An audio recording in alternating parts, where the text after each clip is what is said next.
Welcome in to Rowdy Man Media, baby. Man, we back with another one, man. We are back with another one, man. Hey, we here. What's happening, Mac? What's happening, family? We here, man. We back, man. We here, man. I told y'all Warren Sapp was gonna be on style, man. You ain't have to believe me. I told you. I say stuff, but you ain't gotta believe me. But hey, I told you he's gonna be on staff. It's just a matter of, however y'all want to take it, when you want to take it. But I'm just gonna say this, man. Have your laugh now, cause you're gonna be crying later. There are some things on the way. There are some things to be excited about. There's some things that's gonna come soon. Just be patient. Like I always say, man, just be patient, man. It's things about to get interesting. That's what I'm gonna say. Things about to get interesting. You might be surprised on a couple of things that I said a long time ago. That's probably gonna come out here publicly here soon. Just know, I try to tell you, but I get it. I get it, man. Y'all, you ain't gotta listen to me. I say this all the time. You ain't gotta listen to me. But we know, man. Yeah, man. Sapp ain't coming alone. I'm gonna tell you this right now. Sapp ain't coming alone. So you can take it for whatever you want to take it for. But Sapp ain't coming alone.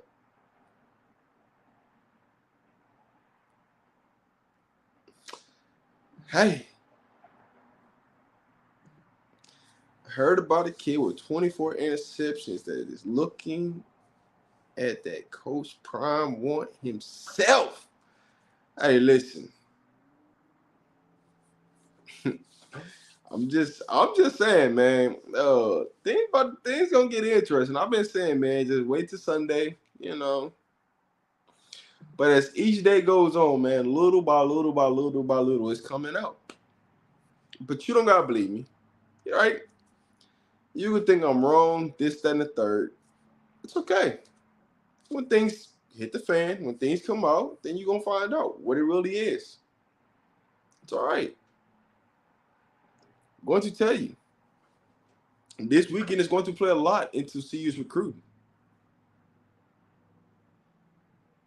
I'm telling you this right now. You don't gotta believe me. And I promise you, it ain't no 3 stars. I promise you that. Sapp is gonna bring some people with him, whether you like it or don't like it. There's some recruits coming with him. Just be patient, because there's some recruits coming with him. And I get it, right? And that's what I'm saying. Laugh now. Get all your little naysaying out the way. Laugh now. Say what you gotta say. Say all the hateful things that you want. Just cool. But I'm telling you, if you think Sapp is coming empty-handed, I'm telling you this right now. You're in a rude awakening. But keep doing what you're doing, man, because we love you, man. Without you, we wouldn't make it. So, hey, man, I'm not mad at the haters at all. Hey, the haters and the trolls and the naysayers, man, hey, man, more power to you, man. Love what you do on your everyday basis, dog. But when things start to change, I don't want to hear it. Don't get to crying. But hey, that's what happens.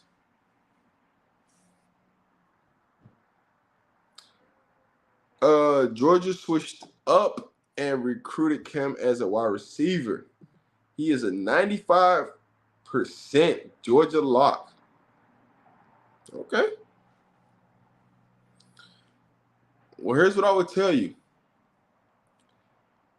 With his recruitment, it does not matter who he commits to tomorrow. You still got to sign on that dotted line.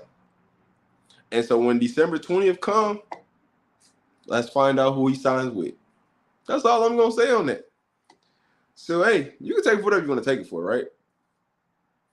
What's going to matter is who you going to sign with on December 20th. Not who you commit to right now, but who are you going to sign with? That's what a lot of people don't think about. They don't realize, right? You go out and you say things, right? And you put all your eggs in one basket, right? Because he's committed. Commitment don't mean anything until you sign on that dotted line. And sometimes, even when you sign on that dotted line, it does not mean anything. Because a lot of kids X out of their letter of intent. Just saying. Here's the thing about it. Things is just getting started in the college football world. Because fires are going to come Sunday, Monday. And when those fires come, it's going to shift recruiting. Especially if it comes to the right schools. It's going to shift recruiting. So all you got to do is be patient. Because recruiting is going to shift come Sunday, Monday. And that's what I'm saying. Don't get too high. Don't get too low. But I'm just telling you. Some things is about to come out.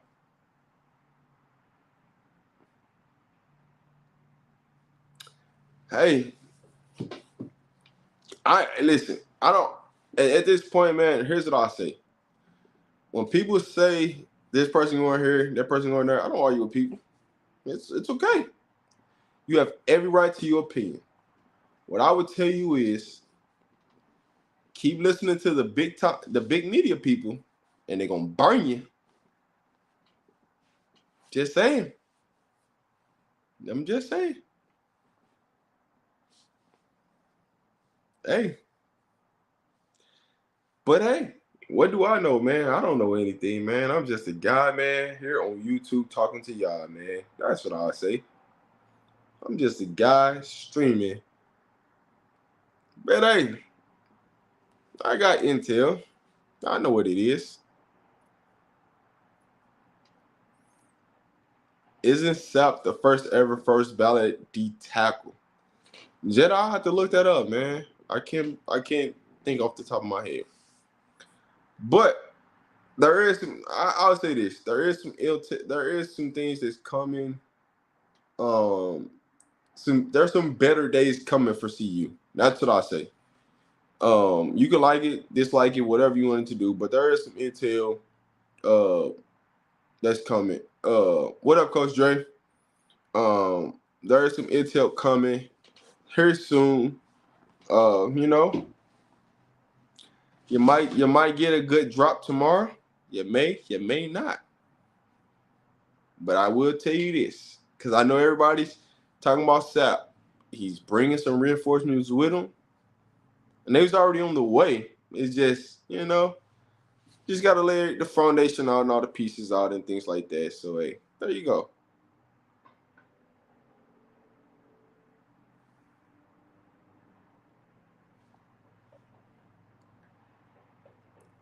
Thanks for choosing to be a part of the stream of Rodman Media.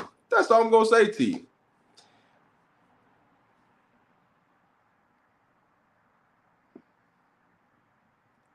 It's all, hey man, it's listen, man, blessings. That's all I'm saying, blessings, man. It's all right, man.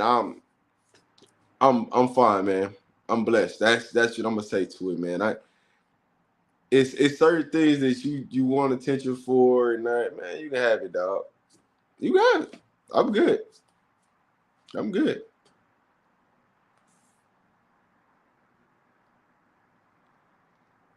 If Duke commits to see you tomorrow, media is going to have a field day about Prime. About what? What are they going to have a field day about? That's the real question is, what are they going to have a field day about, right? He's a 4-star. You know what I'm saying? That's all they're going to say. He's a 4-star. That's all. Hey, Jade, I love it, man. I love it, man. You got I love it, Jade. Hey, appreciate that, man. Appreciate that. Hey, Coach Hayes, man. I honestly, man, I've been just chilling, man. Hey, Coach Hayes, just come up here for a second so we can talk about that part. I just been chilling, dog. I've been high, and I ain't been high. And I'm lying. But Coach Hayes, man, I believe y'all Hurricanes, run your mouth and talk about it all year long, man, and run your mouth and that. And guess what? Remember what y'all told me? I wasn't gonna be there. Oh, that's all I'm saying. Y'all told me I wasn't gonna be there. I'm there on your recorded show. But nah, man. Salute, Coach Hayes. What up? What up, Coach Dre? What's up, bro? What it is? Not much, man. Just looking at the people in the chat, man. Just trying to tell them, man. Some reinforcements on the way. They've been on the way, but y'all just things just getting publicly known out here. Well, You, we you told know, people stuff months ago, but I mean, like I tell people, man, I'm a nobody. Always have been, always will be. I'm just a nobody trying to tell everybody about somebody. yeah. So, we just, I'm the nobody. it is what it is, guys. I mean, just sit back and watch it. And Sap ain't coming along. Like I told y'all, the streets ringing down here in Florida. With Florida State playing this weekend, every big name that's somebody gonna be trying to be in the city this weekend. So, um, you got people trying to pull kids here and pull kids there. So we just, you just got to stay by and wait to see what's gonna happen after the weekend, because the weekend gonna tell a lot of things, and then championship weekend gonna tell a lot of things. I'm I'm gonna say this to y'all because Coach Prime made it public knowledge that Sap is coming. Watch how the narrative's about to change about CU. Just saying, it's going something positively gonna have to happen. All right. I mean, it wasn't a secret or anything like that. And so when a lot of people said Sap wasn't coming, now that Coach Prime confirmed it, right? And Coach Prime confirmed a lot of things that I've been saying for months and months now about the the 7 to 10 scholarships that people didn't believe that we had. That now he publicly came out and said so. So it's like, what are we doing? I mean, this stuff that is I've been saying for months now, but hey, It's a method to it, guys. Uh, that's what I try to get people to understand. Yes, me and Rob are not naive to think that the method of business is not the money, but again, it's also about the character, and that's what Coach Prime looking for: kids with character. You can find the best talent in the world, and like I say, we won't bring up Texas A&M no more because everybody say Texas A&M. They act but they had the number one recruiting class for the last 3 years. The last 3 years. That does by again. Sometimes you can have the best talented team. That don't mean you the best team. You just got the best talented team. That don't mean you the best football team. That's football. So you just gotta believe what you want to believe, or listen to what we trying to tell y'all and what we know, because we just trying to inform y'all, because everybody don't ain't enlightened to what me and Rob might know, or a few other people that be up here on the panel, and we just be trying to let y'all in on little stuff just so y'all can know and have some insight on what's going on. When you hear Sap come out his own mouth say, "Man, I'm finna go and get this piece of paper because I want to be up there with them boys," he told, like, these guys ain't never been no liars. They just ain't never been no liars. You get what I'm saying? So that's what it's all about. shout out to Miss Ivy too in the building, man. It's good to see you in the building, man. Appreciate you. Yeah, but Uh, we ain't seen her in a minute. Boy, we glad to yeah. see her. What's going on? You ready? I'm gonna say this, man. All I can say is they better hope CL3 show up this weekend. That's all I can say to them, man.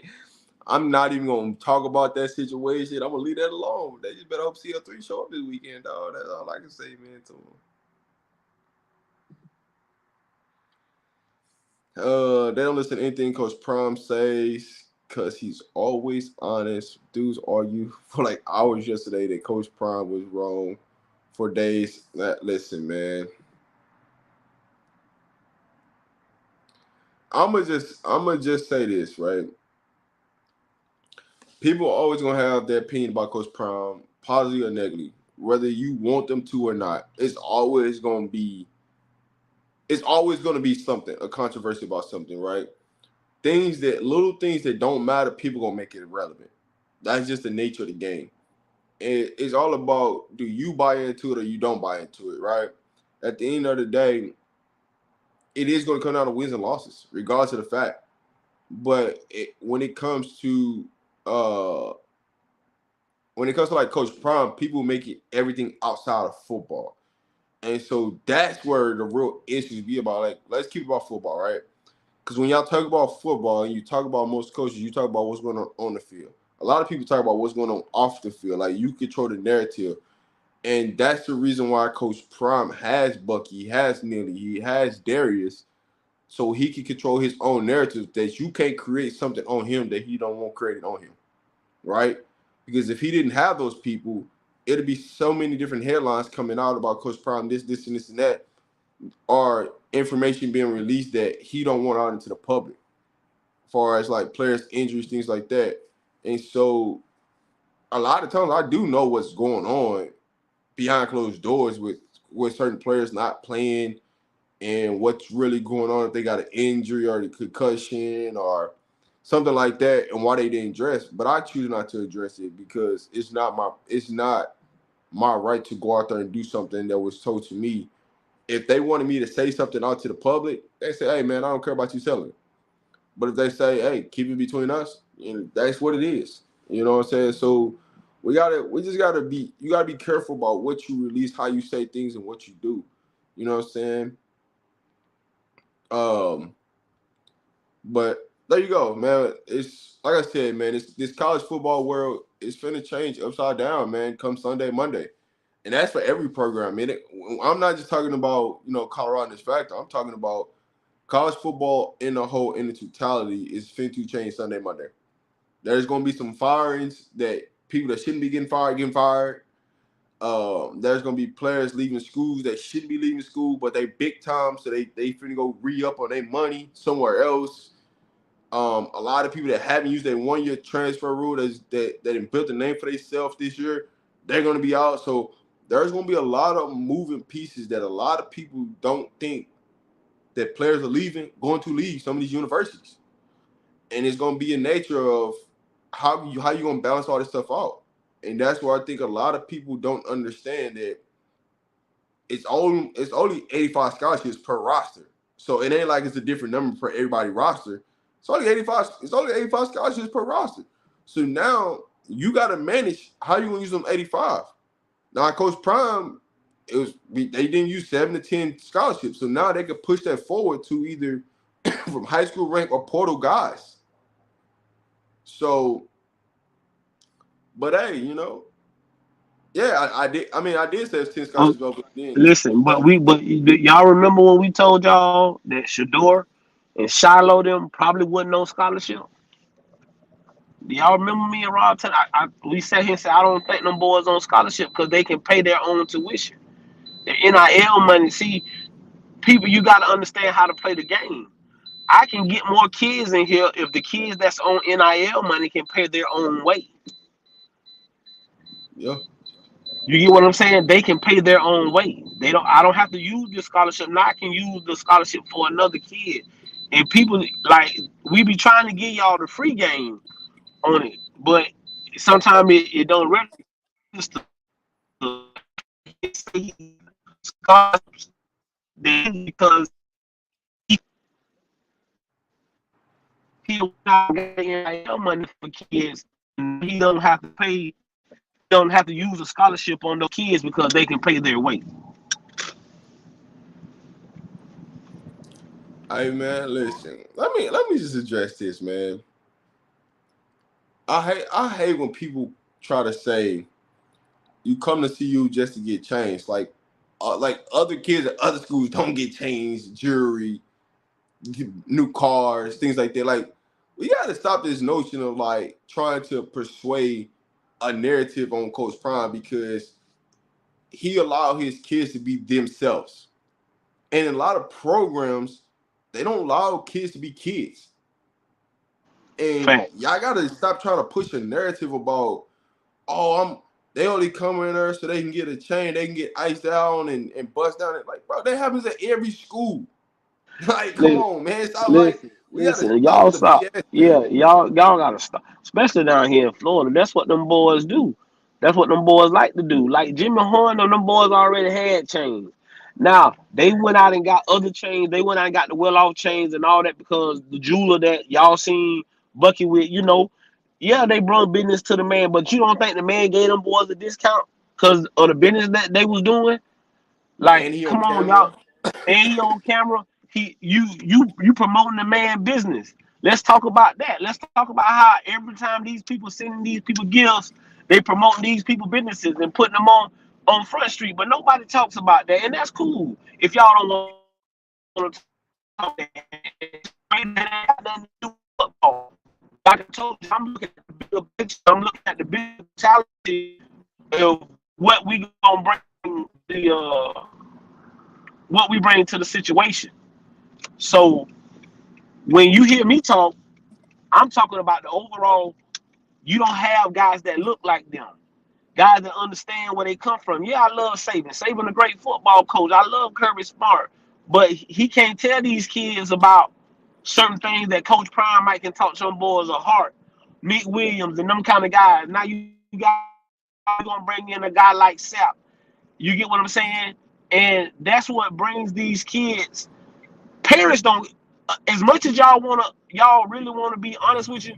These parents, a lot of these black moms and black parents, they've been struggling. So they not finna pimp their kids out for no money. They rather struggle and watch their kids become better men than to go off and just hoard money. Now you do have parents that's there for the check. Don't get me wrong. I would be naive to tell y'all that or make y'all think that ain't it. But it's a lot of people that have standards and have character and trying to build their kids on that. And we can't knock them kids if they decide not to take the bag to go somewhere to still get money and be comfortable, but not have, you get what I'm saying, but become better people. I think we in the world, we get sidetracked. I came up in an age where everybody looked out for everybody. I think if we go back to that, I think the world will be a better place. You get what I'm saying? I think the world will be a better place. But everybody out is me, me, me, me, me. It's dog eat dog, and that just ain't the way it should be. People selling out I'm a for a I'm dollar. I'm I'm a coach at one high school. I've been talking to coaches for other kids at other high schools in my city. Cause now it ain't just about my kids. I want all these kids to make it. Cause I done started off with a lot of these kids in Little League. Everybody didn't come play for me.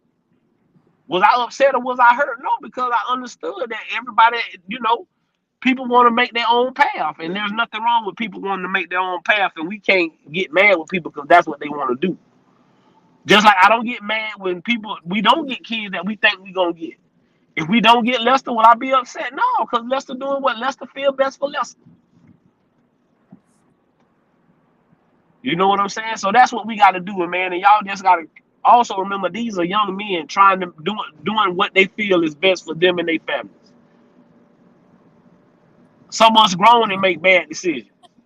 So we throw rocks at young men for making bad decisions. I just don't. I can't go for that. You know what's funny to me, man? Like when people get mad at Bucky, right? And why get mad when you can go do the same thing at whatever university that you love? If you hate if you hate what he do and the money that he making, you can go to whatever XYZ university that you want to choose and go create a lane of your own. I'm just saying, you don't gotta like, man. Be thankful for the lanes that being created for you. Be thankful for that. And a lot of us we're like a lot of people are not thankful for the lanes that's created, right? You could be mad about Bucky and whatever he's doing, XYZ, but at the end of the day, he's created a lane for a lot of different people to make money, whether you like it or dislike it. I don't care if you at JSU, I don't care if you at Colorado, I don't care if you at Mizzou, Miami, Florida, Alabama. He has created a wave, a length for every single body to eat. Don't be upset. Don't bite the hand because you choose not to do it. Don't be the person to sit behind a keyboard and just comment and how you hate something or ready to sprinkle something negative in the world because you can't do nothing positive. That's on you. Because you wake up with a decision every day to change your life every single day to make it better. Let's keep it a buck. And so when I see, the silliness, I let things go. I know a lot of people wonder, like, man, why Rob don't never comment on people's comments? For what? It's a waste of time. Because you finna try to argue me about something that you think that you know over me. That's crazy. I'm gonna waste my time. You know what I'm saying? It's days where I choose, like, man, you know what? I got time today. I just want to just do it just for fun. But most of the time, I don't respond to people's comments just because I know what it is. You know what I'm saying? So what you finna tell me ain't finna change what I'm about to say, because I guarantee you I got more information than what you got and what you about to try to tell me or convinced to try to tell me. That's just the nature how the game goes. And to the point that what bro's saying is, I said this last night, and this came from a conversation, but it's always been a motto of mine. A lot of y'all blocking your blessings because you sitting here worried about what. Listen, let stuff go. Just let it go. Forgive some. This is what I said. Forgive people, and don't forgive people for them. Forgive them for you, so you can stop blocking your blessing. You sitting here hating on this man or whatever he got going on. We don't know this man's struggle, what he got. Oh, we just figure that, he came from, his daddy a millionaire, so that's what it is. He ain't had the struggle. He ain't had. Hey, listen, y'all better go back and look at some of these things. Some of these, these children are said. He didn't just hand it to him. He But he didn't has just a hand heart it out to of him. all of them. You get what I'm saying? He didn't just hand it to him. So, we got to be mindful of how, and power is in the tongue. We got to be real mindful of what we say and how we downgrade people. You can disagree with somebody, but that don't mean you got to dislike them. I Yeah. disagree with Law all the time. That don't mean I don't like Law, dog. I mess with him the long way. But we got a difference of opinion. But there ain't nothing wrong with that. You get what I'm saying? It ain't nothing wrong with that. So we gotta put ourselves in a position to where Prime done made a lane for a lot of people. A lot of people. A lot of content creators and a lot of people have come up out of the woodwork because of what he did at Jackson, now what he's doing at Colorado. And let's just be thankful for whatever it is you got. If you got one follower, if you got two followers, if you got 100,000 followers, whatever you have obtained, be thankful. Because God ain't gonna move you nowhere if you can't be thankful for where you at. Some of us stuck in the same spot because we can't be thankful for where we at. But to get to where we going, we gotta be thankful for where we at. And so that's what I say when I say, hey, I'm thankful for what he's doing because he changed the culture. I go back, I've been off this week because we didn't have school and the kids been out. And I went back and I watched them people when this man walked into their facilities and this lady boo-hoo crying because she said, you probably saved our business because business is going to go back up. We were losing business. Like, man, come on. Let's be for real. Let's just be for real, man. Man, I think people lose the fact of, like, they only look at one entity, right? And it's just YouTube. What about everything that's outside of YouTube? Do that ever cross anybody's minds? Right? Things happen, they happen in a certain way, but you gotta move forward, you gotta progress, right? And yes, because you created a lane with a YouTube platform, you still Rob, gotta grow Rob, that I'm finna platform go in a every day. bad. I'm finna go in a bad area right quick. I'm gonna jump right back on here in about Okay. 5 minutes. All right. Okay. You still gotta go into a positive light, right? You still got to move your platform forward. You still got to grow what you do on a day-to-day basis. And a lot of people forget that. A lot of things it's got to be this, it's got to be that. Well, you got to talk about this. You got to talk about, like, no, you don't. Take your gift and your talents and grow off your gift and your talent. I promise you, you will succeed. My gifts and my talents might not be your gifts and talents. you not being able to come up here and face and talk to people, that might not be your thing. You might love sitting behind the keyboard and talk your talk. But at the end of the day, man, you gotta move things forward. Because as the world moves forward, you gotta move forward. And that's what a lot of people forget, man. Be thankful of what you got right now. Be thankful for, hey man, I might did X, Y, and Z all year long. But today, I'm just thankful for what's around me, who's around me, who's associated with me, you know, my family, or whatever it is you got in life. Be thankful for that. Because something is going to happen great to you and you don't know it. But you blocking it because you're worried about the wrong things or somebody else's problem or what's going on in Coach Prime life and how he raising his kids, whatever you want it to be. Be thankful for what you have so you can grow, whether that be financially, spiritually, mentally, whatever that is. Just do that. But hey, man, I'm about to drop a link out there, man, so y'all can pull up, man. I just, I had to get that out there, man, because I see a lot of things, man, in the chat that I just don't respond to. And don't think that you saying stuff and I don't see it. I see stuff a lot of times. I just choose not to address a lot of things because for me, it's not worth it. It really ain't, right? And you can want to be right, whatever you want to be. That's cool. I'm just telling you right now. You better laugh now. Because you'll cry later. I promise you.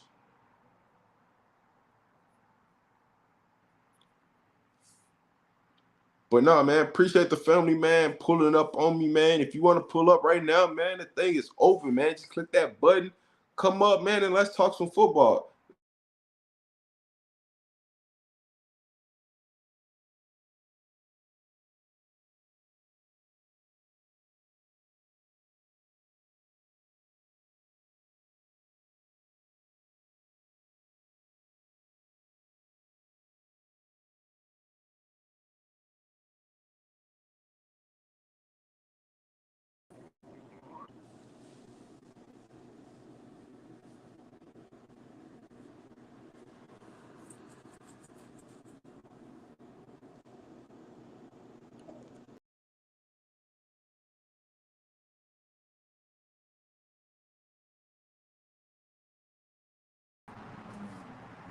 Yo. Can y'all hear me? Can y'all hear me? Can y'all hear me? Can y'all hear me? Talk to me if y'all can hear me. Let me know. Give me thumbs up if y'all can hear me.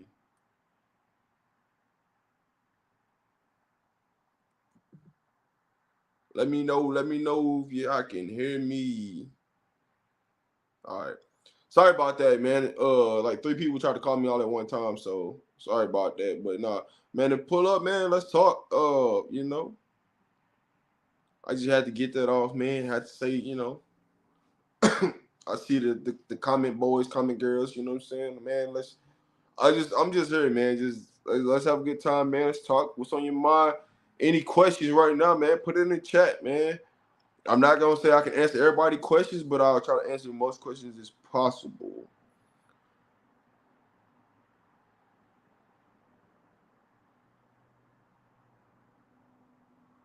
Yep. Appreciate that.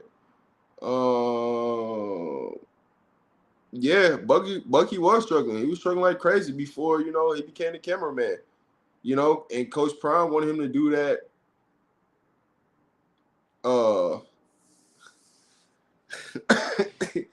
Coach Prime wanted to do that, way before been telling him to do it.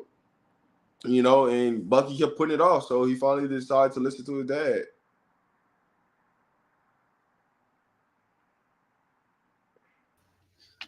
All right. What's good, Rob? What's good, man? What's the word? Nah, I'm just been working on my YouTube video, man, just editing and everything like that. Oh yeah, man. Salute to you, man. Yeah, gotta start somewhere. Hey, everybody mute up right quick. What up, Coach Hayes? What's up, man? Man, chilling, man. I can't hardly hear you. Can you hear me? Can you hear me? It sound like wind blowing. On my end? Hold on. Can you hear me now?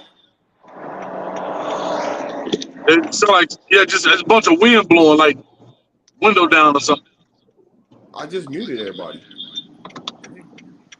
Hold on.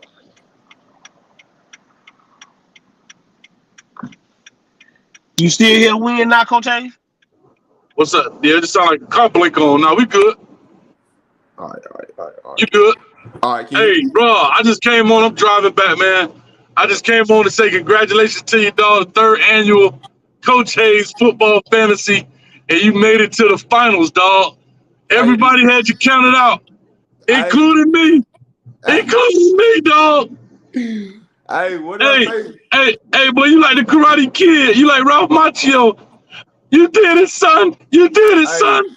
Hey, Coach, what did I say from day one? Rob balls? Hey, what did I say, Coach A, from day one? I said, man, I like the team I got, man. Everybody doubted me. Everybody doubted me from day one. Hey, like, he a bust, man. He ain't no way he gonna make it to the finals. Now, guess who won the finals?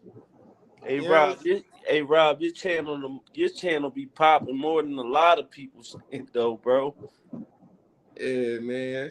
Appreciate it, man. But nah, man, salute to Coach Hayes, man. Man, where my girl Ellen V at, man? Oh no, man. I've been out here, what you call it, but I'm just saying this because I'm driving, man. But hey, like I said, I just tuned in. I heard what you were saying. You know, we've had our talks, man. Consistency, keep it going. You got a good format. You let the people have the show. You know, it's like a barbershop round table deal. You know, hell, it even run by itself sometimes. I come on, you don't even be on. And that's a good thing, dog. You know what I mean? So, like I say, dog, keep grinding, keep putting the work in, keep feeding the beast, which is the algorithm, and it'll work out, bro. Everything will be good, and you'll achieve whatever dream you got. Because, like I said, we've had our talk, and like I told you, stay true to your game, not the game, but your game. Whatever your game is, whatever you want to do, like Coach was saying, or like you was even saying, your talent and everybody's talent, ain't your talent. So do your thug thizzle, man. Keep going. You know, we all knew it. This YouTube thing. I don't think nobody went to school to be a YouTuber. You know what I mean? We got on here and figured it out.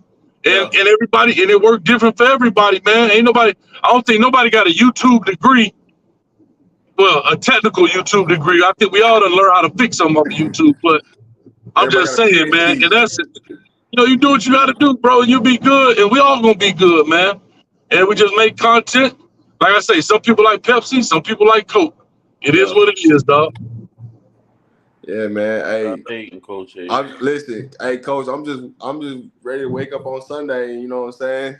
See that green hit the phone, man. That's all. Hey, I'm gonna do this. If you win, Rob, I want to pay you live.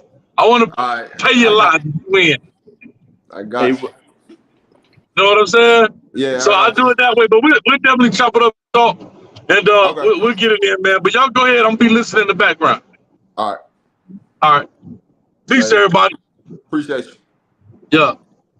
What up, Brandon? What's up, Rob? Nothing much, man. Nah. I was just, I ain't seen you in a couple of days. You know what I mean? We've been on Raw High Media for a few days too. You know, I'm thankful that you support him too. You know what I mean? Like you definitely been I looked at that like you were supporting him too, bro. Like, and that's just love, man, from our African American people, bro. But I just came on, just to support you. You know what I'm saying? I'm gonna start sending you some cash, you know what I'm saying? And hopefully, you know what I mean? Like, I know this about that paper, man, like at the end of the day. So hopefully I'll get to do the same thing one day, bro. Man, listen, here's what I'll tell you, man. It's not it for you, just gotta do it. If you keep saying you want to do it, all you're gonna do is just keep procrastinating on doing it.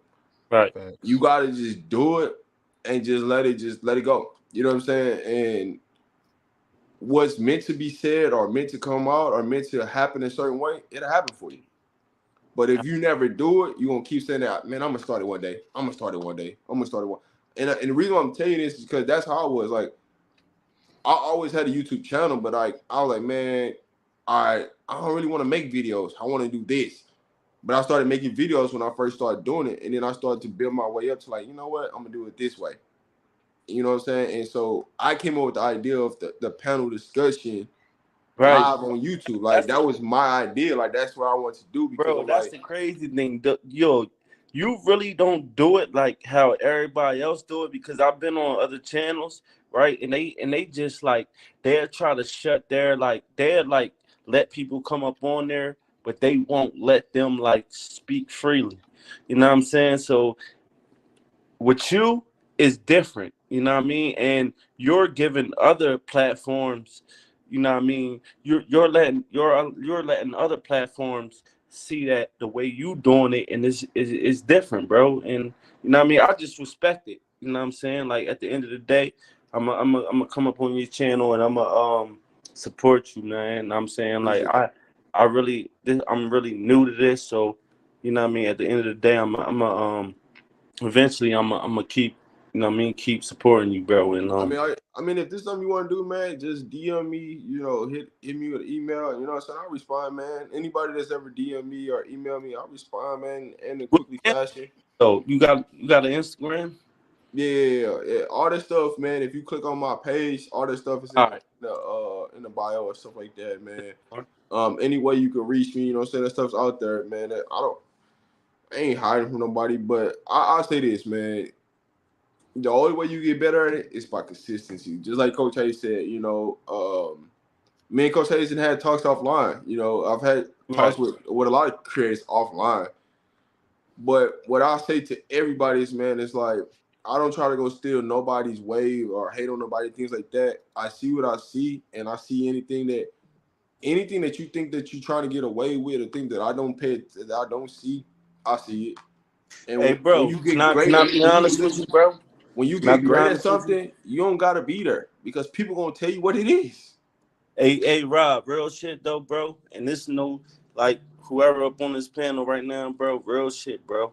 Like your channel, like I really like this really helped me out, like mentally, bro, because I've been going through some shit. You know what I'm saying? I got mental health issues. You know what I'm saying? But like your channel really helped me out, like because like I come up on here and I just like to hear y'all talk. You feel me? Like, and it really helped me out, bro. So you know what I mean? Regardless of you know what's going on, you know what I'm saying? Like I really appreciate you, bro. And you know what I'm saying? Like, and I'm going to support.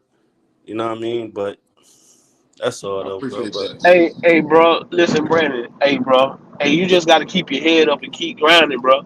Hey, life gonna keep throwing you curveballs, and you gonna keep it's gonna try to knock you down, bro. But you just got to keep getting up, man. But that's again, at the end of the day, that's what we here for. If I can get on here and brighten up somebody's day or bless somebody, man, I say that all the time. If I can bless somebody today, hey, I done did my job. So, man, just keep your head up. Like Rob say, bro, if you need help, bro, we here.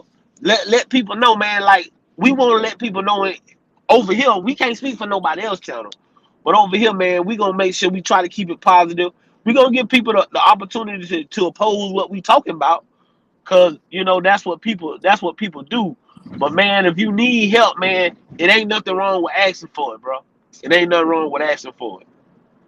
That's just real, bro. So if you get what I'm saying, we appreciate that you can come on here and, bro, like you say, we open to talk about anything, bro. We open to talk yeah, about anything. it's just that you know I support Coach Prime. I support the Colorado, but when I come on here, I like to hear because it's you know I like to hear y'all perspective about everything. You know what I'm saying? And you know, man, like it just gives me besides me hearing about, you know what I mean, it just takes me out there, whatever, Rob, whatever. But you know what I mean? Like I respect it and I'm gonna support your channel regardless. But you know, at the end of the day, it lets me know that, you know what I mean? Like, damn, maybe I could do that one day, you know what I'm saying? Because I know it's some paper in this shit.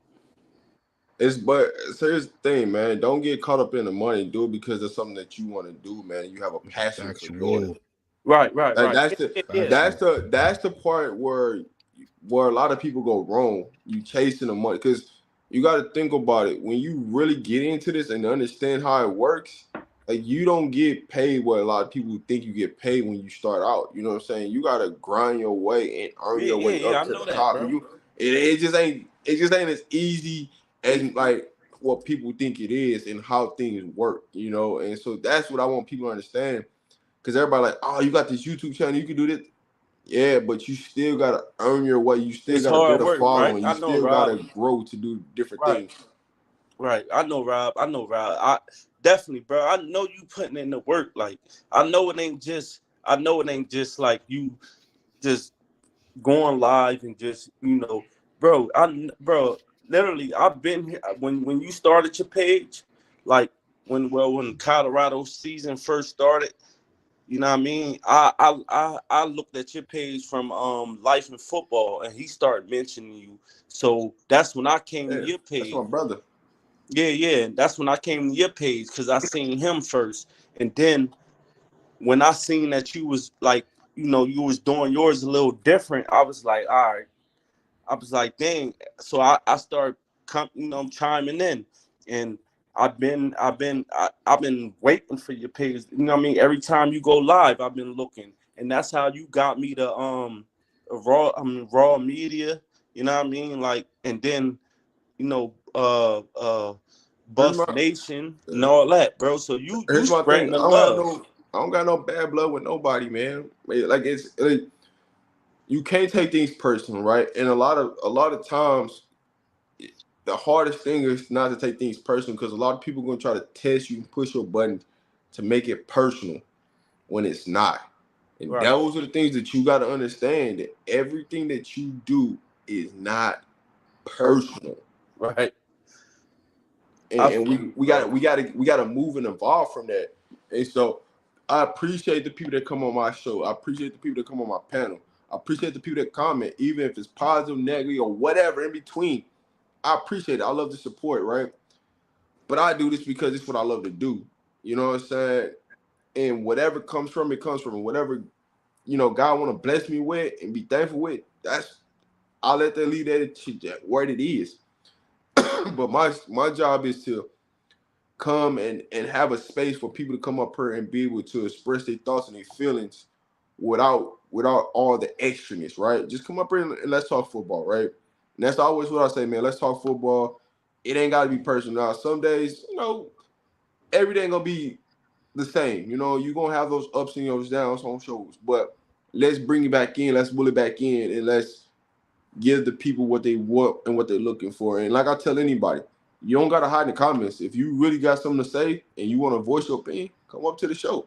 Right. But if you And come bro, up listen, here, you know what? here's what I'm saying. If you come up here being disrespectful in any form or fashion, you will be bro, kicked off the show. I don't bro, you care be who you take, are. hey, bro, bro, like I ain't gonna lie, like because of what I'm going through, like I be taking I be taking some of the people that be coming up here on some like, I know criticism and I know all that, but sometimes people be hating and shit, right? But at the end of the day, I like how you handle it. You know what I'm saying? Like sometimes you don't even respond or you don't even say nothing. You just let people rock out, right? All right, At the man, end of the day, bro, you know what I mean? It's good though, because at the end of the day, man, I'm looking at it like, man, like, because you ain't the only channel that I tune into, like Coach Hayes, you know what I'm saying? Chico Dog, you know what I mean? Buff Nation, Life and Football, like a lot of people that's dealing with prime content, you know what I'm saying? Like I rock with, you know what I mean? But, I feel like, y'all inspired me to want to do something too, bro. Like, you know what I'm saying? So it is what it is, I, but man, let like, me touch this last point, right? I do deserve more followers, but guess what? The only way they can happen Do, is bro. by You do. is You do. is people liking the button, man. Hitting that like button. That's the only way because I gotta be in the algorithm, right? If I'm not in the algorithm, you can't grow subscribers. That's Right. just what I'm gonna say to it. So if y'all want to help your boy out, man, just hit that like button, man. That's the only way you can really, push things forward into a different light and to get me up there with the upper echelon people. You know what I'm saying? Because at the end of the day, man, there's no cap to this, man. I just want to grow this thing and let it, whatever it grow to. And all I'm gonna say is, man, for the people that's here on this journey with me, I hope nothing but the best and blessings to y'all. And And Rob, something come back y'all way, And so like I said, the only way that can help me in that situation is smashing that like button. hey Rob, you know what though? I really think like because, bro, your channel is really better than a lot of Colorado Buffalo fans that really follow people, right? Cause you got people on here that that'll say what they really feel. You know what I'm saying? Like they won't be just some Buffalo, how they say cult followers or whatever, but they gonna speak what they feel. So you don't really say, yo, hit the like button, follow me, hit the subscribe button, the type time, you know what I'm saying? So they really don't know. But bro, it's so many people out there that love Colorado, that follow Prime and all that I feel like they should be, you know what I'm saying, that they should be hitting, like you should have way more followers, that you should have made way more people that's hitting the like button and all that, bro. But Hey, hey, Mac, I got you. Give me 1 second. I need to go change some settings right quick. I got you. I can't control like how many commercials are going out at one time. I can't control that, so that ain't all right, Rob, that man. is true. I see But people. solid gold, man. What's the word, man? I know you said you was making a video, man. Sorry, man, it got sidetracked for you. Oh yeah, man. Sports is like my second like passion. It ain't my first. My first passion is, man, honestly politics. So I understand the law and politics a little bit different from other people. You know what I'm saying? So I'll be making videos helping people understand the law and politics better. You know what I'm saying? Because a lot of people don't, especially as black folks, we don't really have a grasp or knowledge of the legal system, and we get abused by it because we don't really understand it. And a lot of times, man, like I say, that you can avoid a lot of issues by knowing what you can and cannot do. Now every state is different. You know what I'm saying? Every state is completely different, but it's good to know what you can and cannot do in life. I always tell people that, man, it's good to know that. So that's what I'm working on. What you Hello? can and can't do in Georgia. Huh?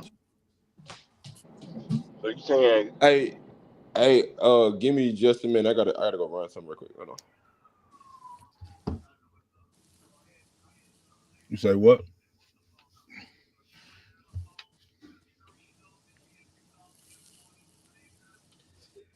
I'm all in one here. I think Rod said he had to go do something. What? Hey, nah, though. Hey, brothers on here, like, I ain't, at the end of the day, bro, like, I ain't trying to change the subject matter, or what y'all got going, what everybody be talking about, because I don't really be on here, like, what I mean, critiquing what Prime got going on in Colorado Buffaloes, but, you know what I'm saying, at the end of the day, like, you know, I just want to bring some awareness to like what what this type of thing bring to like people now. You know what I'm saying? Like the black community, the white community, whatever. You know what I'm saying? Like at the end of the day, bro, like this, like social media is really like the thing now. So we gotta like you gotta understand like people that really don't understand what's going on, like well not what's going on, but people that really having like certain type of issues in life, like they come to this to like help them, you know what I'm saying? And Uh-huh. it helps for y'all to like, you know what I mean? Because like they might not have nobody else to talk to, but they come here to like help them. you know what I'm saying, a certain way. But that's all I was trying to bring to the you know, to the chat, to like the people that's listening, man. That's all, bro. No, you good. You good, fam. All I right, y'all. think Let's talk some football, man. What's the word, man? I know everybody. I, Uh, I I really wanted to ask y'all a question about not to say CU, but just college football in general. Um, do y'all believe if Florida State can get, I guess you would say, bumped out of the playoffs, even if they went out? I've been seeing that topic recently. Yeah, their quarterback hurt. They starting quarterback hurt, so I don't feel like if once they get one loss, I think the college football committee gonna take them out just because they feel like it might be just like how TCU was like with Georgia. I think But that's what they might do. they said they might get bumped out even if they went out. Nah, they can't do that. If Michigan cheating and they went out, they can stand them people. They can't do that. Fam. That's not fair. I mean, they're trying to find a way, but all Florida State gotta do is win, man. Facts. You know, and that's all, at the end of the day, that solves everything. But at the end of the day, I mean, it is a voting process. At the end of the day, and Do that's the you thing about it. do you see them actually like getting a win or moving on in the playoffs if they do make it in? Because I really don't see them beating nobody with the quarterback they got. I mean, man, you just gotta win. It don't matter how you win, man. Just win. Facts. At the end of the day, you done made it this far, right? And think about who they're playing. At the end of the day, you know, Right. it's you just gotta win. It doesn't matter how you win, just win. You know, Mm-hmm. and let everything take care of itself. Because at the end of the day, Washington still gotta win. You know what I'm saying? To make anything Mm-hmm. possible for them to even make a mindset of trying to kick Florida State out. You know what I'm saying? But what's going to be tough for Florida State is them trying to win the ACC championship. That's going to be the toughest game Mm-hmm. because that's what they got to get through next, right? Yeah, they got to play with it. Because Who they playing? North Carolina? Or they went out? no, they play Louisville. Oh, Louisville did with? I thought North Carolina See, won. that's gonna be tough No, without George Louisville traveling. is that's who they play for the ACC championship. Oh, okay. The I know only that. thing that be giving me pause with Washington is whenever a Pac-12 team playing a team that's in the SEC or ACC, I just always get pause. I don't know how the D lines and O lines gonna hold up going against Florida State because Washington they got a good team and I think they can score enough points, but defensively, I think FSU probably a little bit better. Somebody Mike is coming. I mean, hey, all I say, man, Florida State got to win. You know what I'm saying? Because just if Florida State lose, it's gonna be super controversy on who you put Facts. in now, because somebody from the Michigan Ohio State gotta lose from Mm-hmm. that game, right? And then say Washington lose. Now it's a super debate because now you got Washington, you got Oregon, Alabama, Mizzou, Louisville, and Florida State in that conversation. Alabama getting in the first opportunity. The first chance they get, they're gonna put Alabama in our field. They have to be Georgia. They have to be one loss. If they two losses, Yeah, it's they gonna be got to some be. because Yeah, They they got to got yeah. to beat play Georgia. Georgia. They got to beat Georgia. And Listen, the narrative for college football is going to always be to try to put two SEC teams in the college football playoff. Facts. If, like you say, if Alabama beat Georgia, they gonna feel like Georgia deserves the chance to still play in the college football playoff. So you got to put Alabama in, you got to put Georgia in. Then you'll go with the winner out of Ohio State, Michigan, and then Washington has to be undefeated to get in. Right. Florida State got to be undefeated to get in. If they're not, I ain't gonna tell y'all no lie. Texas, I like Texas better than I like either one of them. Better than FSU? If FSU lose, yeah, I like Texas better than them. They not. Yeah, they It's gonna be quarterback hard. though, and I get They're that. gonna be hard without Travis. It's gonna be Yeah, hard I to forgot win about yeah, without Texas. Travis. yeah. Yeah, Texas. So I like Texas. If all else shake, if everything fall apart, I like Texas. Yeah, I ain't gonna lie. They since Texas beat Alabama, right, in a head-up matchup, right? Let's say, They are ahead of them. Yeah. yeah, that's what I'm saying. If Texas, since Texas beat Alabama, right? Let's say Florida State loses, right, and they're not in the playoff picture, and of course, let's say Michigan loses, so you got Georgia and Ohio State, right? But Alabama loses in the SEC championship game, right? The next them out. You think so? It does. Yeah, What I if think Yeah, you they'll got to They be have, they SEC they champ. can't Yeah, you yeah, got to they win a have, championship. they yeah, can't they gotta fucking win. jump Texas because Texas already beat them, so they Yeah, I can't don't Yeah, think jump they jump Texas. Texas out. yeah, you So got to win a conference. And so now it comes down to Washington, Oregon, right? Who wins that game for the Pac-12 championship? Who wins that game? And I don't then know if Washington can beat Oregon again. you gotta so see. Yeah. see, I this don't is know. where I feel like it's I gonna be don't know. SEC bias, man. If that game is close, let's say Alabama or Georgia wins by 3 or by 1 or by some misconstrued number that isn't considered a dominating performance. I ain't gonna say dominate, a convincing win, right? Y'all think that Alabama gets knocked out for Washington or Oregon? They Yeah, got two Yeah, losses. they got yeah, 2 losses. yeah. They You got can't, two. Cause so you Yeah, can't, you can't, you you you can't gotta think about the explain. teams. You gotta think about the Georgia teams that not got gonna one get taken losses, out with right? one loss.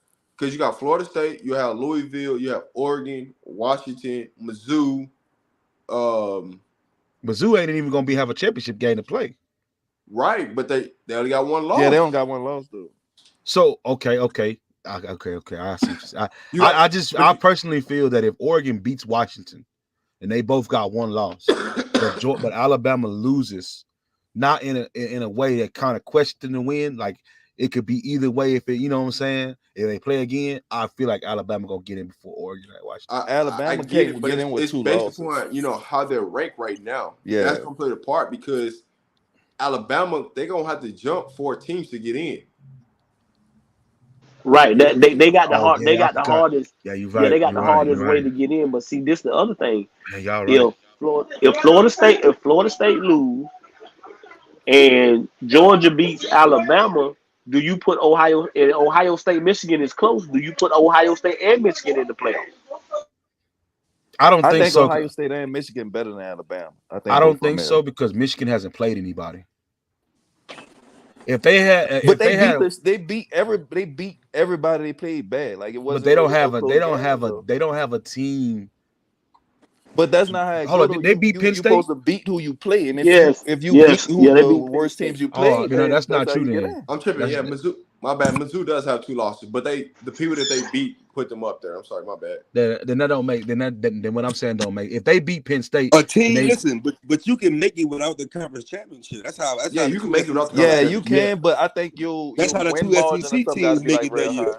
But what I'm saying, that's how the 2 SEC teams made it that year. Georgia beat LSU in the SEC championship, but Alabama still went to the playoff. the fact that like okay, so how Coach Dre just said it. If Michigan loses to Ohio State, but it's a close game, we're talking about a 3-point, 4-point swing, then both of them stay in over a 2-loss Alabama and a Texas. Yeah, I think if they have 2 SEC teams with 1 loss, both of them go get in. But either if Ohio State or Michigan have 2 losses, one of them not gonna get in. Well, neither one of them gonna have 2 losses because this they One gonna last. have, yeah, one One gonna of have them gonna have 1 loss. Everybody gonna have a loss. I forgot they do got a championship game. Oh, they got to play You Penn get what State in the championship. Yeah, but they gonna be like that. Yeah, they're Ain't gonna like beat them. That's yeah. not too hard. I mean, That's not too hard. Yeah, yeah. I guess so. Penn That's State gonna do play be good now. They very sound. that's gonna be a nice playoff picture, man. It's gonna be a lot of shakeup this week, man. If first of all, even though I know they are, but it's still the Iron Bowl. Alabama got to get past Auburn and the Iron Bowl. They of course got to get past. I think Alabama survived that test because they know they got to play Georgia, right? Mm-hmm. And they gonna have to beat Georgia to get into the playoffs. There ain't no way, ain't no ifs, ands, or buts about it because they got to jump too many people. The only way you can jump them people is you gotta show that you beat Georgia. Does anybody care about the Michigan sign still and stuff? I People mean, do. No, I'm talking about do, y'all. but- I'm talking about y'all. Oh no! I mean, no, I really. all I mean, right. it just come back to what I just told y'all. They gonna wash it under. If it was somebody else, Hey, it'd be a problem. you know how But like that's how I out go. there But you that's how had I to be go. to like be sneaking on other people's sidelines, bro. Like you got to get employee of the month or some shit. Like homie got to get a raise. But just think about it. Like that's above and beyond, bro. Like that's something like your baby mama do, like going through your phone and stuff. Like you see what I'm saying? Like that's above and beyond. But just think about it like this. That just show you what go on out here, man. That what they were talking about last night. That's been going on for so long. Yeah. It's just they That's just got every- caught. But right, Yeah. Because here's the thing. If you allow play calling to go from the headset to the helmet like they do in the professionals, none of this is even a problem. But that's what I think that's what they're going to end up having to go to after this. They're gonna have to do that. They're gonna have to do the pro style where the coordinator get to talk to the quarterback for an exact amount of time, because all them dudes then ain't you take that competent away. like that either. All them dudes ain't competent to be able to incorporate stuff the NFL does. Like a lot of them dudes be, you know what I'm saying? Like get by off one aspect of what they know how to do, whether it be That is oh he very good true. with players, oh he good with coaching, oh he good with, you know what I'm saying? So it's not really. That's why I think a lot of this stuff happened, because by NIL being what it is, the growth of players or the ability of players is like, so it ain't as skewed as it used to be. So people do have to do a little bit more to get an edge. So like you say, Rob, it's been, cheating and stuff like that. Even in the NFL they do it. But to have to go like that, like FBI 0-30 home was on something. Hey, Patrick, hold on, give me 1 second. Right. Hey, Patrick Willis, I don't know nothing. If you know more than me, man, you know more than me, you welcome to come up here on this channel. I don't know nothing. Jonas, What's you know up, brother? Jonas? Yeah. Hey, listen. Now I've been on this show for the longest, me and you, and I ain't even put you up on this, but I'm gonna put you up on it today.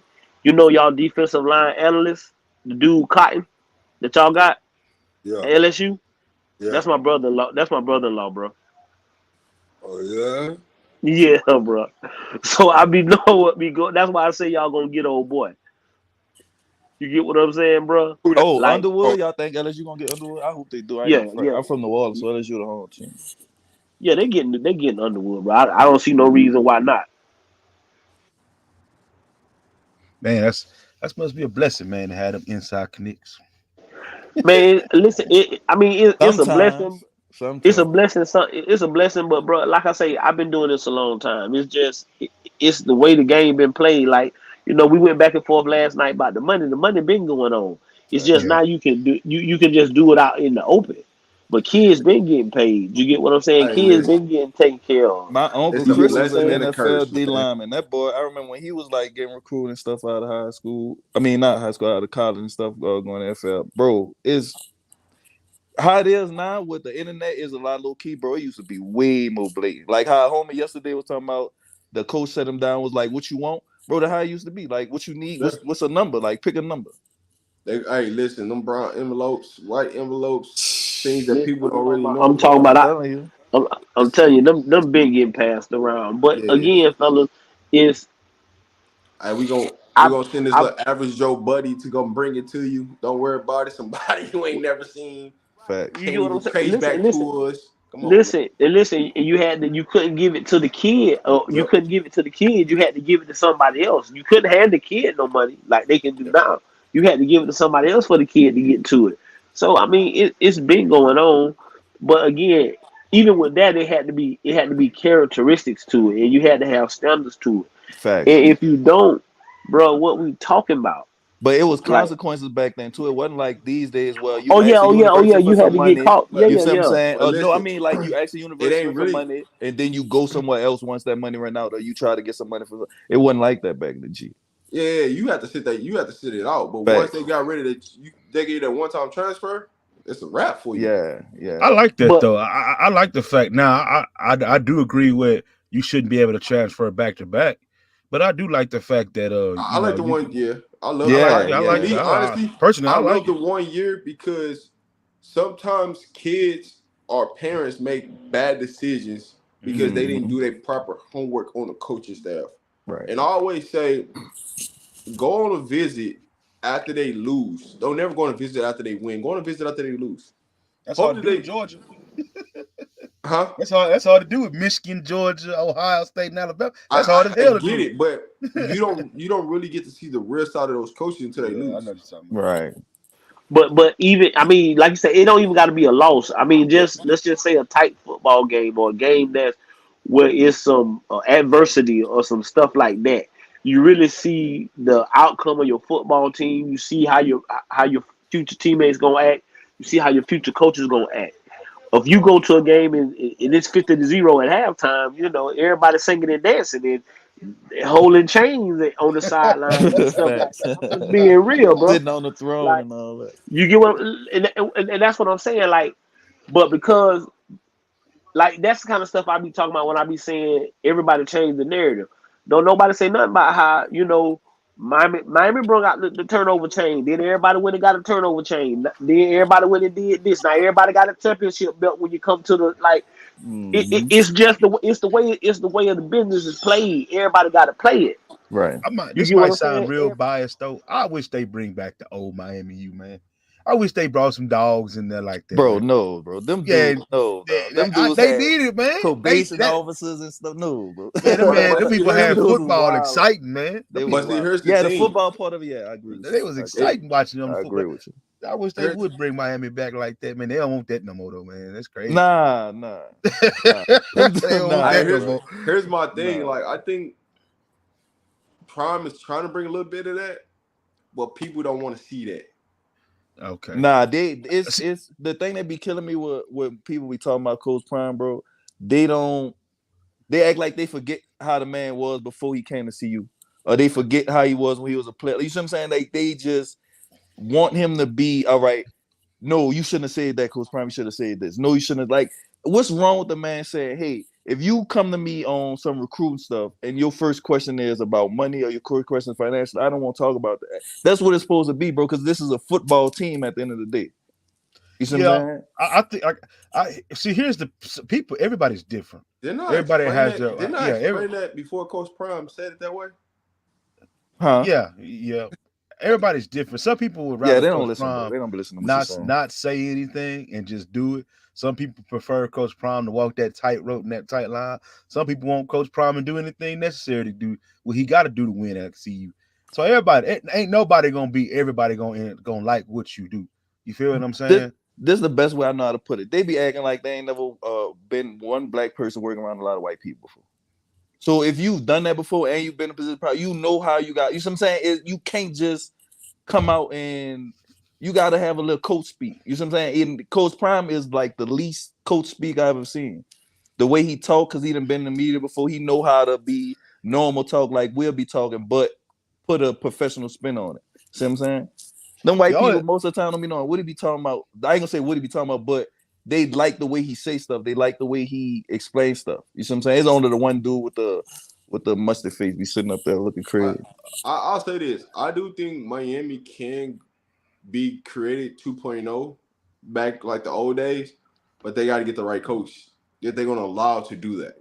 Now I ain't gonna lie to you. Ain't it? Yeah. There's nobody, and the reason why I say that is because the athletic directors, the boosters, nobody's gonna want unless it's like Urban Meyer. Like Urban Meyer is probably like the only guy that probably can get away. He ain't They're I'm not gonna give him full one. control like that. Yeah. I would say not no more. I mean, yeah, that's the only person I see that would even be allowed to even remotely bring back. I'll give you a name, Ed Reed. Let him be the head coach of Miami. See what happens. I feel but I don't know if the boosters gonna let him get loose like you won't do, Rob. That's the only let thing. Ed Reed be the head coach and see what happens. I guess so. I mean, I'll say this: they allow Ed Reed to be the head coach of Miami. He is still up the state of Florida. But does Ed got the coaching part though? Yeah, He gonna.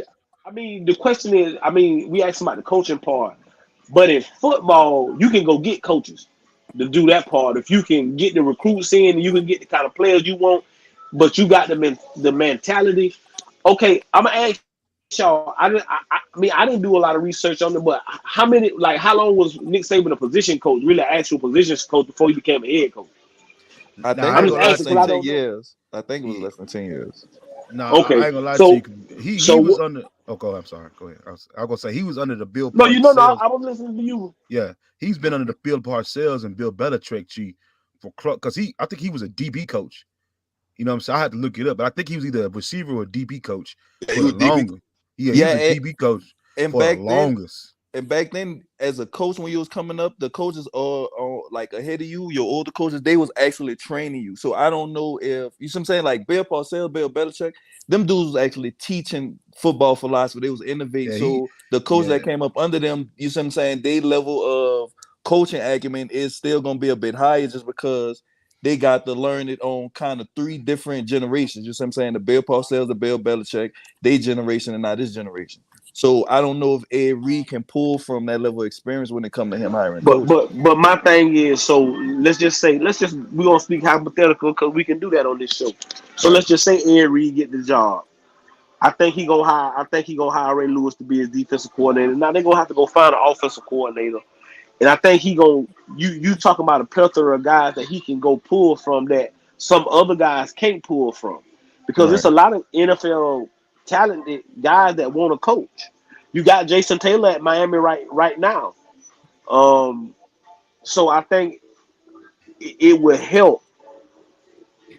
But the next big coach, I think that's gonna end up being the head coach we'll see in the Power Five. I think it's gonna be Ray Lewis because I know he's interviewed for some jobs in the HBCU realm, but people were so frightened that he becomes bigger than the university, and some people don't want that. Bro, if they And think Prime motivate, Ray a different animal, bro. When it comes to this motivating, just having a message to give to young people, bro. That dude came to my high school, son. When I tell you literally the whole football team was crying, bro. Like, do the wordsmith for real. listen, and that's what we talking about, though, fellas. And to me, that's what we talking about. Can you cultivate kids like that? Can you cultivate young men like that? Hold on, but at the end of the day, bro, it's about wins and losses. Like I understand what you're saying so far as It is. bad It side, is. but you got to win games, bro. You can't be. It can't be that we, the only people that's going to these schools hiring our homies or whatever the case may be, are people that look like us and we not winning. We got to win too, bro. We have to win. We have to win. But listen, I'm gonna just go from experience, right? So at my school, where I coach at, right, they were Mhm. all around hiring other guys, right? The formula around here is you gotta hire a guy who's from that school who has the credentials so the kids can buy in. I Right. told them 2 years before we hired the head coach that I got now. Bro, if y'all bring a guy in here that know where these kids come from and know what it is, we'll turn this program around. They did what I asked them to do, bro. And okay, in the last 5 years before he took over, combined they had won 4 games, bro. Combined in 5 years they had won 4 games. In 2 years we don't won 16. Heard that. You see what I'm saying? So it's about what can you. That's what I be trying to get y'all like trying to get. It is about wins and losses. But I tell people I coach because I want to make better young men. I think I win football games because of that. Of course, of course. But that's why I don't understand why they be tripping on Cole Prime, bro. Holman won 4 games this year. They went 1-11. It was ass the last like 5-6 years. But Like, it was what just does they it be was just the tripping one. about? It don't even be the 1-11. They was out there getting handled. Right. And nobody showing up. Bro, if you saw I saw somebody had posted on Twitter a picture of Colorado State senior night. Bro, when I tell you them damn stands were so my bad for curse, they stands were so empty. Colorado don't go through that no more. They don't have to worry about that no more. They literally can count how they can like anticipate how much money they're gonna make off games. Like they ain't been used to being able to do that. Penny pinching. Listen, every home game was sold out, win, lose, or draw. Come on now. Come on now. And it wasn't no cap because it was all on television and you seen it. Stephen A. Smith was on their sideline, bro. You think Stephen A. care about Colorado? Heck You no. like that's the I can thing talk about that. it's Coach Prime first year, and instead of them ingratiating themselves, like I ain't say everybody, but just certain people, they be instead of them just like accepting a man and then coming together with their coach and his is they not singing a fight song, they not doing like bro. When have you been on the sidelines and you helped them sing the fight song? When have you put the lyrics up on the screen to help them? Like you see what I'm saying?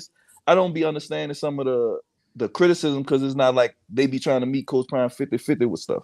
They just want him to do everything they want him to do. Like what he doing not working. You see what I'm saying? It's crazy. The only thing I've had is I played the sport well enough and good enough to know when people are being coached to be successful, right? So when I can see when someone's not being coached to be successful, right? Then we're gonna call it how we see it. That's the only thing I'll say, and I'll stick by that. You know what I'm saying? Like you got to coach. You go ahead. I'm sorry. Nah, this is the dicey part, right? Of like knowing what's really going on to like trying to keep the conversation flowing. Thanks. The part that bothers me in a situation, and the reason why I say that, right, is when you know certain coaches on their way out the door, do you think that they're gonna put the time in to develop, or do you think that you're gonna let things ride? Nah, they ain't got no moral They ain't. character. I mean, for that. comment. I mean, we. I mean, I ain't gonna They say ain't common got no sense. moral character for that. Yeah, Send them niggas home. And see, that's But you what I'm can't do saying. that legally. You can't do that, bro. You can't do You that, can't bro. do That's that. a lawsuit waiting to happen. Jonas, you can't do that.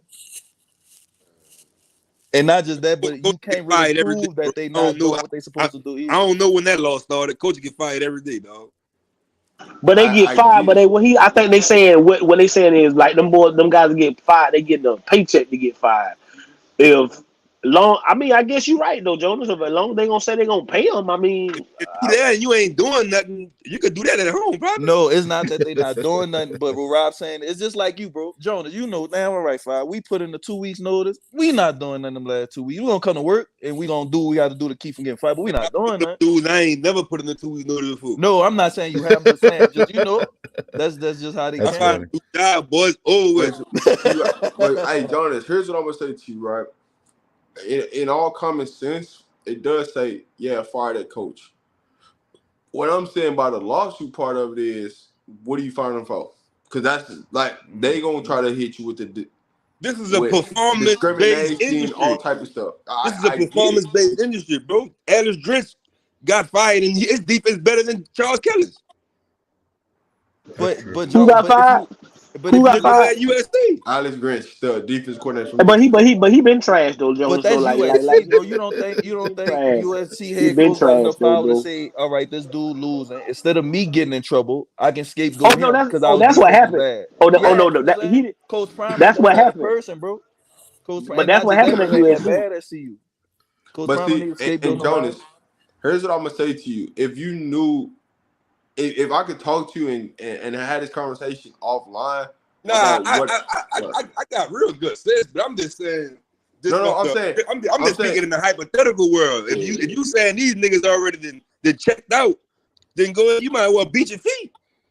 All right. So listen, in the hypothetical world, yes, you would let him go, but in reality, because one move happened, if you fire this other move, they're gonna come back to sue you because they're gonna think of it as retaliation. Yeah, so that's what I'm saying. You can't. The way the situation played out and the way it happened, you can't, because if you do, it's gonna be a bigger problem than what it is. If there was a way to get rid of the offensive coordinator instead of demoting him, that would have been done. But there was literally no way to do it. That's the same thing, like to a lesser extent. I know Rob can't speak on this, but like that's why Trevor Woods play, bro. Like he has to play because of his ingratiation and the affiliation he has with the university. He has to play. We see dude miss tackles. We see dude run away from the ball. We see dude don't occupy his lane. I know you don't have to. I'm just saying. I'm just speaking on what I see, bro. That's why, you see what I'm saying? So it's just certain stuff that since this Coach Prime first year and him not winning and not being ingratiated and not, having that power yet, it's certain stuff he got to roll with. Look how many of his homies already on the roster. I mean, on the coaching side. All right. My thing with Charles Kelly, right? I see a lot of people blame Charles Kelly. Charles Kelly good. But when you actually watch the game, he put the players in position. Facts. It ain't his fault that they ain't tackling. It's just our linebackers that really ass, bro. It's literally the linebackers. And that's the problem. That's the problem I have with people who blame Charles Kelly, that he got the worst defense. We ain't got no pass rush neither though right now. We ain't have no. If your coach is putting you in position to go make plays and you ain't making the plays, bro, I've seen Charles Kelly call literally the perfect play blitz or bro, Trevor Woods or Levante Bennett, bro, they hips is like I swear to God, like an 80-year-old woman, bro. They just don't flip them. They don't move at all. They don't move. They don't move, bro. Shout out to the $5 dono. Let me get the dono. I'm coming right to you. Shout out to the $5 dono. I wish Prime would hire another Go Jacket Hall of Famer, somebody offensive minded, and stick with it the whole NCAA. Then coaches would really hate for real. I don't think it has to be somebody with a gold jacket to come in and coach on the offensive end. You just need somebody that understand how to manage players and understand personnel that's in the game at the time before you make a call. That's what I'm Can't do gonna say. nothing without an O-line. Can't do nothing The, without the, an O-line. It there don't you go, work bro. like that. You can't. It I just, understand. Yeah, just be at the beginning of the boy, season, you be it was a lot better. Was a lot better calls, but that's because nobody knew. All right, hey, if we stand 4 people up in front of these 5 linemen, they don't know what to do. Like it's not just that. It's not that they bad coach, bro. It's if you run any kind of stunt, I don't care what team run a stunt, bro. Rob, man, you can get out there and run a stunt in front of 5 dudes. We gonna blitz your door. We gonna get a sack. Them dudes, they just not mentally sound. They don't know what they doing yet. Well, hold up. Here's an issue I have with that, and I keep saying this because I didn't actually did a lot of research on it. Right? There's 2 factors that come with that offensive line. Are they extremely athletic or talented? No, they're not. But there's also bad mechanics coming from Shadur and bad coaching coming from the coach. Because the quarterback don't make them no better. Yeah, he hold the ball too long. He does. Not even that. Like his mechanics, right? He's a very talented thrower. Let me. I want people to clear because I don't know people like to excuse. People like to say he's a very talented thrower, but he has horrible mechanics. You mean like his arm motion? No, not necessarily. If you watching the last couple of games, he's not even dropping back. He backpedaling. Bro, his ankle, you can see his ankle, and you can notice throughout the season if you've been watching, his drop backs and his footwork has gotten worse throughout the year. His ankle and his knee is messed up. Let me ask y'all a question. How far are you off the line of scrimmage in the shotgun formation? How far are you off about the line of scrimmage? About 5 yards. About 4 to 5 yards. So if you're 5 yards off the line of scrimmage, why would you hike the ball and take another 5-yard drop back? His O-line is trash, bro. That would mean you step up in the pocket. That don't mean that's what I'm saying. But his ankle being hurt, he can't step up and run. It's a lot of the times when he was taking sacks last game. It was a lot of times when he was taking sacks last game, he was stepping up and he couldn't take off full speed. He was doing this all year. He was literally doing this all. This is his motion. He hiked the ball 5 yards. He's 10 yards back before he even throw the ball. So let me ask you a question. If you 10 yards back, how many yards do you got to throw the ball before you even have any forward progress?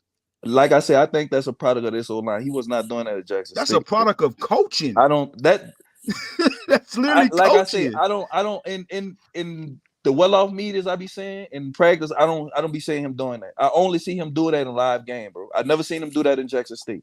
His mechanics, his footwork, all that, it was never a problem at Jackson State. It's just this O-line, bro. You get shell shocked. Them 255, 310-pound dudes be hitting you all day, bro. You gonna get shell shocked otherwise. Here's what I'm gonna say, right? Have you ever seen Ghost before? Which one? The Ghost Patrick Swayze?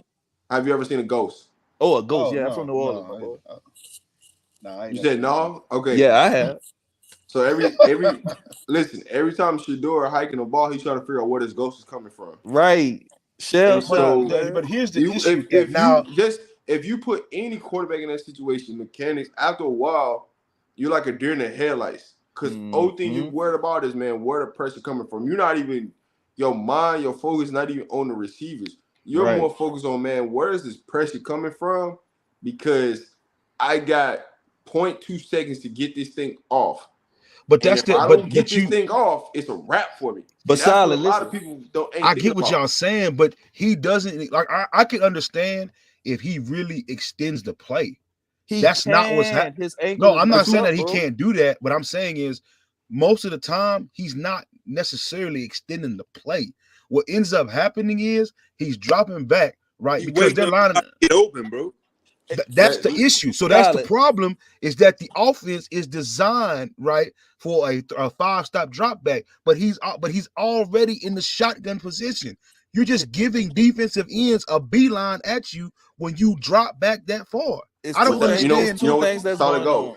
That's called a deer in a headlight. Yeah, it's two things that's going on. Okay, I gotta submit for that, man. I just see that, and I can see that. It's literally called a deer in a headlight. That's why. Yeah, that's what we telling you. It's literally he was not doing that TCU game. Listen, you gotten pressure so much by this offensive line, and you literally are trying to figure out. So your first instinct is when this ball hiked, I gotta get up out of there. Right. Like, no matter what, I got to get out of there so I can see something clear. Yeah, but hold up. What I'm saying is, so when you're hiking the ball and you get the ball and you drop back 5 yards, right? They allowing the play to develop. Here's the issue with that, right? When you don't have the line for that, right? And they're getting in the backfield, what you don't do is give the defense an opportunity to get to you. What I'm saying is that's his bad mechanics that he's dropping back in the shotgun position, but that's a coach's fault that they're not saying, hey, stop. We need to stop. No, hey, Sala, listen. If throughout the game, you don't have literally 1 second to drop back. So if I'm in, that's not the case though. You gotta be logical. He has time to throw the ball. Bro. They aren't developing the plays right necessary so he don't get killed. But that's what I'm saying. No, it's two different things that's going on. One, the offensive line is not giving enough time, and two, the receivers ain't in the spot they're supposed to be. We all know that the offensive scheme is quick. It's timing. It's supposed to be you're supposed to be where you're supposed to be when you're supposed to be there. If I already don't have enough time for my offensive line, my receiver probably not going to be in a position they're supposed to be. What am I supposed to do besides give them more time? I'm in a shotgun, so I have to back up more. I have to be able to see the field. My ankle is messed up. I can't get out of that the way I want to. You see what I'm saying? All right, I just want to hear y'all because it'll solve this issue. Do you say that's a bad offensive formation? If you know you don't have an offensive line to pass protect right the way you want to, why would you set up right an offense designed for your receivers to run complicated routes so that you got to throw them the football? It's not complicated routes. It's just timing.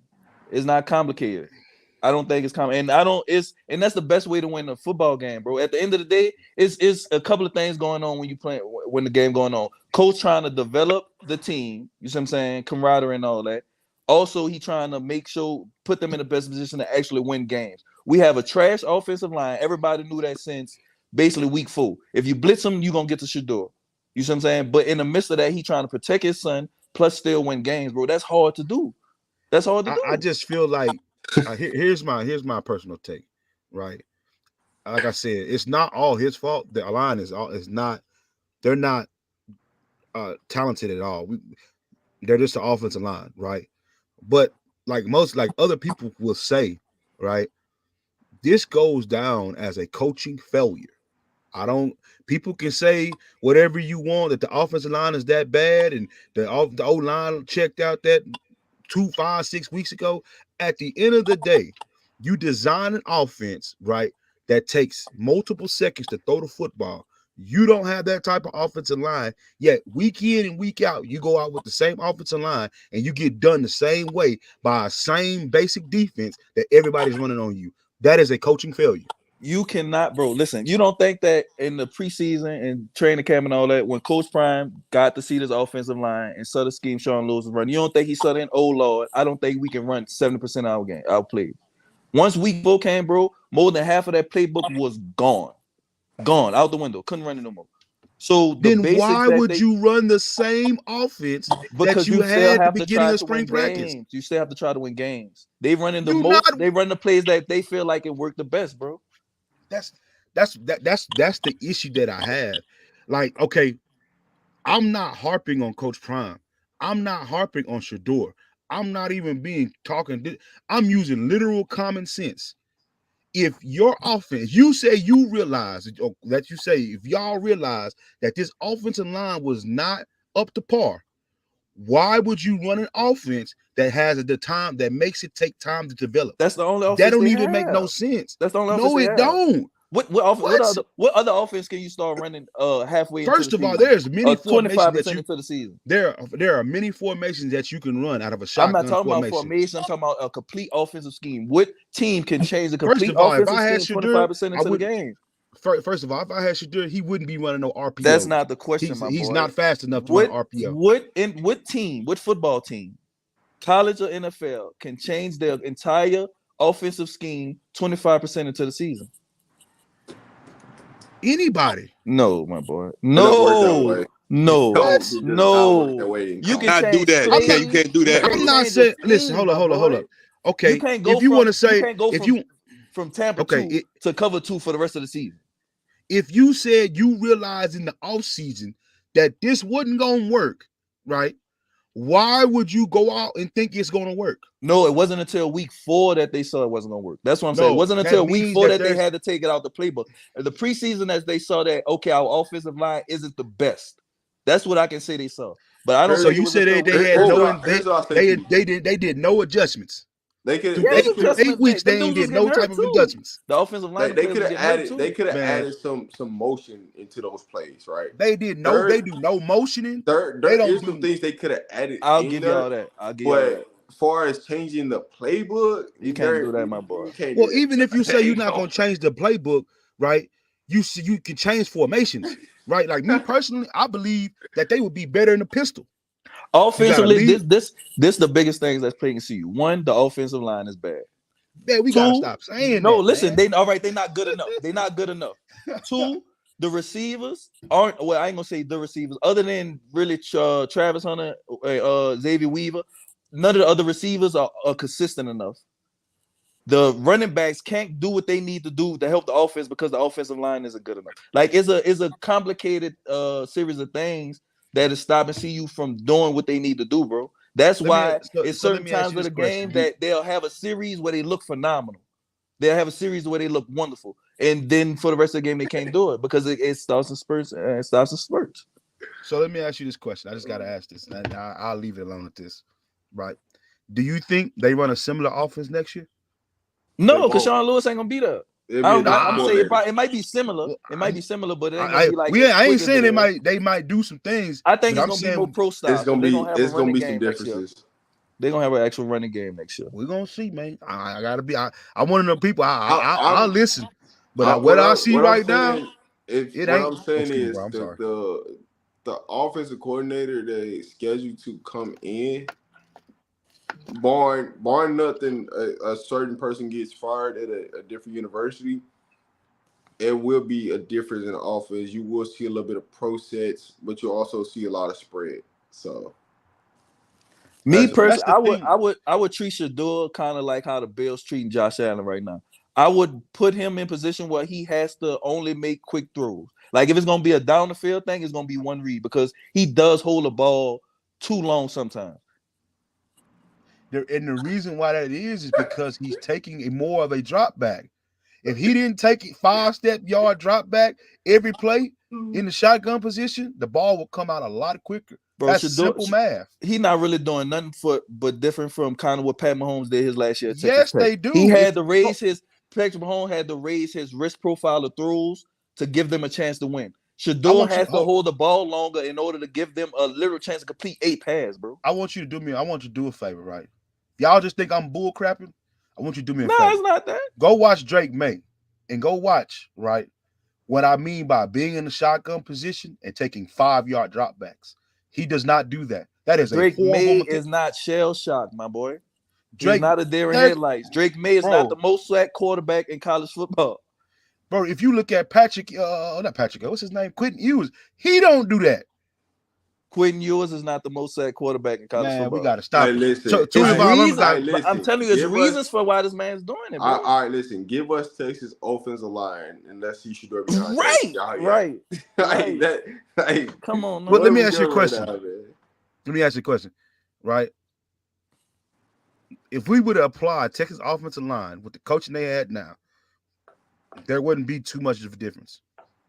Bro, the only reason people complain about Colorado coaches, the only reason people complain about Colorado coaches is because there's a couple first year. Wait, what you say? I said if you took Texas offensive line and you gave them Colorado's coaching staff, there would not be that much of a difference. Yes, it would. Man, I don't believe that. Wait. So hold up. A coaching staff don't make you get worse? Hold up. Are we not recognizing that the coaching staff is horrible? So silent. So you say if you take a top 5 offensive line and give them Colorado offensive line coaching staff, that's gonna make them worse? No, I didn't say Texas offensive line. I said if you was to put them under Colorado's offensive line and coaching staff, right? Not offensive line, coaching staff, there would not be that big of a difference. So what you saying is the Colorado coaching staff was making the offensive line bad because there's no correction.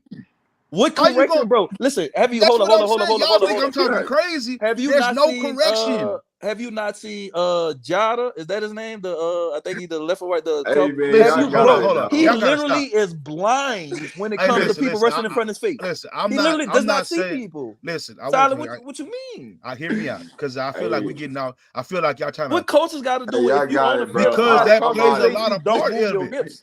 Bro, okay, listen. I understand that Colorado does not have the most talented offensive line. But this is my two things, right? If you don't have an athletic offensive line, right? Why would you drop back 5 yards to give the defensive end? I am shell shocked. I'm shell shocked. That's why. I can't run because my ankle messed up. I'm trying to do whatever I can to get this 5 yards. You saying that now? Why didn't this happen earlier? Sally, I don't know what you want. I don't know what answer you want, my boy. You keep saying his ankle is hurt. His ankle is hurt now. I'm talking about why wasn't these adjustments made earlier in the season? What adjustments you want the offense? That's why they getting the walking papers. Listen, man. Thank you. So at least somebody. No, listen, I'm not saying the we offensive gotta line coach stop is this, good man. or deserves to be around. But what I'm saying is, it's only all right. Let's say you 70% good. A coach can't do no more than make you, I say, 15 to 20% better, bro. He can't make you 30%, 45% better. But here's the issue, right? And this is what I have an issue with that, right? An issue with what? That the coach can't make you hold on. Let's say they had immaculate. What's up? Solid goal. I got one question. Just one, dog. If we had Texas offensive line, you don't think we'll be able to run the ball? Oh yeah. I ain't say that. That's not what I said. All right, so I think he's saying. I'm confused. That's not what I'm saying. I'm confused. I think he's saying that if you put them on a billboard, they ain't gonna do shit. That's what I'm saying. Listen. But that's what I'm saying. A coach can't make you hold on, worse. listen to this. How can you say that, but you said we can run the ball, right? So if we're able to run the ball, don't you think the game plan changes and Shador's not making that many passes? Here's my thing. Okay. Sure. Now you I'm might just- not I'm just agree. asking. Question. You gotta I'm gonna answer the question. You might not question. agree with what I'm gonna say about this, and most people will say, "Oh, you sound like a Shadir hater." I really feel like a lot of the times they were designed to run the football. He checked out of it. He played a lot of selfish football. Now you might not agree with that. I don't have no physical evidence to say that. No, but he what said I it. see on camera. He said it so. What I seen on camera, he played a lot of selfish football. What's selfish if I'm the quarterback? No, I'm saying because you can't sit. Look. Okay, here's three things. You can't have bad mechanics. You can't hold the football for too long. You can't have a bad offensive line, right? You can't have no run game, and then expect you to do everything, and then when it don't happen, right? You can't expect none of the blame. No, hold up. You stacking a couple of things on top of each other. That's what's really what's going on. Y'all say his offensive line is trash, right? You're saying his offensive line is trash, right? You say he's not running the football. I'm saying what y'all saying. Offensive line trash. They don't run the football, right? His ankle hurt, right? And he ain't got nobody to throw to. We never say he don't have nobody to throw to. Y'all just said it earlier. No, we didn't. Man, we said they're not what they're supposed to be. That's why the offense. Okay, y'all, they're not what. Okay, so they're not what they're supposed to be. No, where they're not where they're. Oh, they're not where they're supposed to be. Right. All right. That means you ain't got nobody to throw the football to. Right. Some of them guys be out there messing them rocks. I went to USC game. Some of them guys be out there running into each other and everything else, brother. It is, man. We gotta. I understand. I want to see you win. Hold but on. The first thing I gotta say. Let me ask him this right quick, Silas. Okay. So give me what you want them to do then, because I be hearing y'all a lot. But just tell me what y'all want to do. After the UFC loss, right? I would have made a transition of my offense, right, more into a pistol type offense. So you want these people to change their entire bro? You're not changing much. Mercy, what are you changing, bro? You got a receiver that literally just go out there and get cardio. Bro, no, listen. Hear me out. You go 4 or 5 wide almost every down. Every down, you have at least one guy running out there getting some good cardio in. That's what he doing the whole game. I give you their formation. All right, so listen. I give you that. So, hold on. I think you're missing the concept, right? I get the concept. I'm saying I don't mean to interrupt you, Rob. I understand it's your channel. I understand what y'all saying. I trust me, I'm not slow at all. But what I'm saying is you go 4 or 5 wide almost every down, right? That's number one. Your offensive line is not designed to have a play develop. They're not designed for that. They're not designed for multi-route quarterback play. They're not designed for that, right? They don't have the athletic ability to even do that. So that's number one. That's the first red flag that you got going on your offense. Number two, you have horrible mechanics. Y'all might not say it, but sitting here, y'all mechanics say y'all might not say it. But if you in the shotgun position, you dropping back 5 yards after you snap the ball, that is horrible mechanics. Say, Silent, your girl don't swing at you? Like your girl ain't never swung at you and you back up? Yeah. All right, then so what you want that man to do? That ain't got nothing to do with it. If he know it's coming, he gotta back up. Hey, No, man, no. If you don't have the offensive line to allow a play develop, you need to have pre-snap that position. It needs to be single. If all it right, ain't here, throw it to the out flat. I'm gonna give you my best explanation of what might be going on. Give me 1 second. Give me 1 second, fella. Give me 1 second. Tiffany, they want you to come back on camera. Oh, she dropped off, fellas. I was trying to. We got some face cam. Hey, I got a question. I got a question for you. Hey, Rob, I like the way you run your show, my boy. I did see some brown on. I was like, God damn, what's this? Hey,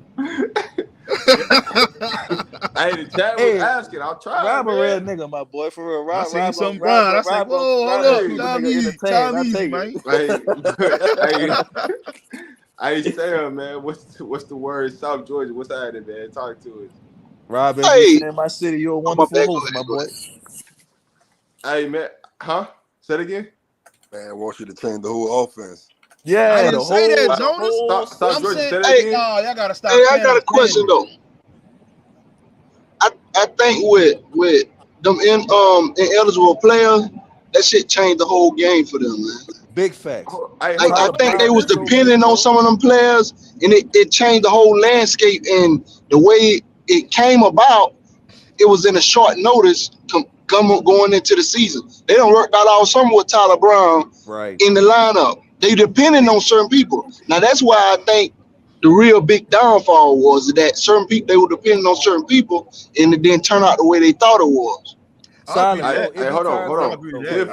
Tiffany, I know you had a question, and I know you came up here. Just come back.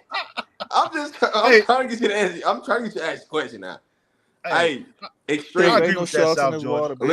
Extreme. The doctor is here. Don't worry. She's here. All right, man. She's here. Hey, but Silent, it be certain times, bro, they can't run a screen to jot aside, bro. Dude, they horrible, my boy. Well, what I'm saying, now to that response, right? You have to understand that there is somebody coaching against them that's gonna play the game of yardage. I hope y'all understand that. So sometimes when you see a play blow up, that's good defensive coaching. That's exactly what sometimes that is. We gotta admit that.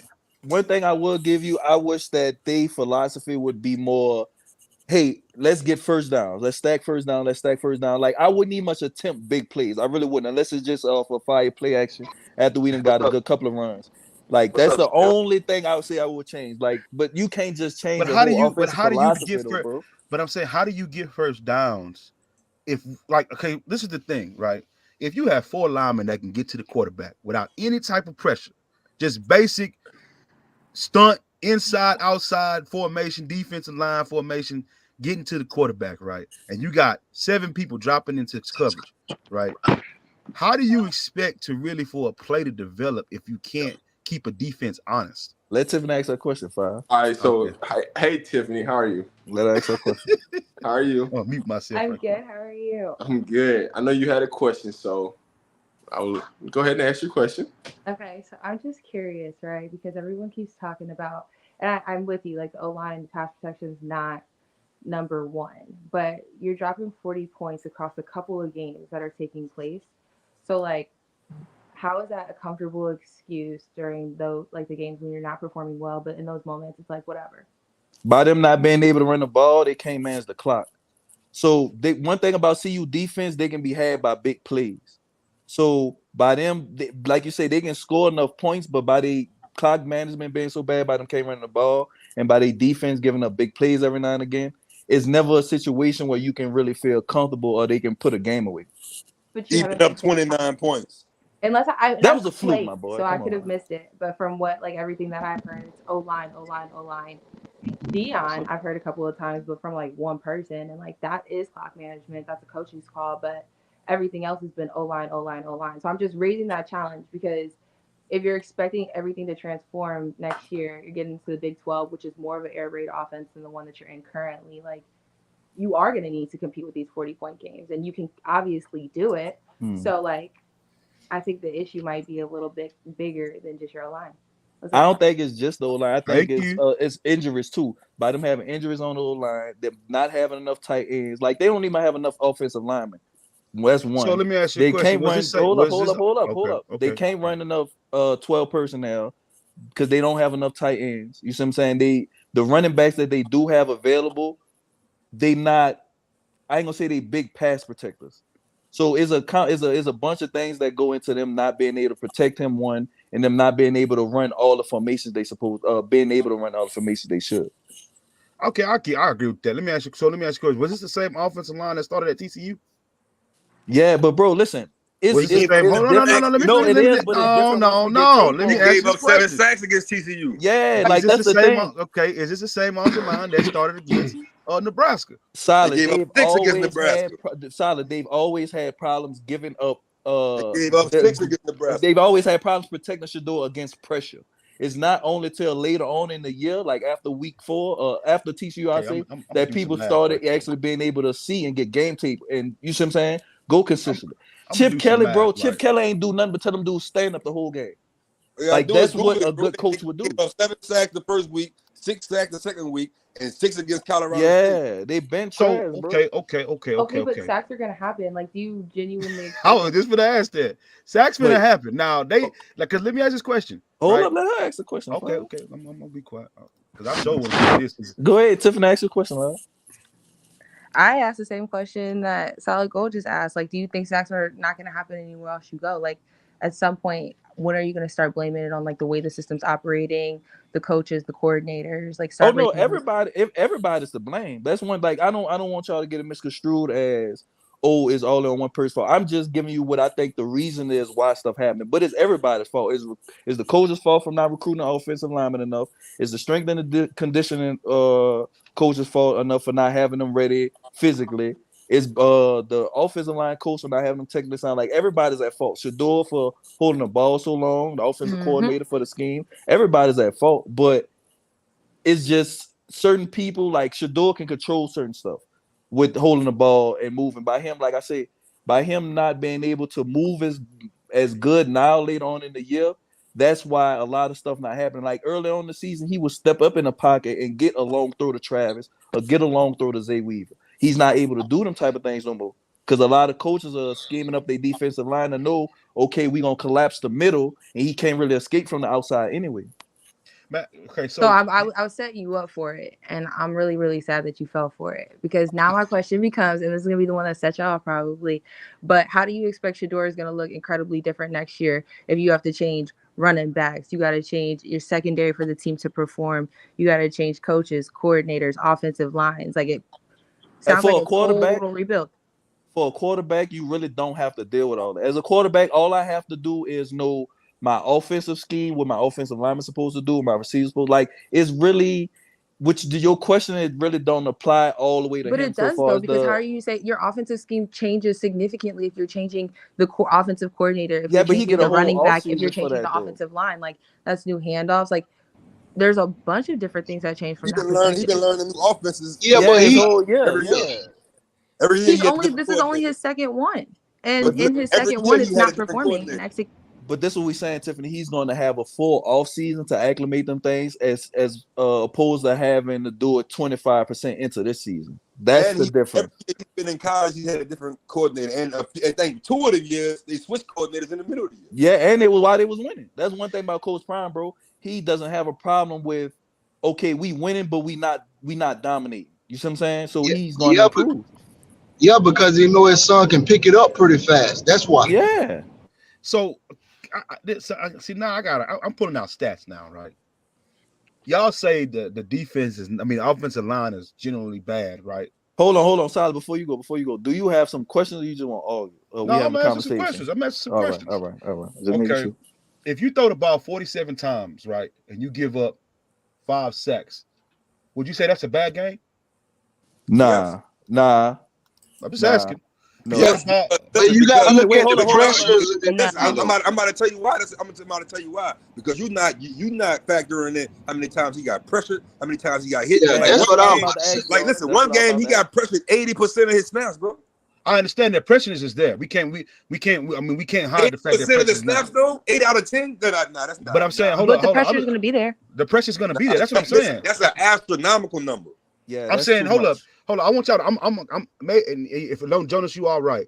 But here's his numbers. The attempts that he's throwing the ball, right? 47, 42, 47, 35, 45, 42, 47, 43, Solid. This 40, college football. You got to 40. throw the ball to win.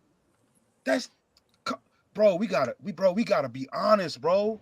Hey, Be how honest many about games what? have you been behind, man? How Wait, many hold up, games hold have up, you hold been up. behind? We're not factoring that in either, man. Solid. Be That's honest not. about what? Listen. That comes down. If you're already behind, right? That's poor coaching. You're allowing your team to get behind. Yeah. I mean, that's what that is. Wait, So hold up. at what point on the field the player's responsible for falling Yeah, behind? because I'm trying to Oh see yeah, how they're does a coach responsible for. allow I'm you to not get gonna sit here and say behind? they're not responsible for anything, but what I am gonna say is, right, you have to attribute his sack, his amount. I want you to understand something. They gave up 53 sacks this year. Solid, you done switch subjects Hold on, like no, 4 times, my boy. Listen. He has thrown the ball over 500 times and they gave up 50 sacks. Do the math. That logically speaking can't say that your offensive line is that bad. Wait, hold up. Solid. Is you talking about looking at the numbers and we've watched the game, Solid. You looking at numbers. I'm We've looking at what I watched the think. games, my boy. What is you talking about? We've saw the games. Numbers Bro, I matter. understand. Those are the same No, stats that y'all used Hold to up, hold argue up, Bro, hold with. up, hold up. if what I'm Hold saying up, don't hold make up. sense, I don't understand this. Hold up. If what you're, about hold what on, you I'm finna watching add it though? up. I'm What finna about add what it you up. watching? Do that When matter? I'm What you watching, watching? and I've told you his biggest Solid. error. Solid and Tiffany, this is what my thing is. Y'all putting these numbers out like these numbers. All right, if you look at them numbers say, okay, hey, this quarterback might be getting sacked so much because he's throwing the ball a lot. We watch the games enough to know, no, my boy, that's not why this man getting sacked. He's getting He sacked because don't his even have a O-line is chance. trash. He's trash. Man, all right. I got Name, hold up. All right, so I'm not Solid, gonna put win it to this you like argument. this. Y'all putting quantity on it, man. You got to look at the quality of that damn line too now. Solid, I'm gonna put it to you like this. Name me a college football team that has at least 10 wins that don't average at least 35 to 40 passes a game. That don't. You want me to find one? Yes, please. Because every college Okay. football team that wins and wins a lot, they throw the ball a lot. Not necessarily. But not in comparison to how much Shador is throwing it. That's Not what he's necessarily. pointing out. But we know the reason for that, though. My thing is, we have watched the games enough to know what goes into these decisions that's being made. It's not like we just looking at numbers like Solid saying and going up. We saw the games. We know what's going on. The offensive play calling, yes, it can be better so far as the formations they get into, of course. But we have to understand that them formations are being called because of injuries, because of people not being good enough. Like it can't be just you trying to throw a warm body out there. For certain positions, yeah, but for offensive line, it can't be that. You can be a gunner, some slot receiver, and do something crazy. You can't do that offensive line. Back up tight end or some shit like that. Yeah, like it. I don't. Y'all be bringing numbers, and that don't work in football. Just numbers don't work in football. But sports, period, just numbers don't work. I ain't gonna say basketball maybe a little bit, but it's not in football. You can't just go off just numbers. You have to actually watch the game, bro. Can I say something when you're done? Coaches get fired because they base their career off analytics. Go ahead, Tiff. I feel that. And like, I'll let y'all have that for sure, because I totally agree. I think it's the combination between the two. But when it comes to that, you got to start using film to defend the people that you're calling great. You can't just flip to numbers, because when other people flip to numbers, you can't discredit that. Wait, who we calling great? Your boy. Shador? Yeah. But wait, hold up. I thought I was tripping. They try to add up. Wait, hold up. But Shador not good? I never said he's not good. I've always said that he's good. I've just always said that he's not a top. So you think so? I'm just saying that when I said that Shador wasn't a top 5 pick or a top 10 pick and was arguing amongst y'all, all you were throwing out. He's not a top 10 quarterback right now. He's not a top 10 pick right now. Not this year. But you agree with me on that. Like, there's been 2 people on this panel that have traditionally agreed with me that across. No, listen, he'll no. All right, I'm gonna put it like this. He can be a top 10 selection, but he's not good enough right now to be a starting quarterback. I'll say that. I would agree with that. That's what I'll say. But he's definitely a top 10 pick for sure. If I was top 10 pick and you're not able to come into the league as a starting quarterback, Zach Wilson was a top 10 pick. That nigga was ass. Joe Love was a top 10 pick. That nigga didn't start. Don't hold up now, baby. We got some people now. No. I didn't say can't. No. You said that you don't think that he should start. No, I'm not. No, but listen, I'm not saying he's not good enough to start. I'm saying me personally, I don't think he should start. I think any quarterback that's a top 10 pick, you should sit behind somebody for a year. The NFL game, the speed, the weight you have to put on, the rise in the level of thinking that you have to have football acumen wise, you need a year. You need a year. The only quarterbacks that should ever like start their rookie years like physically imposing quarterbacks like Cam Newton, Anthony Richardson, like them type dudes. Because I feel like their bodies will hold up. Anthony Richardson is out with injury. Oh yeah, because he runs. That's true. That he runs too. But I'm saying just physically imposing guys, that should be the only people I think that should start the rookie year so far as quarterback. The only quarterbacks that should start out of college are quarterbacks that have great instincts. If you don't have great instincts, you need to sit your behind down. No, bro. Patrick Mahomes is the quarterback with all of the best instincts in the game right now, and he didn't start. But him not starting wasn't. I think that just came down to like coach's decision. Like I don't think. Yeah, because Andy Reid knows better. Andy Reid knows better. Why would I put my quarterback out there for him to develop bad habits when I could just sit him right here, let him get better physically, mentally, and also learn? But hold on, here's the oxymoron about Patrick Mahomes, right? When they drafted him, they did not think he was going to be one of the top 5 quarterbacks ever. That's a lie. No, bro. No. That's a lie, bro. Hey, that's a lie. Andy Reid saw that man throw the football at Texas Tech, boy. Andy Reid knew what he was getting, my boy. Andy Reid knew what he was getting. First of all, we all saw him at Texas Tech. No, but this is when New Orleans to get him, boy. Because hold on. Sean Payton was going to take him. Sean Payton ran his mouth to the wrong person, and Andy Reid said, "Oh yeah, I got Let him." Him know. Listen, I was in New Orleans the year Pat Mahomes got drafted, bro. If Pat Mahomes would have got to any offensive coach, we would have got to Sean Payton, he would have got to Andy Reid, they was going to take him, bro. Every smart offensive coach in the NFL when Pat Mahomes coming in saw the best thrower of the football ever, bro. It was crazy what he was doing. I'm gonna be honest with you. Here's why I call it Hawk Fooey, right? Do y'all even know when do y'all even know what draft pick Patrick Mahomes went to? Yeah, he was like 13. He was like I'm about to say mid-teens. He was like 10. No, he was like right outside of 10. Like I thought he was 11, 14, maybe. right? A lot of teams passed on him. Not because they didn't. I'm gonna be honest with you. Not because they didn't say he had talent. They knew he had talent. The issue was him coming from a air raid offense. Yeah, that's what I'm saying. That was the biggest issue and conundrum with Patrick Mahomes. Teams was nobody knew he was going to be the second or third best quarterback of all time. Not just that. The one thing that he could not do at Tech was win games. So it was him and Baker Mayfield, great numbers, great stats. But 70 points one night and lost. Yeah, but this is what I'm saying. This was the difference between Pat Mahomes and the rest of them. What about Baker Mayfield? Because they can make him. They can make silent. Baker is a good quarterback. Andy Reid saw in Patrick Mahomes not just a quarterback that had phenomenal potential, but a quarterback that knew in the college ranks, hey, if I want to give my a team a chance to win, I have to have riskier throws. I can't play it safe. That was the difference. And I'm not gonna sit here. I don't know if that's true or not. No, I'm telling you that's what they said. I get that. I'm not arguing that point. What I'm saying is, right, when Patrick, if the universal consensus that he would have been a top 3 or 2 quarterback of all time, that wasn't. He would have went number 1. But that's what I'm saying. what That I'm wasn't trying a to get you to consensus, though. understand. That's what I'm telling you. That wasn't a consensus. That's what I'm saying. You That's said not always everyone, the case, bro. That's not always the case because Aaron Rodgers fell to the bottom in the first, and and everybody knew. I get that, But Jonas. he's right though. The consensus is Everybody not knew he that was the Patrick best Mahomes. quarterback in that Nobody was draft. expecting Patrick Mahomes to do what he did. But the That's point I'm all I'm making, Everybody saying. knew. They didn't know that he Everybody They didn't Aaron know that Rodgers he wasn't was the best capable. quarterback in his draft. Everybody knew Aaron Rodgers was the best Then quarterback. based off your logic, they should have had the same understanding for Baker Mayfield. everybody, wait, hold up. This is what I'm saying. When Patrick Mahomes was coming out, every team knew he was arguably the most talented arm thrower. Correct. He had the best arm talent, but only select coaches saw that, hey, not only is his arm talent good, but his acumen is good enough to him to understand that the way we playing, the way my offense is going, we not scoring enough points. The way I'm playing is not good enough. I have to raise my level. My defense can't stop a damn nosebleed.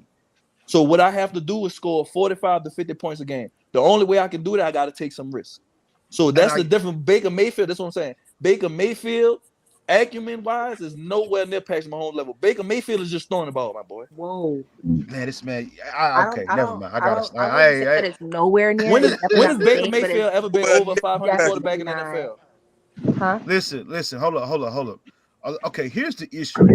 People are not getting enough credibility to Andy Reid. That's number one. I just told you, Andy Reid is the one coach. I ain't gonna say the one coach, but the coach that saw, hey, I know what this guy's going to be. Patrick Mahomes went to the Chicago Bears, he'll look just like Justin Fields. Chicago They Bears is a wasn't gonna trash take him because organization, they though. didn't That's see what Somebody I'm said telling you. that. That's nuts. They He wasn't would gonna look just take him like because Justin they didn't see Fields. the We When got did to the stop Chicago this, Bears man. ever I wouldn't. nurtured I and don't know grown a about quarterback? but he's kind of valid though because and I know people have started talking about it a little bit more. Your girl's a diehard Eagles fan. I bleed green, so I've been there from the start. No quarterback has ever looked bad under Andy Reid. Even Alex Smith was pretty good. Alex Smith. No. But for real though. But Silas, that's more to my point. If I'm taking a quarterback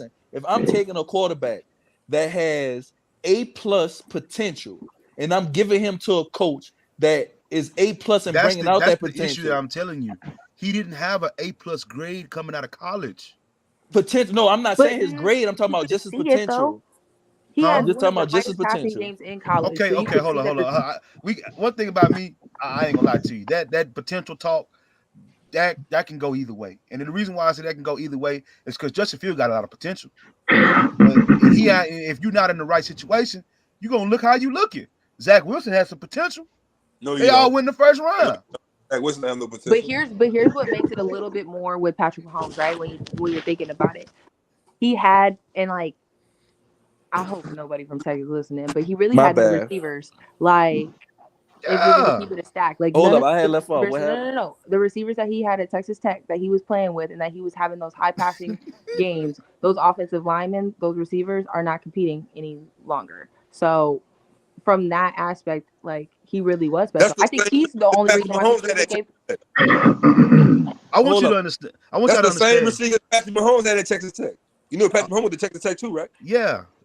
That's what I'm saying. If y'all go off the logic that y'all saying, Baker Mayfield and Patrick Mahomes had a game where there was 1,300 combined yards thrown.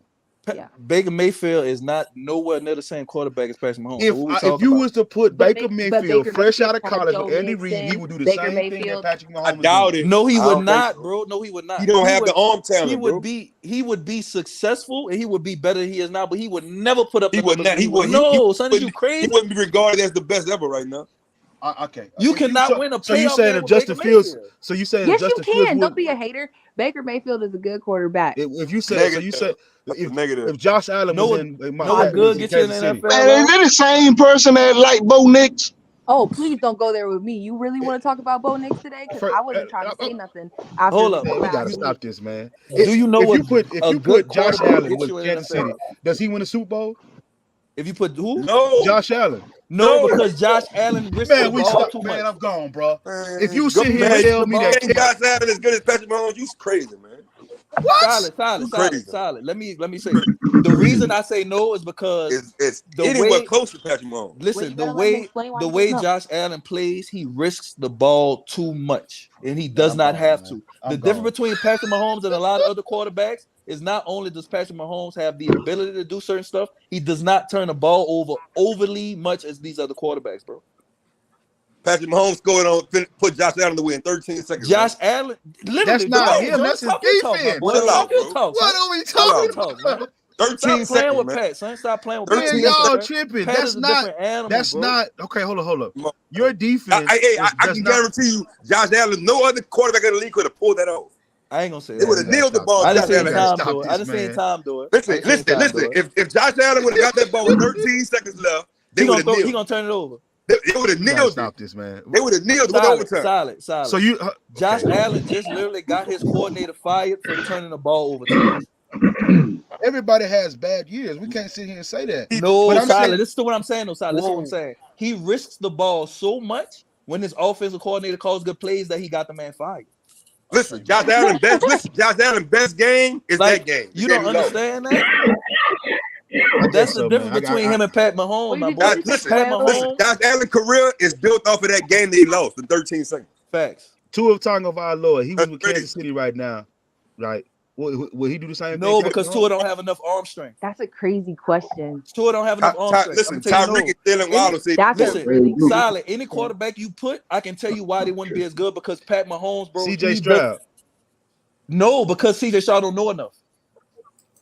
He don't have enough experience. If y'all say, hold up. If y'all saying they all had the same treatment, we're not talking about just the Chiefs, right? We're talking about under Andy Reid. So that's the part that you got to think about and take into consideration. You really don't think that Andy Reid is capable of, with CJ Stroud doing what he's doing under DeMeco Ryans at the Texans, you really don't think that the Chiefs would take that up a notch? Yeah, but that's not what he's asking. He's saying that if you take quarterback. No, I tell you, yeah, he can be good, but that's what I'm saying though. There's no quarterback that you can take Patrick Mahomes out, put quarterback B in, and they're gonna get the exact same numbers. It's not gonna happen, bro. That's what we try to explain to you. Patrick Mahomes, his greatness is going to be at a certain level no matter what. It's just that Andy Reid allows him the space to, bro. You gotta, if you just look at the offensive plays that they run, they innovate, bro. The shuttle pass that Miami did a couple of weeks ago, they get that from Kansas City. Hold up. But there are people that are out passing Patrick Mahomes today. So kind of your argument, like I'm trying to figure out, like. So Tim, you talking about stats? You talking about stats? You talking about stats? No. I'm even talking about like actual in-game performances, like the plays that I've seen quarterbacks make in high-pressure situations. Hold up, Tiff. Hold up. There's not one. Hold up. Have those quarterbacks made them plays consistently over the last 5 years? That's exactly what about my question. There's not one quarterback. I gotta ask this. Hold up, Side. Let me ask Tiff. Tiff, there's not one quarterback since Pat Mahomes has came in the league that has been as consistent as him and has been winning as much as him. None. That's true. That's fair. No, you're so listen, hold up. So when Solid is giving these hypotheticals of take quarterback B and put it in Mahomes' place, he gonna get the same result. That's nonsense, my boy. Yeah, that's not true. The universe don't even work like that with nobody. But let me just real quick. Herbert. But the thing that he's saying though, I think is talking about like competing at the same level for a single, and Solid, let me know if I'm wrong, but on a single season basis, you're not really saying that these quarterbacks are better than Patrick Mahomes. What I'm saying is, and you're absolutely right. What I'm saying is, if you take any of these top 5 quarterbacks, right, that's outside of Patrick Mahomes, Tua Tagovailoa, Justin Herbert, C.J. Stroud, Justin Allen. Herbert not a top 5 quarterback? Nah, top 5. Sam Howell's up there. Sam, hold up.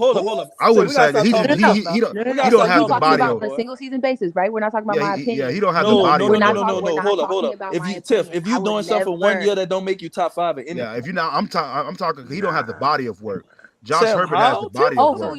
So you are saying that they're better than Patrick Mahomes. What I'm saying is, y'all gotta listen to what I'm saying. What I'm saying is this right here, right? Andy Reid, right, is the type of coach to bring the best out of a lot of quarterbacks. A lot of quarterbacks are in poor situations because they don't have an Andy Reid type mind under center. That's the reason why. Patrick, the wild take that I said was a lot of people did not know or even think that Patrick Mahomes is going to be a top 1 or 2 quarterback. But we give you that though, Solid. That's what I'm saying. We give you that. Look, I disagree with that because if you look at the top 10 quarterbacks in the league, after you get the number 11 to 20, the drop off is crazy. Facts. Hey, this is what I gotta say. 2017. Like they don't have that many. They don't have that many Patrick dominant Mahomes quarterbacks in the NFL right now, dog. Like they don't have that many went number 10. Like the quarterback play NFL is draft. dropped off tremendously, bro. Huh? The best quarterback that was rated in that draft class was Deshaun Watson. Yeah. Based off of wins at Clemson. But if you go back and look at Patrick Mahomes' career, he has better off-script plays than any quarterback in the NFL. That's what put Patrick Mahomes at the top. The arm talent, the system that he was in, but while he was at Texas Tech, he was able to continuously make off-script plays. And That's Solid, why he took Solid. That's what I was took speaking towards with Patrick his potential. Mahomes over Deshaun Watson. I'm That's not why he hold took Patrick Mahomes on. over Deshaun But y'all Watson. misinterpreting what I'm saying. Because he already said that's not. He agreed with that. What I'm saying is, when Patrick Mahomes came out, nobody thought he was gonna be an all-time great. Yes, they did. That's Solid. That's what we telling you, Solid. That's not true. Number 10. That's why. Listen, Solid. If that's the Andy case, Reid, Zach Wilson is an all-time great. Solid, Sam Darnold is an all-time great. Solid, If what are that's you what we talking going, about, my boy? we gotta stop this, bro. Solid, If what are y'all you going talking off about? based off where he was drafted at, right? We're not going based off what he drafted. Solid, we talking about the Okay, so, potential. Listen. The potential that coaches saw in Patrick Mahomes and the potential they saw in Deshaun Watson was not the same thing they saw in Baker Mayfield. That's what I'm trying to explain to you. Exactly. Deshaun Watson physically was different than Pat Mahomes. So that's why a lot of teams fell in love with Deshaun Watson, his build, the way he moved. I think that was and he won a championship too. Yeah. Baker Mayfield, bro. Baker Mayfield is all hype. It's all hype. Baker Mayfield ain't win nothing, ain't gonna win nothing. He don't do nothing. Baker Mayfield did what every other quarterback does in college. He Put took up a the lot of Browns numbers to the and don't win playoffs nothing. for the first time in like forever. He took the Browns to the playoffs. Yeah, he did, and he had Tiff. one of the seasons he had really good numbers. So like, if we really Tiff, want you to, don't One get of the forget seasons something. he had You have to win. that's a Brown situation. That has Tiff, you have to nothing win. with You said one of the seasons he had really good numbers. Like what we doing, bro? yeah, but So, Tiff, but it's not. We're not He talking. been in the league like 5 years. You gonna say one of the years he had really quickly. We're not talking about the Browns today. The Browns back then, all they had, I believe, was Amari Cooper. So like, and he wasn't not prime Amari Cooper either. So like, be for real what you're talking about, because the Browns still aren't doing nothing today, and they've got a stacked roster. I think as an organization, they're just dysfunctional. But I mean, that's true. That's true, Tiff. They gave this man a fully guaranteed contract. But he was part of the reason. Hold up. They gave Deshaun Watson. They drafted him number 1 overall, and he was gone in 4 years. He was a bum. That's true. But that's what I'm saying. We know the Browns is a He's the only number 1 overall pick who didn't get re-signed by his team. Because they thought that they could have Deshaun Watson. Nah, that's not true. Josh Rosen like obviously look how that worked out for them. Josh Rosen wasn't number 1 overall. Oh yeah, he wasn't number 1. Yeah, you're right. He wasn't number 1. My bad, Tiff. What you were saying? Nah, it's to call him a bum. Like it's kind of like absolutely wild because I'm from New Orleans, baby. The Browns haven't. People that don't when was the last time the Browns went to the playoffs? The Browns bums too, baby. When was the last? No. But my point is, when was the last time they went to the playoffs? But they not good, so we don't care. But I ain't gonna say we don't care. We don't expect nothing from the but Browns. You're gonna compare. You can't tear down a single person because of an organization that's consistently failed.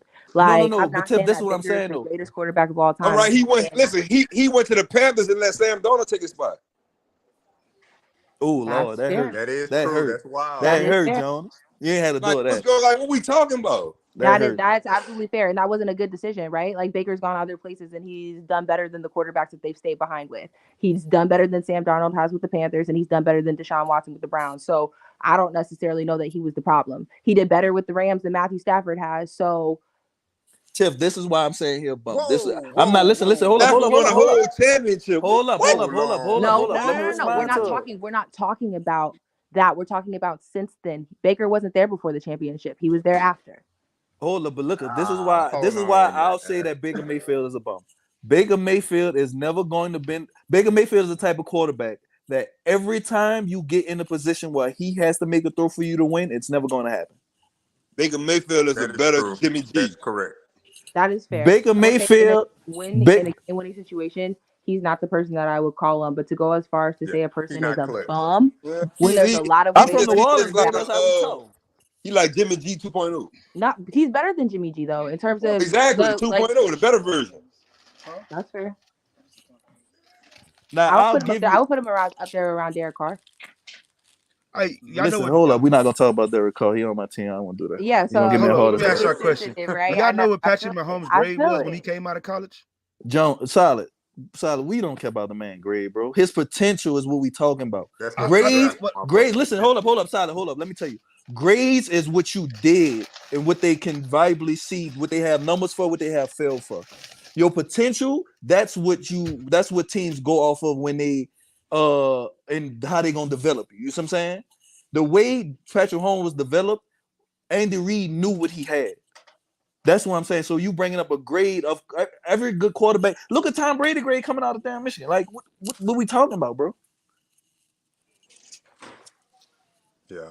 The Chiefs you traded know up to what? get I gotta Patrick submit Mahomes. to that. They jumped Yeah, over. because Listen, They bro, literally listen, traded Andy up to Sean Reid get Payton was knew. going. That's what I'm based Sean telling Payton you, was on his going to bro. draft potential. him. Listen, Sean Payton was going to draft Patrick Mahomes and trade Drew Brees, man.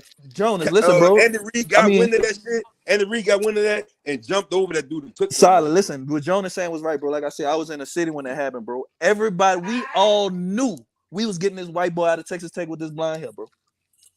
I mean, this light skinned dude. Like, we knew that's what we was getting. We just knew it. Andy Reid wasn't having that shit. Soon as they made that, I forgot what trade they had made to get that better draft pick. But as soon as they made that, man, Andy Reid moved up so fast, boy. He got rid of D Ford, I think. Yeah, that's what it was.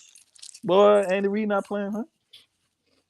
I guess so, man. One thing I can say about Andy Reid, he is too late in his career to be dealing with mediocre quarterbacks. Yeah. He not dealing with no Sam Howells, no Baker Mayfields, no Jimmy G's, Daniel Jones. Like, some coaches, bro, they don't have time for that. Yeah. So, Wait, people are going off or talking about Colorado. So I have a question. Since we're talking about all these air raid offenses, how do y'all think Shador's going to do when he gets to the Big 12? I think he's gonna do fine.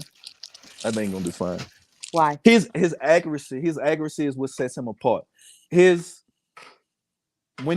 can see already that when he gets to the NFL, his completion percentage is going to be high because it really don't matter if it's a 5-yard hitch, if it's a crossing route. Like, he knows where to place the ball. So when he gets around NFL receivers who are consistently going to be in the right spot, he's gonna shine. Even in college, when the rookies that they got now, like Dawson and all them dudes, once they get consistent, man, them dudes gonna shine. No, and before I say my next point, like, I don't think Shador's bad. I just genuinely have the question, like, air raid offense, higher scoring games. Like, do you genuinely, and I'm not talking about how he'll be when he gets to the league. I'm simply talking about the way that the Big 12, this transition, because I think it's going to factor into whether or not he comes out this year. The Big 12 is a step down from what he playing against now, though. Whoa, no, it's not. I'm not saying the Big 12 is easy, but it's not. It's the Pac-12 will run through the Big 12. No, it doesn't. What you mean, Jones? You talking about like they I feel like the teams in the Pac-12 right now, if you line them up against Baylor and Texas Tech, they'll beat the brakes off. That's true. Actually, no, they literally wouldn't. What are you Actually. talking about? Texas Tech went toe-to-toe with Oregon. Toe-to-toe And don't mean you literally won, barely though. We talking lost about that game. We talking about wins and losses, baby. No, but no, we're talking about competition levels. That's what we're talking about. But Tiff, this what Jonas saying. And listen, and the University of Texas almost lost to Wyoming. So what? And they beat Alabama. So what? Hold on, man. Slow down, like, UT, bro. Come on, I bro. got it for you too. Tiff, this is what I think he's saying though. If you take the records of the top teams in the Pac-12 right now, and then take the top teams in the other, it's not no comparison, Tiff. It's not no comparison.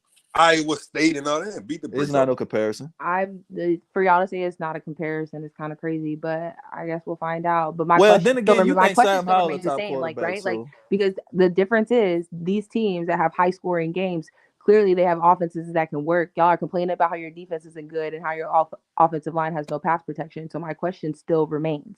It's still a very valid question. But hold up, Tiff, you was asking about how I believe you was asking. Your first question was, how is the way they play offense in this conference going to translate to how they play offense in the next conference, right?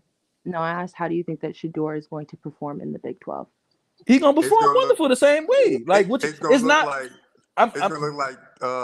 look like the TCU game. Yeah, this is what I'm saying. It's not like he's going. He's not going from. In my perfect world, look like that.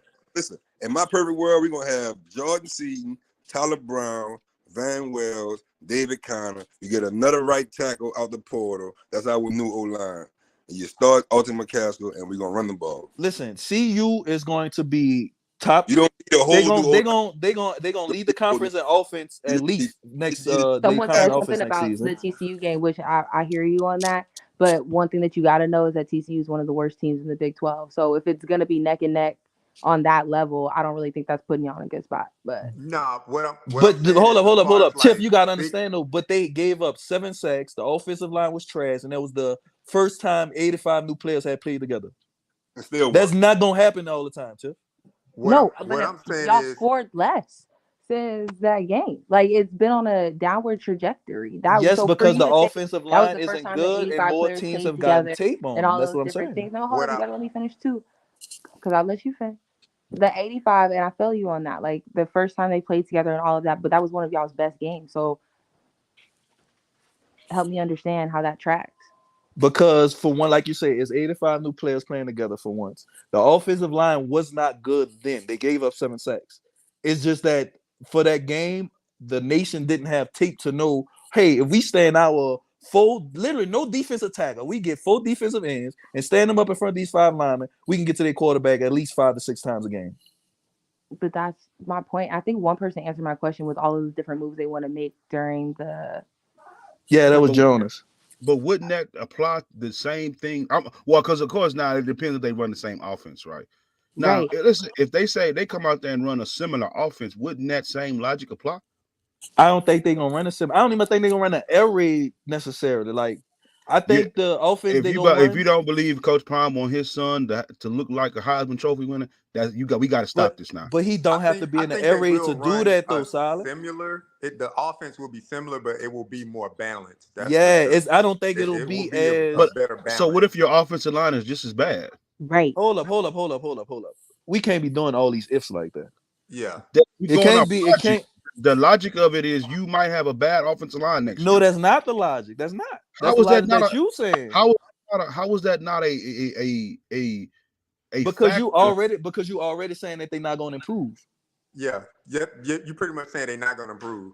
Like you understand the deficiency of your team, so during this off season, you're going to improve that deficiency. It's not like last year where they had to get everything. Hold up. This is what I mean, Side. It's not like they're not going to the store and got a shop for Thanksgiving dinner. You see what I'm saying? They don't have to buy everything. They just going to the store and just cooking on a Monday. It's just some hamburgers and French fries. Like they know exactly what they have to go get. I get that. Right, but this is my question to both you two gentlemen. All right. What talent do you because of course you got recruits, right? If you had to gauge give me a letter from A to D, the difference of the offensive line going from one year to the next, right? Just in your opinion, how far do you think they're gonna jump? I say if they at a C- or a D right now, they're gonna be at least a B. Okay. That's so you get the question I was it's not gonna be a situation to where next season that we can pencil in Shedeur gonna get sacked 3 times. We can pencil in that he gonna get knocked down 10 times. Like I promise you it's not gonna be that next year. Do you correct his bad mechanics? Shedeur not getting sacked 50 times next year. It's not gonna you can't allow that to happen. So I don't think it's gonna be necessarily the bad mechanics. It's like I say, it's a combination of things, bro. One, his ankle messed up. And he can't move like he wants to escape. But this happened late in the. Okay, listen, I get that notion, but this happened. His ankle hurting and his ankle happened later in the transition of the year. Yeah, him dropping back 5 yards in the shotgun position that started since the beginning of the season. I can't speak to that because I ain't said it. I can't speak to that. Go back and watch his film. I answer your question to that. In the first 3 games of the year, Shedeur got sacked. It was like 25 times. Like I get crazy. that. Yeah, they was averaging 5 sacks a year. I get that. I get that, JR. 25 times. I get that, JR. But what I'm saying is, we still got to factor in. You saying the offensive line is going to be a little bit better. You're still going to factor in that he has bad mechanics. But that's what we saying, Sal. He don't. We saying is the reason he's doing that is because the offense. He's doing whatever he can to give the offensive line and his receivers enough time to get in a spot, and the offensive line enough time to block. Go back, solid go. If you go back and look at the TCU game in I the did. Nebraska game. The TCU game, he got sacked 7 times. Nebraska, he got sacked 7 times. Or TCU, I think 8 times or something like that. But he was still stepping up in the pocket. Yeah, he can't He do was that now. still able to step up. I can pinpoint one play specifically. It was like right before the half for Nebraska. The touchdown He on Dawson threw- when he stepped up to throw to the crossing Dawson. route. He had to step Yeah. up in the pocket to throw that pass. He can't Well, across do the that no that's more. what any coach would tell you. You have to step up in the But pocket. he can't do that no But more with his ankle being messed up. Progressively, as the season goes on, like anybody behind that offensive line, look, I can't keep stepping up because I'm going to continuously take hits. If I continuously take hits like this, I'm not going to make it through the year. Right. So now So how many going steps? to backpedal because you're trying to stay upright to keep your body healthy through the year. Well, You let me. see all the sacks accumulated to the point where he's not going to play this last game. I don't care what Coach Prime said. He ain't playing. His body's not right no more. How many steps? Because okay, y'all say okay. I just gotta concede this because we gotta wait till next year, right? Because what y'all saying is right. He's not gonna do a 5-step drop back in the shotgun position no more because his offensive line is gonna be better. That's exactly what y'all saying. Yeah, and I can't argue. I can't. Even if I know that's not true, I can't convince y'all to believe that. I'm just saying the tape proves the first 2 games he did it the first 2 games, literally. He was getting sacked the whole year, my boy. He took 15 sacks the first 2 games, but he was still managing to step up in the pocket. Yes. The only difference between then and now, his ankle is messed up and he can't, and I think his knee or something right now too. He literally can't do it, bro. You can see, like I say, the difference in between like you were saying in the TCU game, when the pressure came, bro, he gonna make the first person always he gonna make miss. He has that elusive. He's gonna make the first person miss, and his eyes is always downfield. Now it's just the difference is he can't step up no more, bro. And not just that, but to be perfectly honest, his arm strength I say is 7.5. Yeah, it's adequate. Like, But he need to improve the arm strength. Yeah, but his upper body has to get strong because in the NFL, that's why I say he's not a good starting quarterback right now. Because in the NFL, he will throw a lot of interceptions because it's a certain times where he will underthrow a ball, or he will, you see what I'm saying, on a crossing route or a deep route. But like I say, that's more from him not being as healthy as he was at the beginning of the year. Because he ain't, bro. At the beginning of the year, Shador don't miss nothing, bro. That's one thing about him. He's at his base, he's an accurate pocket passing quarterback. Yep. He threw for 500 and some yards because he was able to still manage in the pocket. Even getting sacked 7 times, he threw for that 500 yards. He was able to manage the pocket awareness that he had. Hey, I'm gonna step up. I'm gonna make this person miss, and I'm gonna throw the ball downfield. Nebraska got to him that first half, and he was like, "All right, well, I'm gonna still step up. I'm gonna still make these throws." When Colorado State started getting after him, that was the last game. Kind of like drifting back. That was the last game. A little bit Exactly, JR. Too many hits. And then, solid goal. You're correct. It progressively got worse throughout the year. His mechanics got worse and worse. But I can't blame the young man. I'm not going to ask him to step in the pocket. His daddy ain't going to ask him to step up in the pocket if you know you don't have the adequate time to make the throws down the field. With an accumulation of things, whether it be receivers, offensive line, or Shador, eyes not seeing what the receivers are seeing. Not just that, bro. The Pac-12 officials are so bad, bro. They allow this man to get body slammed or just laid on top of with 315-pound linemen at least 4 times a game, bro. Yeah, I guess so, man. I you know what? I'm not a hater. I'm actually. Nah, we ain't taking this. Yeah, no, I ain't saying that because you got people in the chat saying thinking I'm hating when really I'm just calling football how it is. I just gotta ignore them people. But I guess so, man. I just don't. Now the offensive line and getting progressively better. Like JR said, he has to. They is, bro. They is. Tyler Brown gonna be back next year. They gonna be a lot better. Yeah, they have to. You talking about who calling you a hater? You. Tyler Brown specifically that's gonna be able to protect your door blindside, bro. That's gonna do wonders. He don't play tackle though, do he? I thought they was moving him to. Oh, that's what he's moving to. Okay, never mind. I thought they was moving him to before. I don't know. I don't know what spot they plan on moving him to, but I just look at it as far as like the law of averages, man. Like CU O-line is below average. Facts. So if you bring in better talent to at least make it average, where you don't need both of your tackles that need a chip block. Like you look at their line now, both of the tackles need help. So if the running back can't help both of the tackles, and they don't gotta have pick one. tight ends big enough to help. Yep. I just feel like, and this is my personal opinion, they could have done more throughout the season to show a progressive that they're willing to change, not say change, but willing to adjust. And that's the thing that I feel like is the biggest issue that everybody says that's wrong with the Coach Prime. He does not make adjustments throughout the game. But this the thing though, bro. It's a limited amount of players that he can put in the game and trust that they're gonna do what needs to be done. And but I'm saying, like, you got this stigmatism from JSU though. He got this stigmatism not from Colorado State. I mean, not from Colorado. He got the stigmatism that he don't adjust at JSU. But hold he had all the best talent.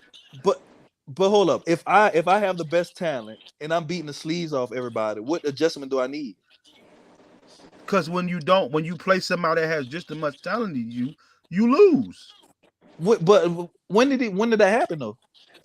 The 3 year bowls for the most part, but that was close games though. All them bowl games was the close games. Yeah, other than the celebration bowls, because Coach Prime he was out coaching them celebration bowls.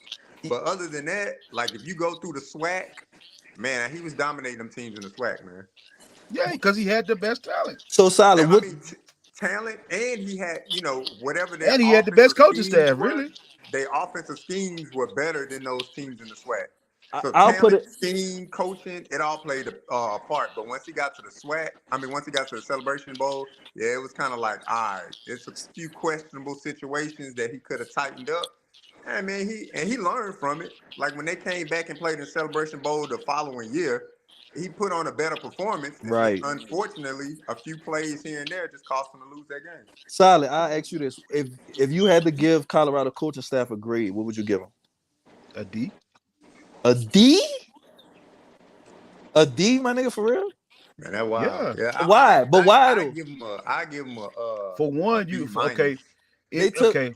Let me ask you this question. Right? No. Tell me why you gonna give him a D first. Oh, why I would give him a D? The coaching debacle that you have with Sean Lewis, right?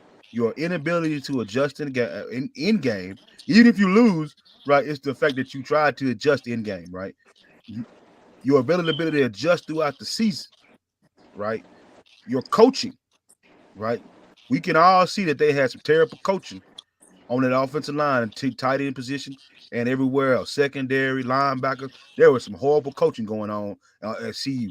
So how can we give someone, just because they won 3 more, because they had a better talent, they had more talent than what they had last year, especially at the most important position, which is quarterback.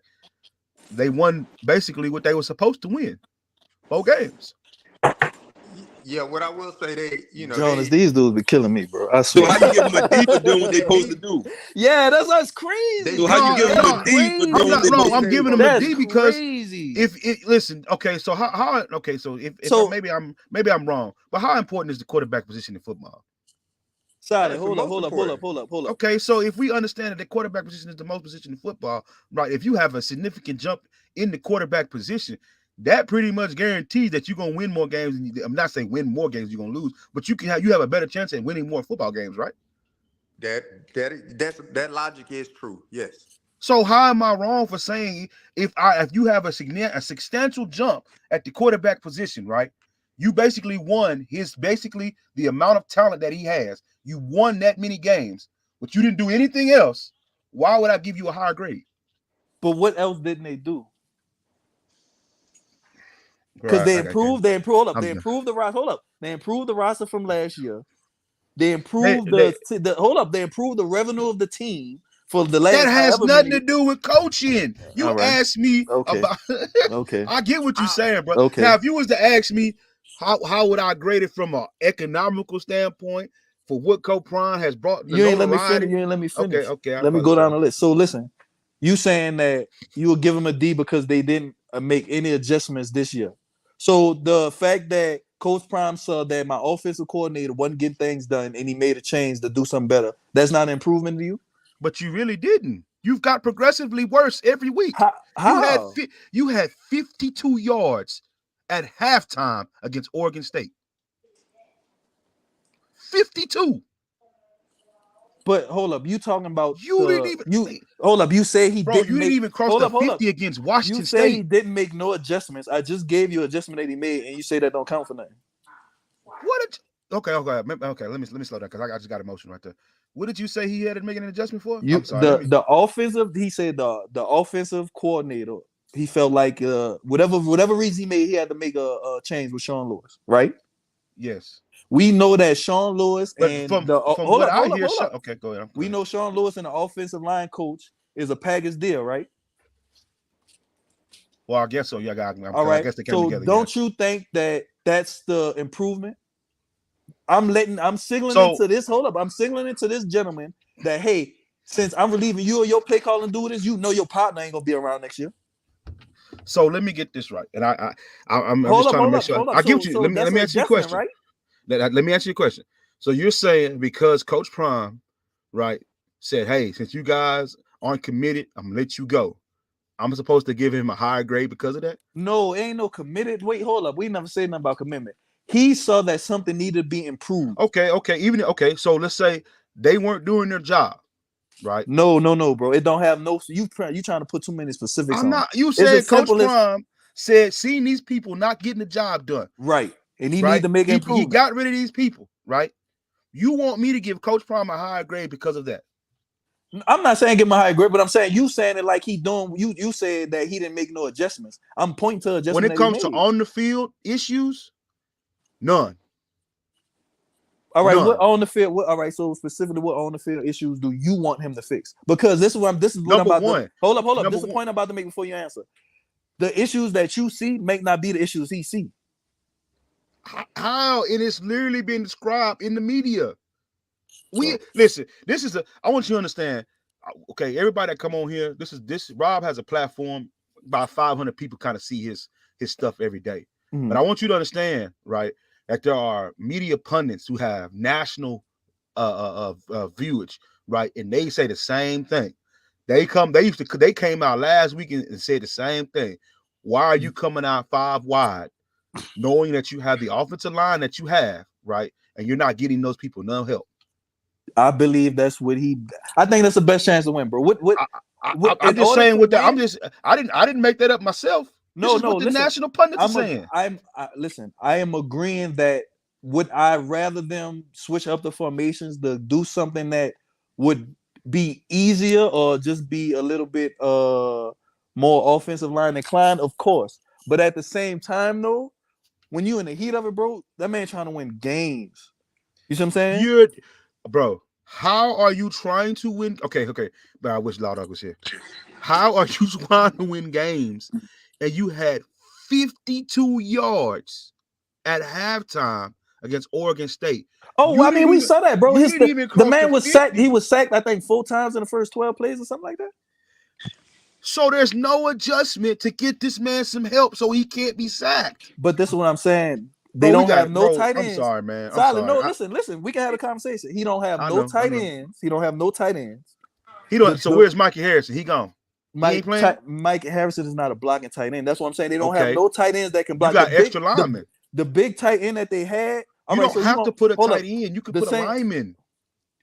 All right, put a defensive tackle. I don't have the answers for why they're not doing what they're supposed to do. But what I can say is, the answer can't be that, oh, he don't want to do it. It has to be a reason why the adjustments that we feel like they should make or the players we feel like they should play aren't playing or aren't being made. It has to be a reason. Okay. Do y'all remember the offensive scheme where they put Bishop in at fullback? Yeah. Okay. I think the Rick Ross package or some shit like that. Yeah. Do you remember the offensive scheme when he came in as a tight end? No, I ain't see that one. Okay. I ain't see that one. I'll put Bishop at fullback or something more than tight end. I don't know how good his hands Either or. You see what you can do with Bishop. Hold up. They tried the Rick Ross package on the goal line, I think, twice, and it got stopped. Because they've done it before. Like they scored on the goal line. They scored with Bishop. Bishop was wide open on one play. Shadur just overlooked him and threw it to Travis Hunter. I mean, he was wide. I'm talking about wide booty hole open. He was wide open. Now Bishop is hurt. What I will say about the Rick Ross package, like that's more of a gimmick thing, because like that could be more effective on the goal line. But think about it: if they running this Rick on Ross 4th and 1, like the on tush the push though. You can use it like the tush push on 4th and 1. JL, this is what I would say.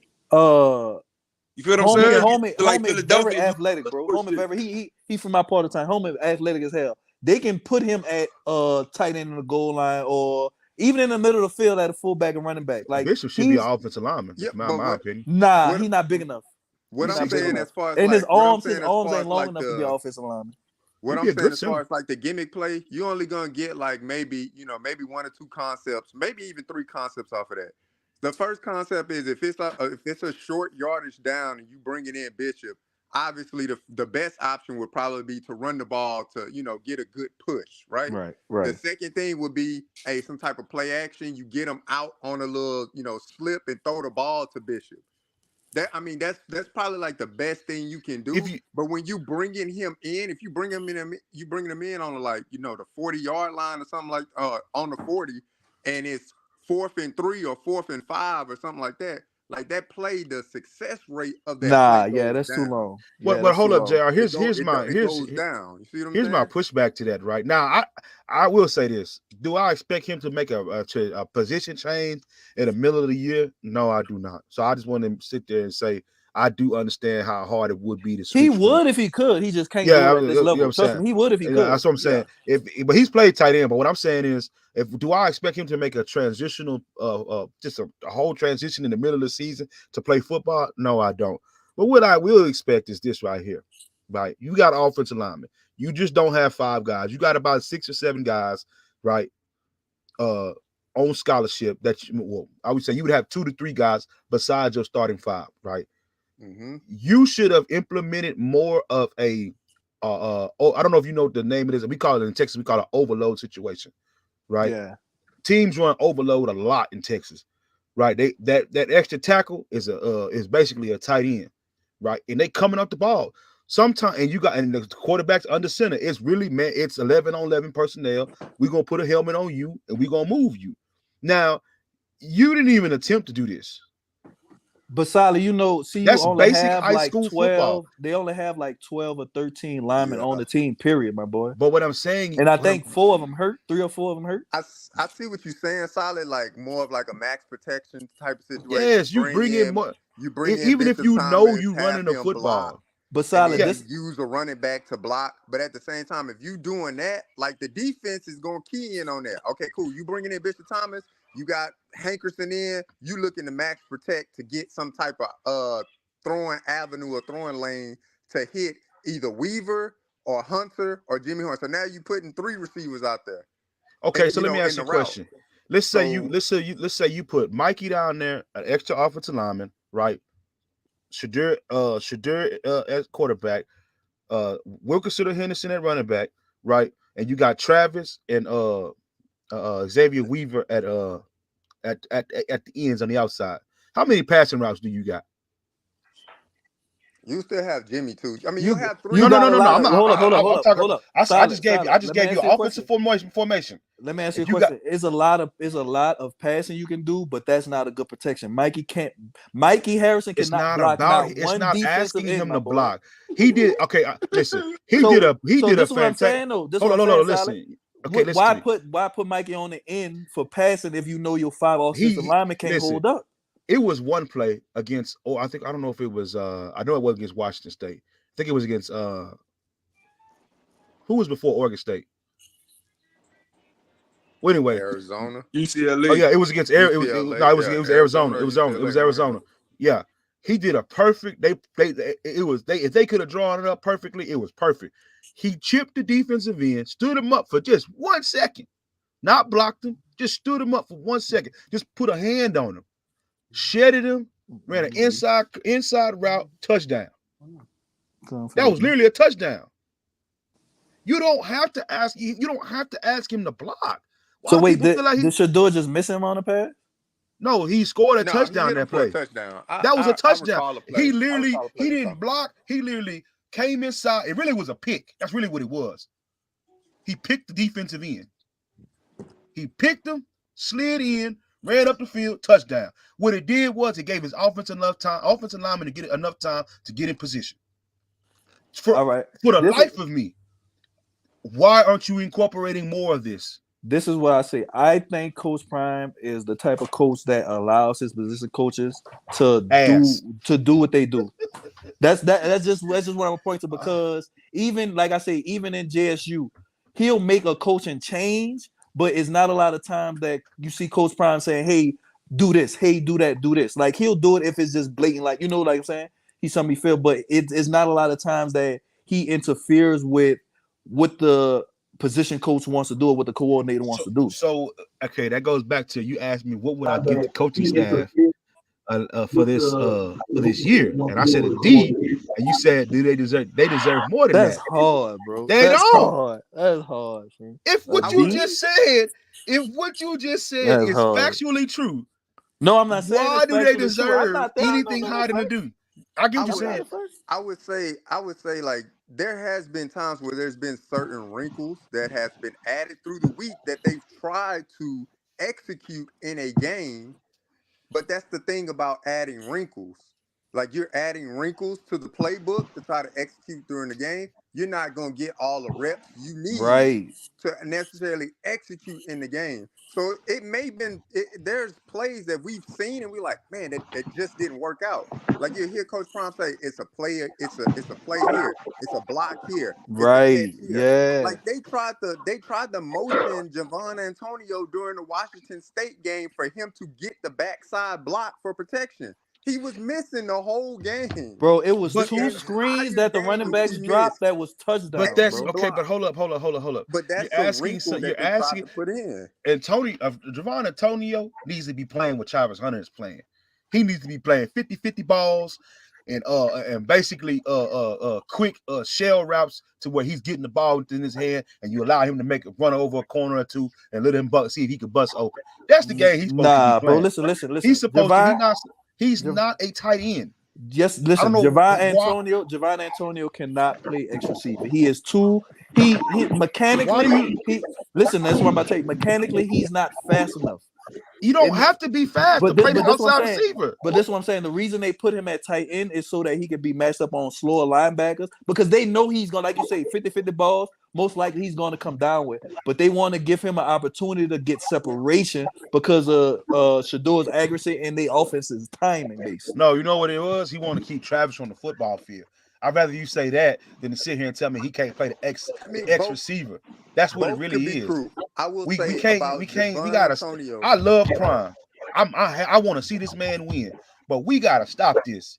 He don't want Travis coming off the football field. I would say both could be true. Yes, as far as like Travis being on the field, a tremendous amount of snaps, that obviously plays an effect. But with Javon Antonio, like the thing with him is the consistency. Like he wasn't consistent. Right. Like no separation. Goal. They used him in those situations for like quick slants, and he caught a couple of those quick slants like early on in the year.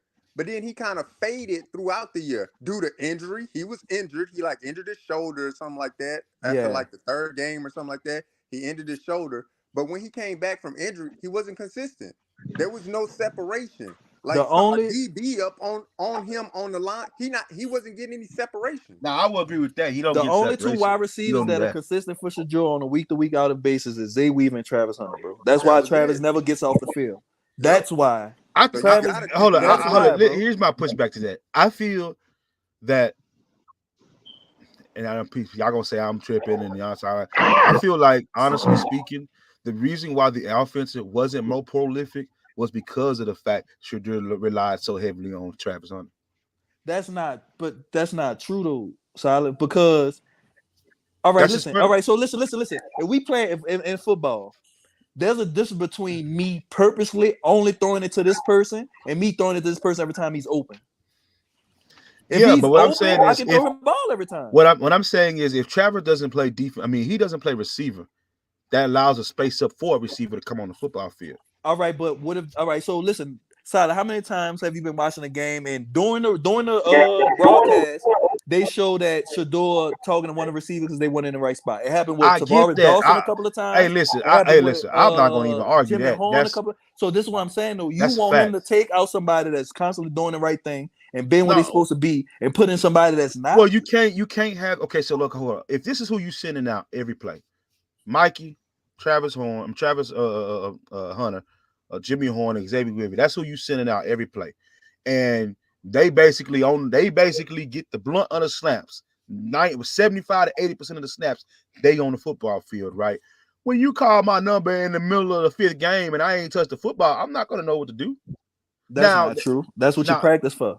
A lot of these dudes aren't getting in practice. They're just scout team players. Solid. You just named 5 people. Them 5 people can't play offense the whole game.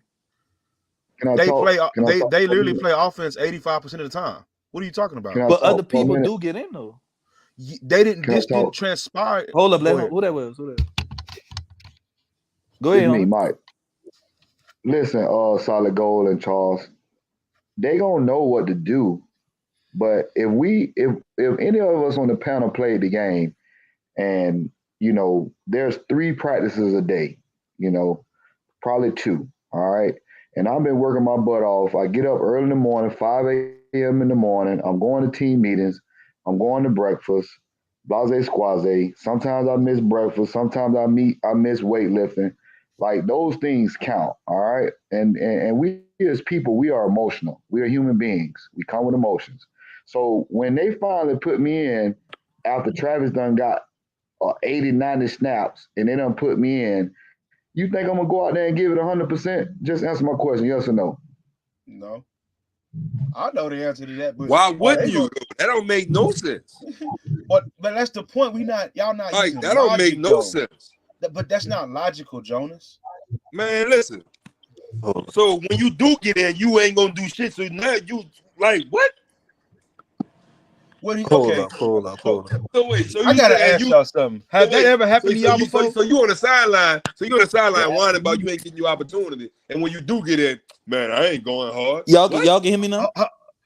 Okay, hold up. Hold up, y'all can hear me now? Hold up. Let me answer. I get what you said. I was a starter for most of my life, right?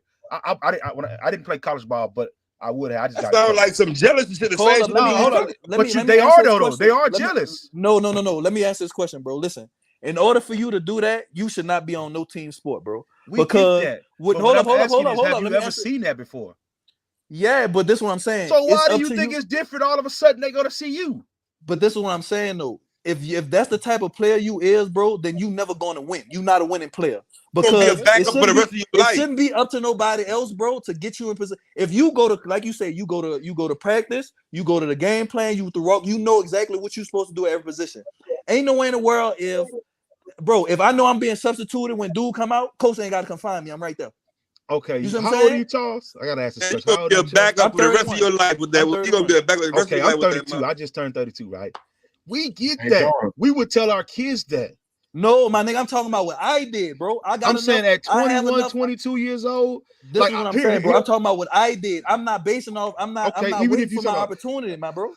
Like I never came off the bench. I never came off the bench, so I don't know how it is. But what I have seen, when guys who don't play get in the game, that's why they don't play. But that's why they don't play, my boy. You have to listen, solid. You got to stay ready to get ready, my boy. I get that, and I agree with that. Man. I'm not arguing that point. That's the type of so listen. But did it happen though? That's the question you need to ask. But this is what I'm saying though. This is what I'm saying. His question, the type of player that his question was referring to, that's not a winning type player, bro. I get it, man. That's not a winning type player. Niggas like that'll be on the bench forever. So you telling me? So hold up, solid. So you telling me that is a problem that a parent has a favorite child? Every parent got a favorite child, my boy. Oh, of course. So that's what I'm saying. So it don't work like that. You know what I'm saying? If player A is getting into the game and doing everything they supposed to do every time and doing it off the field, and then when you get in the game you mess up, then that's why you're not playing all the time, my boy. What I'm saying is, Charles, we're taking the human element out of it. We both. No, I'm not taking it out of it. What I'm saying but is, we really are the though, human because element. You're saying, like, you can't put that on nobody. They shouldn't do that. They shouldn't do that. But the reality is, that's what they did. I mean, they played the players that was the most consistent. They played the players that was the most consistent. But your logic, and I heard you say this several times, Solid Gold, on previous lives. Hey, I'm gonna tell my youngins when they get to college, this is a business trip. Oh Hey, yeah, I agree with that. You there to take care of business. But that's So not the case, bro. They there to play football and get an education. No, they there to get an education, but at the same time, it's business for them. Like how you said, if I'm getting taken off the field, the coach ain't got to look for me to get back on the field. Right. That's a business decision. You're not gonna go pout. You're gonna be like, you know what? Hey, I'm getting back. Whenever my opportunity strikes again, I'm back cutting on up the field and I'm gonna do the right thing. Facts. Coach Prime done said it several times. Hey, these young men got to come in and take care of business. I shouldn't have to ask you to go to breakfast. Like if that's the code, hey, go to breakfast at this time. Go to breakfast. At JR Boxing and Charles, I wholly agree with you. Trust me, I agree with y'all that they didn't take care of business. That's why I believe a lot of those guys didn't touch the football field because they didn't come in, they didn't take care of business. They ain't take care of no business. I mean, but we gotta factor in the human element that a lot of those guys felt like I know for a fact a lot of those guys how they feel. I'm not gonna say they hated on them, but a lot of those guys felt like they should have been starting over Jimmy Solid. What? Solid is just a feeling. It'll pass. No, I'm not saying. I'm just saying a lot of them feel like that. They felt like they should have been starting over Jimmy Ward. What is that? Jimmy Smith, whatever his damn name. Jimmy Horn. Jimmy Horn. They felt like they should have been starting over because it was a lot of games. He went out there and got some good cardio in. That's it. I want to just one more thing to the panel. All right. I was watching TV the other day, and this basketball player played in the NBA. He was a 10-day contract player, right? And this guy was balling his butt off. He did everything right. He said he did everything right. The coach came to him and talked to him. He said, "Hey man, you on a 10-day contract and you showing up my $20 million guy. We're gonna have to cut you. You think that's fair? Stretch it. It don't work like that, bro. You can miss me with that. You can miss me. I'm not believing that conversation at all. I'm not believing that at all. No, wait a minute. No, come on now. Nah, I will say that sounds like something happened on Love and Hip Hop. That could happen if the collective. That's literally never gonna happen. Jonas, what is they talking about? Well, hold up, Jonas. If the collective give this guy $1 million, so the good player, the player that's helping me win, I'm gonna fire him for the player that's not helping me win because they stop it, my boy. That's what logic says. All you gotta do is Google it and watch the same thing. That's what logic says. But if a collective gives a player $500K to come play football, right? They didn't give this person $500K to come sit on the bench. We gotta stop that. Well, hold up. If we believe in that, that's fully lame. I don't think nobody on CU got $500K. I didn't say CU. He didn't say CU, and I didn't say CU. Gotcha. I just they gave my homeboy son 60. They gave my homeboy son 60. So he got 60. 60 to come to CU. All right, so he got 60. So he got 60 to go to CU. So if he don't do Travis Hunter. So listen, if he don't do the stuff he's supposed to do, and Coach Prime don't play him, you think the AD, somebody from the university, gonna come to Coach Prime and say, "Hey, play this kid because we gave him 60 bands"? Well, if it's like I would say, no. Answer the question. Like, hold up. Y'all don't answer questions on here, bro. I'm gonna answer your question. Not for no 60 bands. Will they come into Coach Prime and say, "Hey, you need to play this guy for some 60 bands"? No. But like how he just made it out to be, you start putting M's behind that number. Best believe somebody gonna come in and say, "Hey, we need to get this man on the football field." Best believe that. Listen, bro. I'm sorry. Listen. I can see that as a true statement. Yeah. These hypotheticals that y'all be giving out, I can't speak to, bro. These back alley conversations that y'all be having going on, I can't speak to that, bro. Like I said, Charles, I agree with you. Everything is on, bro. Listen, they say the Earth is flat on Google, my nigga. I don't care about what Google talking about. I agree with you, Charles. You start talking 60 bands. You know the Earth flat. You dumb as hell. Oh, Jesus Christ! See, this is why I do. Jonas, don't do it. Jonas, don't you do it. Wait. So the Earth flat. So you mean I could walk to the end of it and fall Jonas, off? don't play into that, bro. Come on, please let that man go. Jonas, please let that man go. Fellas, hold on, fellas. That man, too up, man. Fellas, hold on, fellas. Hey, listen. What we talking about is what we like. We ain't gonna go back and forth with this like we did last night. At the end of the day, that's a loser. Like them boys say, that's a loser mentality. I don't even want him on my football team. Facts. I don't even Thank want you, him on Coach my Dre. football team, Thank you, bro. Coach Dre. Listen, hold on. I'm just gonna give y'all a prime example. We had a player like that. You know what he did? And we had a playoff game last week. You know what he did? He sat his ass at the house. You understand me? We sat his ass at the house. Don't nobody want that, bro. You got to take every opportunity you get and be ready to go play. If that was the case, would Kurt want to even have a career? If he gave up, if he was just, hey man, hey, come on, man, like we can't teach kids that, and we can't make it sound good by no stretch of the imagination. Dre, but We Coach can't Dre, even how make many it players? sound good, bro. Dre, He how trying to many add players you emotion. think He's got trying to add patience? emotion to a non-emotional How situation. many players you think got patience, Coach Dre?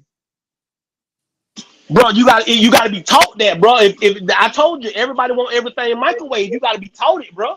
You got to be taught it. Listen, what I'm telling. Hold The ones on. that ain't got patience, the 5,000 sitting in the portal right now. Oh God. Yep. Coach Dre, how many kids growing up without their father in the world today, Coach?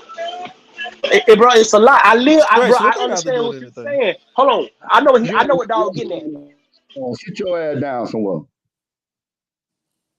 Go ahead, Coach Dre. What? Listen to what I'm telling you, bro. At the end of the day, if Anthony Richardson had that mindset, he'd have never made it, bro. He'd have never made it because that's what they did at University of Florida. When he should have been starting over Emory Jones, they played Emory. And all he did was sit there and get himself ready so he could be ready to play when they called his number. Jonas, what he did when he came to LSU, when he came and he called his number. Cut He up. almost beat us. Cut up. He almost Cut beat up. us.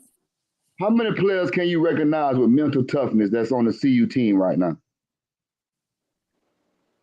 What that have to do with anything? Why is we speaking towards people's mental ability? Because that account, the game is These are 90%. children, bro. We don't speak The towards game children's is mental ability, 90% my nigga. mental. The game is 90% mental and 10% physical. See, I can tell you ain't played no game before. I can tell you this. Hey, I can tell you this. I'm not speaking towards no part of mental ability, bro. Jalen Ellis played at Baylor. He came to CU, for a better opportunity. Whatever that opportunity was, he came to CU for that opportunity from the University of Baylor. This young man didn't see the field as a receiver. You ain't hear nothing from him. That's mental toughness right there. Right. He did what the coaching staff asked him to do. Hey, you need me to play on special teams? I'm playing on special teams. You need me to be on a scout team? I'm be on a scout team. This is my last year of college ball, but I'm playing on a scout team. That's mental toughness. He put the team before himself. Listen, fella, and then at the end of the day, all we multiple got to do is look players. at the number one recruit that came to CU. Did y'all see how he grew in the time he been at CU? Over Have y'all time, seen his yeah. growth? Facts. Have y'all seen his growth? Come on, man. Y'all, come on. Like, we got to stop acting like we don't see this kind of stuff. When he started doing the little stuff, everybody know the big stuff. We know he can play football, but you got to start doing the little stuff to do what you need to do. And that's what we miss. The thing that I kills pose- me, y'all come on, people will come on here and ask stuff for these children that they wouldn't ask from their kids. So I pose this question with number one being thrusted into the lineup. We evaluate him, and you say he had growth. Did he play better than number 3? Yes or no? Stoudemire? I ain't say 23. I said number 3. Did you asking did Edwards? Kamani? Dylan Edwards? You asking did Kamani play better than Cooper? Oh, Cooper. Correct. No, that's not even something to think about. No, I ain't gonna say that. I think Cooper played good. I think Cooper played good. Cooper was the most consistent DB. Yeah, on the team. he just get beats because he don't turn his head. That's all. No, what it was is think about it. The first game of the season, Cooper ain't give up no catches. Yeah, Cooper good.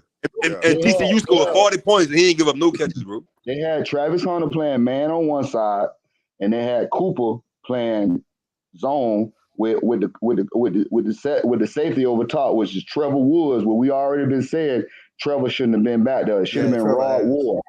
Should have been Rod Ward back there the whole time. So when Cooper was getting beat, he was thinking that his safety had him over top. You just got to go back and watch the film. Yeah. So no, you right on that. He's a zone cornerback. Anytime you play man to man, he get a pyramid. Yeah, and he want me to give him a high grade at quarter for coaching. No, sir. No, sir. Absolutely not. They get would they get a D? No, sir. Hey, Talking about I listen, should give them a Solid, higher grade. solid. No, You're a sir. hard grader, my boy. Listen, man. No, Listen, cold, I'm man. honest. Say, listen, say man. to him. I know. I know. I come on. Solid say a cold-blooded D ain't changing nothing. Hey, solid. Jonas, Charles, Dre, Jr. I know I come on here with some far fetched things, but I played college ball and I got done wrong when I played college ball. You know, and I was a great player. I did the things that I had to do, but it wasn't my turn. You know what I mean? Like sometimes we as people, we're not patient I, enough to wait on our turn. And then I you can feel I see feel it. you on that. I feel you on that. I agree with that, bro. That's why when We can y'all say see it that kid, with the mental errors. We can see it with the mental errors, the MAs, the penalties, the dysfunctionality. You know, within the team, just with the little snippets. Like I told Bucky. I say, Bucky, you need to shorten up your film. Stop letting everybody know what y'all doing, and y'all need to go back into your private corner and come out next year and hit somebody in the mouth. Don't be letting everybody know what y'all doing in practice. Don't be showing it because you heard the coaches told him, yeah, we using the well-off media to scout the team. And they still, and it didn't work though. it ain't. I was about to say it's not really a lot you can get from that from a coaching football standpoint, like X's and O's scheme. Why you can't get a lot from video. yeah. The most you probably could get is, hey, is this player hurt or if not, like, but you can't get nothing schematically from them videos. Uh, You can't. Well, I Yeah, no, I ain't it's disagree. not saying much that. to I take. Yeah, don't it's have not no much to opinion on take that. from I'm it. just being I honest. disagree. Hey, listen. What I'm saying, bro. I understand what you're saying. It's a lot. It's a lot of kids that get done wrong, or they get the short end of the stick. They get caught But up in what the. we got to do, they get caught up in the mix. But what I'm saying is, bro, as a society, as a people, we got to keep. We can't teach them kids that that's the way it should be. That we ain't gonna Yes, be ready Lord. with. Like that's all I'm saying, bro. I ain't saying that that things ain't gonna always work out the way you want it to work out, because everybody in life know that ain't what it's gonna be. But we can't teach 18, 19, 20-year-old kids that, hey man, we gonna sit here and be bitter because of this. No, bro, when your chance come. Cause Take advantage of your you chance. don't know when it's gonna come, but when your chance comes, you gotta take advantage of your. Listen, Amarion Miller, coach. Hey, when he came to the press conference, they say, "Hey, Coach Prime, did he show you that in practice?" Oh no, no, I don't. I don't. And that's the kid I thought I was getting that showed up here at this game, but he ain't showed that in practice. Yep. Cameron Sidman Craig, one of the So best defenders. you get what I'm He saying? didn't start this season. He didn't supposed to Facts. Played start his it. role, He and I played think his he leading the team role, in but when interceptions, he right? got his opportunity to get on the field, it's hard to take him off. Quick. Yeah, but a lot of those players made critical errors in momentum moments. Like when they needed to make a tackle and get off the field, Silman Craig misses tackles. But That's when football Slasher though. was But out there, that's but That's but football. what That's we listen, saying, American football. but what we saying though, Coach Mike, is that he's consistent every other time. You of course it's football. You're gonna miss plays, you're gonna miss a tackle, it's gonna be a mental error, a misassignment, things like that. But consistently, every time he gets on the field, they're better. When he's Yep. off the field, they're worse. Yep. And then a I lot would of have people preferred attack. that. I want to say this I would, too. I think a lot of people don't factor in the fact that a lot of people are tactile learners, meaning in order for them to grasp what you want them to do, they have to either do it themselves or if they have to see it so many times, right, that they basically get the comprehension of what you're saying. So a lot of times practice, they don't practice like they used to. Practice is only like an hour and a half, maybe Mhm. 2 at the max. You know what I'm saying? You got filmed and you got practice. And all of a sudden that's only like 2 hours. They're not practicing like how we was practicing 4, 5 hours. You know what I'm saying? Come in at 6, get off at 10. They not doing none of that. Right. So a lot of these young men, you want them to come in and like I say, I agree, you need to treat it as a business. So when they come in, they just have it. It's the lights, it's the glam, it's the fun. This Coach Prime is making being at Colorado fun. He's making Colorado exciting. You know what I'm saying? They just waking up ready to be on all well off media. A lot of them guys, you know what I'm saying? Right. They just having fun. They enjoying the moment. But what they are doing, right? They also wasting some of the, you know what I'm saying, some of their time because a lot of those guys, like I can say smoke because it's, but a lot of those guys aren't getting on the football field because they're not learning their assignments and what they need to do as at that position. You know what I'm I saying? think Like, I think what else it is too. It's a lot of them dudes, bro. Coach Prime is saving until next year.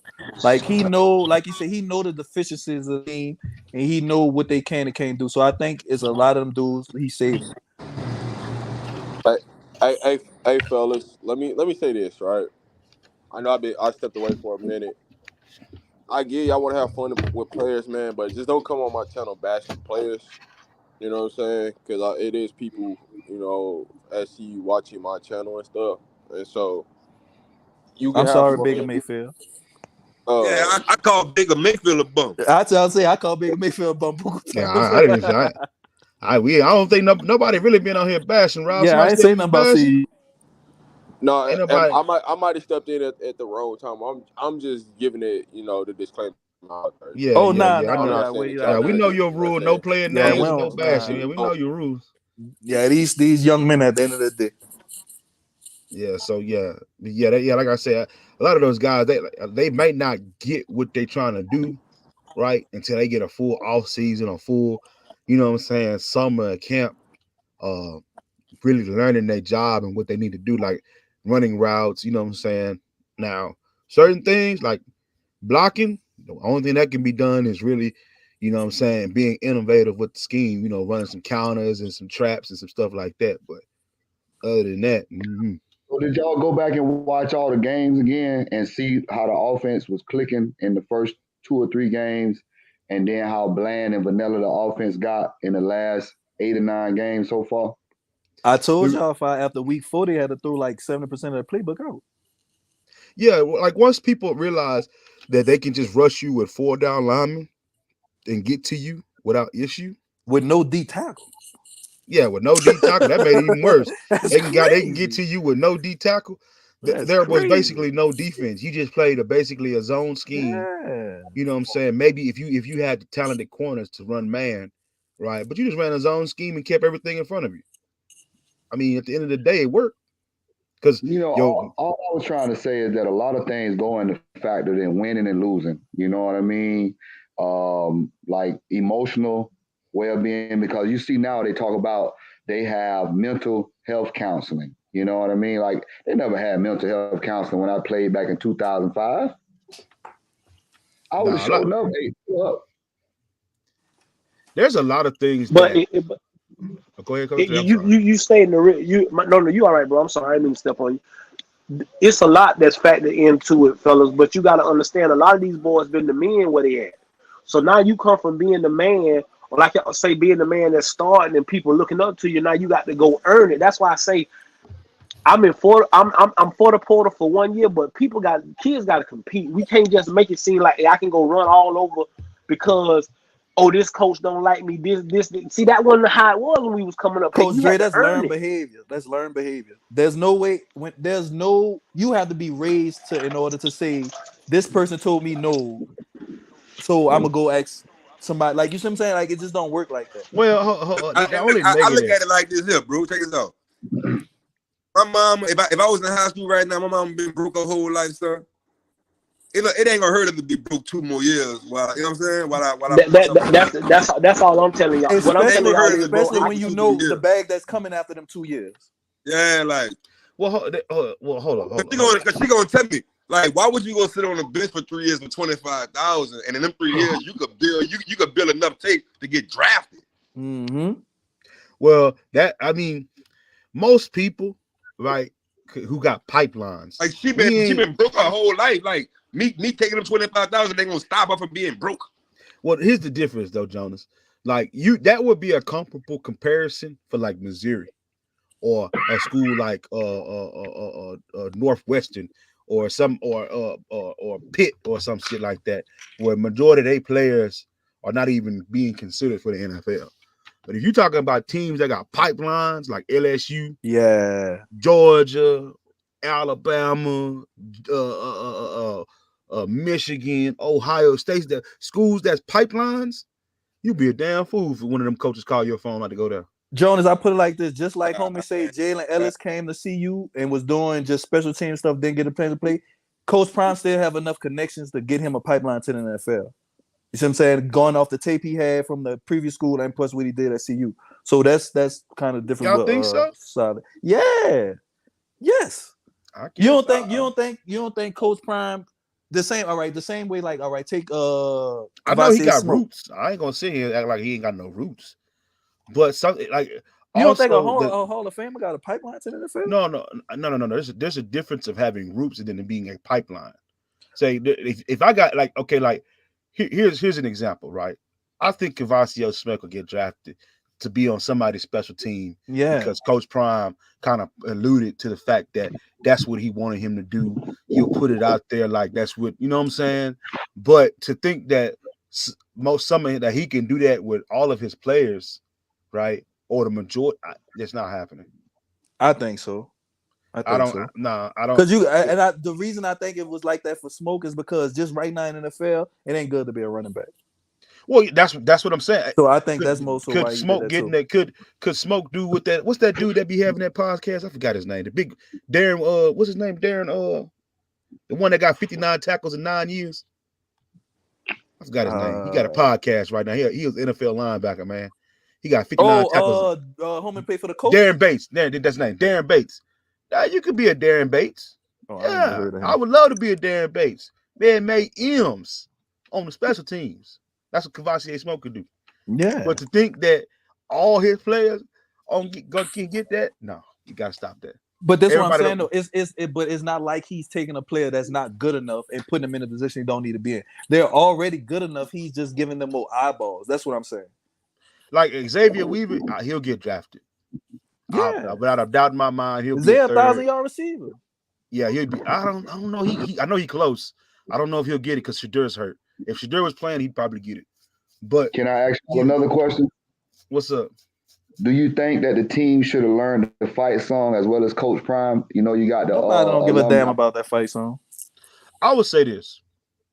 That's a question. We from the South, my boy. We don't care about them people fight song. I'm from the South too. I don't know, bro. Here's my thing. I didn't play college ball. I didn't go. I mean, I went to college, but I went to community college. You know what I'm saying? I ain't got none of that type of. So I don't have that same level of spirit and camaraderie with a. You can't get 85 new players from different parts of the country and ask them all to come in. Hey, we gonna say like no, and not just that, but that's what importance is that? If you're gonna say for the camaraderie, for the sense of community, or for the tradition they got, their tradition is losing. So tell me what the fight song gonna help with that when they was 1-11. I'm pretty sure they wasn't singing it then. I don't think that. I don't think at right now for what the program that he has right now, this fight song is not important whatsoever. Yeah, man. Now that's you start talking like he's been there 10 years.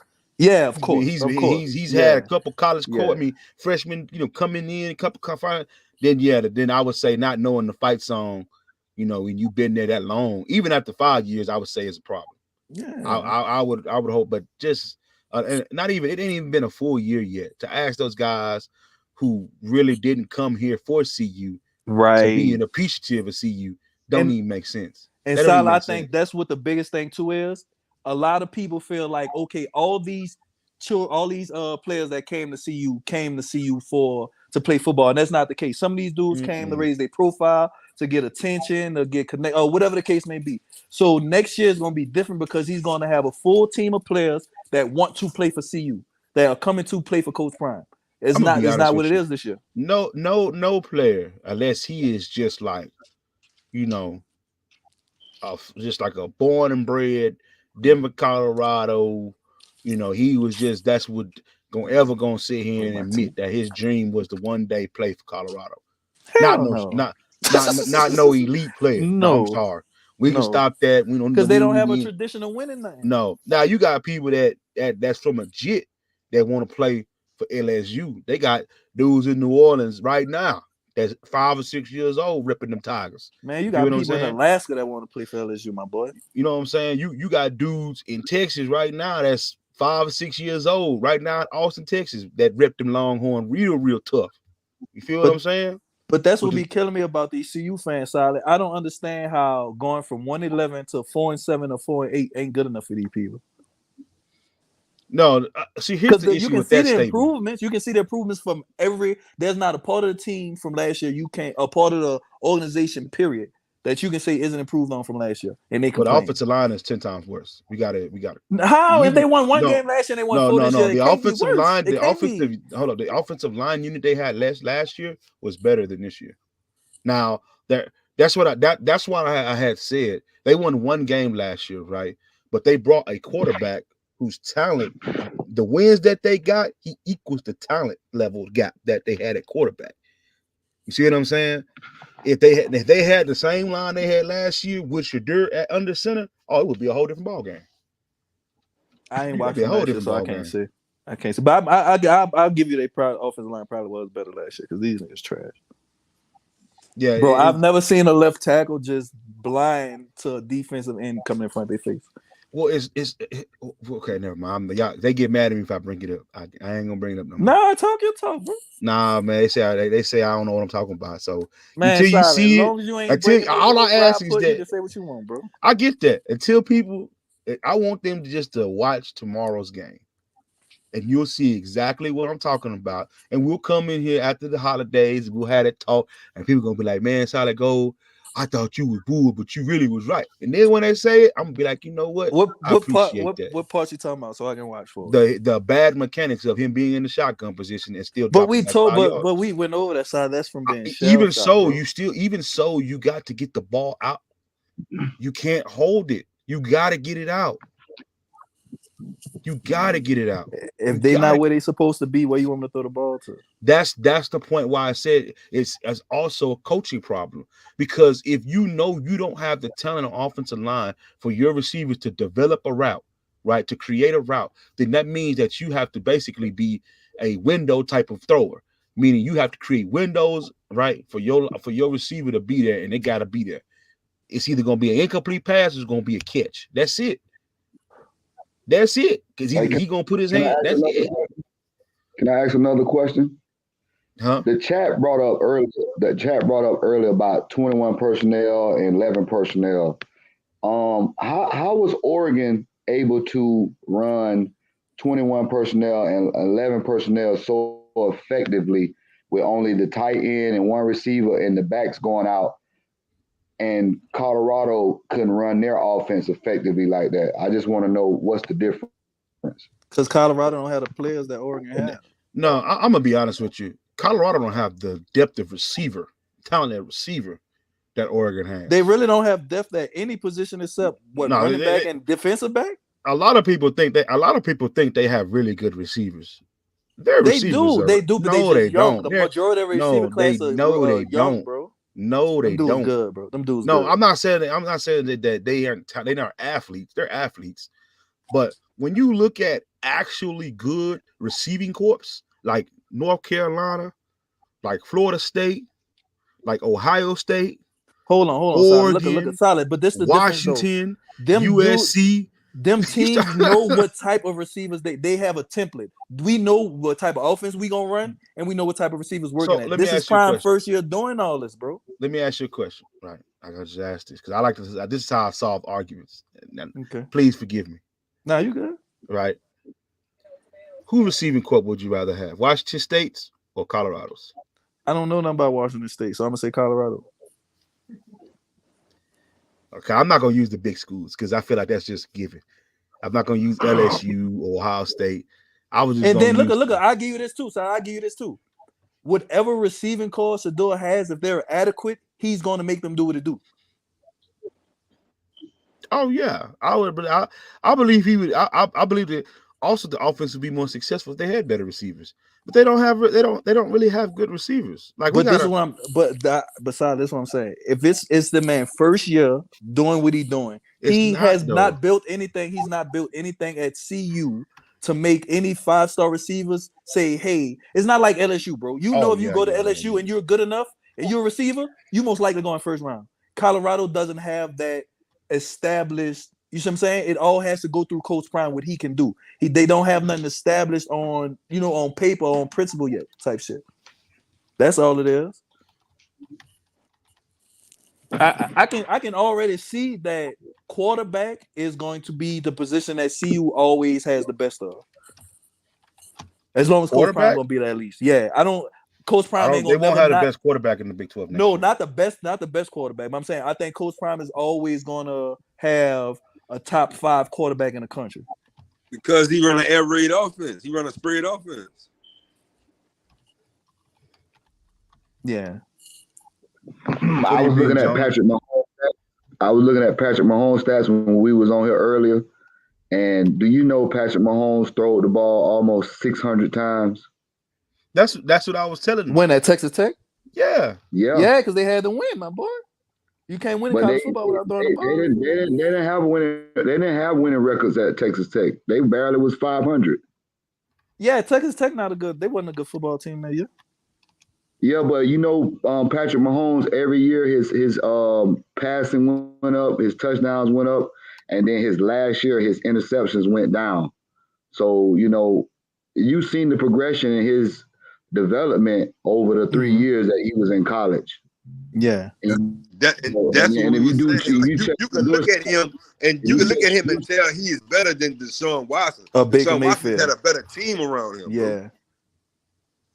Yeah, when you check Shadour's stats, you see the same progression with Shadour. Shadour started out with 20-something hundred, and then he hit 30-something hundred, and he almost can hit 4,000. But because of the line play and the line giving up on him, the last 4 or 5 games, he hasn't been able to eclipse the numbers that he wanted. Yeah, I ain't seen no O-line play this bad before. Yeah, I ain't gonna front. Yeah, this terrible, bro. I ain't gonna front. This Jonas, bro. When I tell you, I've never seen a college football game where the defensive coordinator took their defensive tackle out the game. Like, I've never seen it before. We just gonna rush full. Just all the DNs, y'all come on. We just gonna switch y'all out. All y'all just come on and just rush. Just come on.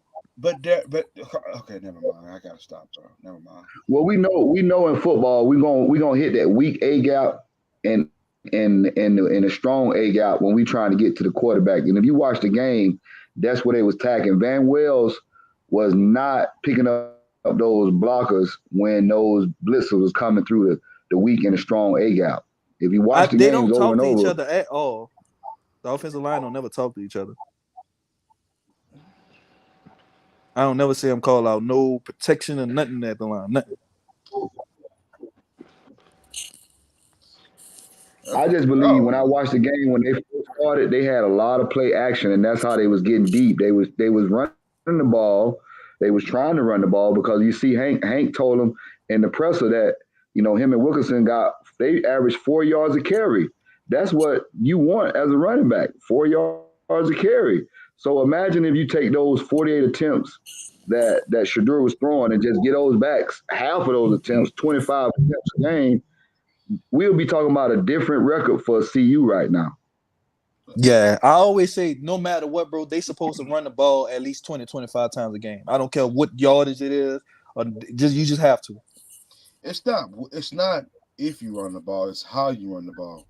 Right? We understand that you have to have some semblance of rushing attack to really, win a football game. What's up, but it's also based off of how are you attacking that rushing attack. You know what I'm saying? Because if you could attack the rushing game up the gap, you could attack it on the sides. You know what I'm saying? You can do some pulling, some trapping. You know what I'm saying? Or you could just beat people up and go downhill. So let me ask you this: is there a certain offensive lineman or a certain run scheme you feel like will work better that they should use, like a certain lineman they can run behind or something? Because when it comes to running the ball, like you say, it's how you do it. Other than like a stretch or some power tosses, I don't see what the hell they can do so far as running inside. Well, for me, the first thing I would do, I would take the RPO system out of Shadour's hand. He's not athletic enough to run the RPO. He can't do it. I'm not saying he can't throw the ball. I don't think he's fast enough. I won't say he's not fast. I'm saying he's not fast enough. Yeah, his burst take that out. We can get rid of that off the rip. Number one, here, if you want to keep him in the shotgun position, right? There are 2 offenses that you can run from the shotgun position, which is a pistol formation. Like about 3 conversations. You say what? Oh, it's the pistol formation, right? And also consider like a wishbone, right? A wishbone wouldn't work as well as a pistol, but a wishbone would be very effective. Well, you got the view. You got a what? It's called the reverse wishbone. Okay, reverse wishbone, which is in the shotgun position. You got a back on both sides. You got 3 receivers. Right. That helps for one way, right? If you decide right? You always got a run blocker off the rip. That's the number one thing that you always got a run block. You always got pass protection. Let me rephrase that. I said run blocker. You always got pass protection, but you also do have a lead blocker, right? Because it's always based off of, you know what I'm saying? It's really a misdirection game. You faking into one, you pitching into the next, you know what I'm saying? But that's more or less for high school players. You know what I'm saying? From my opinion, I've only seen people in high school run that. I ain't never seen nobody in college or the pros want I guess a shotgun wishbone position. I ain't never seen that. You know what I'm saying? Nah, they running for Lamar Jackson, bro. Oh, they do? Okay, so I'm about to say Lamar. Yeah, that's okay, so but also, Jonas, is Shadir even comparable to Lamar? Nah, Shador ain't quick enough. He ain't quick enough to beat no defensive end off the edge like that. Yeah, so I really wouldn't do that. So I would just run a pistol. You know what I'm saying? So I would have Hinken. Go ahead. Let me answer the chat question. They want to know who's going to be the best Big Ten quarterback coming into next year. This is what Shador got to deal with. You got Spencer Sanders from Oklahoma State. You got Dylan Gabriel from Oklahoma. You got JT Daniels from West Virginia. You got Max Duggan from TCU. Is you listening to the schools you named? Bro, all them dudes What gone. is you talking about? Bro, oh, you going to SEC, bro. Them dudes playing right now. Max Duggan is in the NFL. Max Duggan, bro. I'm about to say, what are you talking about? Man got drafted. What the? You going to SEC, bro? Ain't no quarterback in the Big 10, the Big 12 Shador got to worry about. Not one. Quit Ewers. They gonna be in the SEC next year. Yeah, but they're not gonna be in this conference. Yeah, that's what I'm saying. I take my best statement QB back. next year. Bro, listen, Shador don't have nothing to worry about when it comes to being the best quarterback in this conference. I was wrong, Chad. Y'all was right. He would be the best quarterback in the. Most definitely. That boy went to naming schools. I'm like, hold up, man. My bad. So yeah, you got Dylan Gabriel that's leaving it to the Big Ten, right? Quinn Ewers going to the SEC, right? And then you got Jalen Daniels, which is at Kansas, and then you got the boy from UCF, that's Jalen Plumlee. Bro, none of them dudes ain't better than Shador. Should be the best in the Big 12 next year.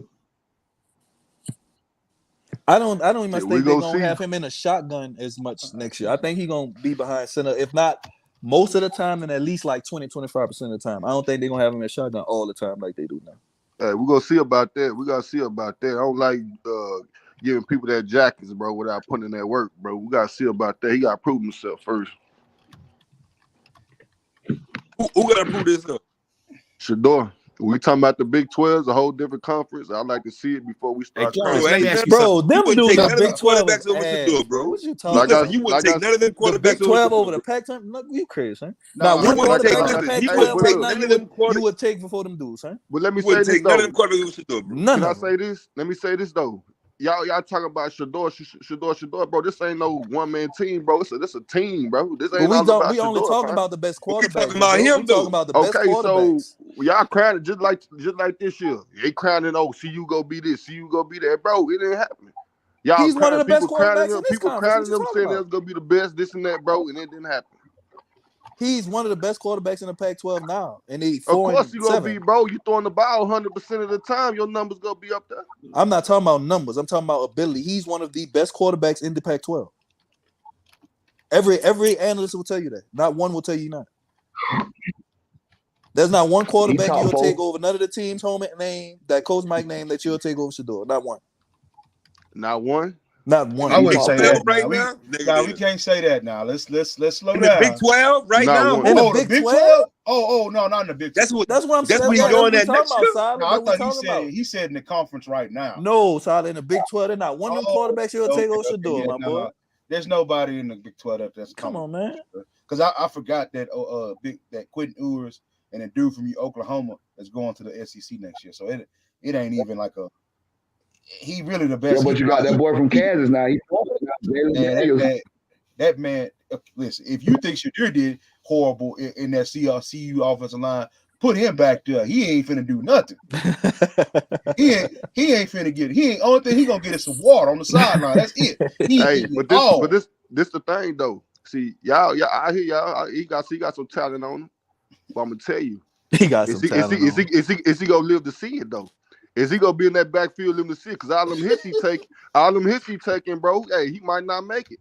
And you better hope he get old line. Bro, it amazes me, y'all. Bro, from one, the first the man wasn't good enough. Now he ain't gonna be protected. I'm just saying, What's gonna be like? His head not gonna be long enough. That's what I will say this. I'm just saying, bro. All I'm saying is this. All I'm saying is this. Y'all people be crowning these boys before they put in work, bro. Let the man put in his work. We not crowning him. We not saying he a Heisman Trophy winner, he the national championship winner. But he has the ability to be the best quarterback in the division he's going to. I mean, the conference he got the ability. I take that.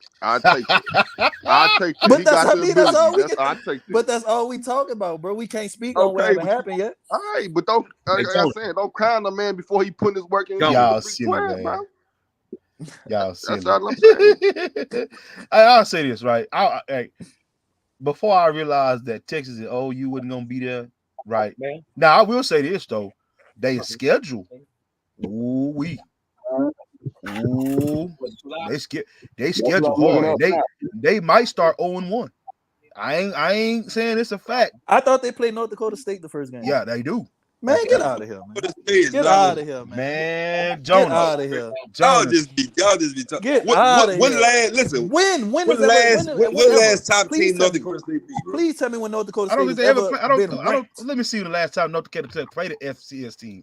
I don't think they played the FBS team. What the hell? North Dakota Last time they played Kansas State a couple years ago and lost by 30. You sure? Bro, y'all like because they played against Georgia or something, bro. Like, come on, bro. Yeah, like North Dakota playing against Georgia or something, bro. They playing against CU. No, they playing against CU and they gonna get beat up. Come on, fam. Y'all said the same thing against Colorado State, bro. And what happened? Them boys, they won a game. The penalties, they would have beat y'all, bro. Like, a win is a win, my boy. A win is a win. A win is more penalties than they did. A win is a win. Come on, bro. We had more penalties than they did. A win is a win. We had more penalties than they did. A win is a win. That's what y'all saying. Let's check them off. Yes. Hold on. Let's check them off then. North Dakota State, win or loss? Win. That's a win. We're gonna be 3-0 again next year. Nebraska, win or loss? Nebraska and Colorado State. That's a win. Colorado State, win. That's a win. Utah. That's a win. Baylor. Bro, I'm gonna say they win every game. So you asking the wrong person. I'm asking you. If we going off hypotheticals, I'm gonna just say they win every game. Okay, but we only talking hypothetical. What about Oklahoma State? They win. What about Kansas State?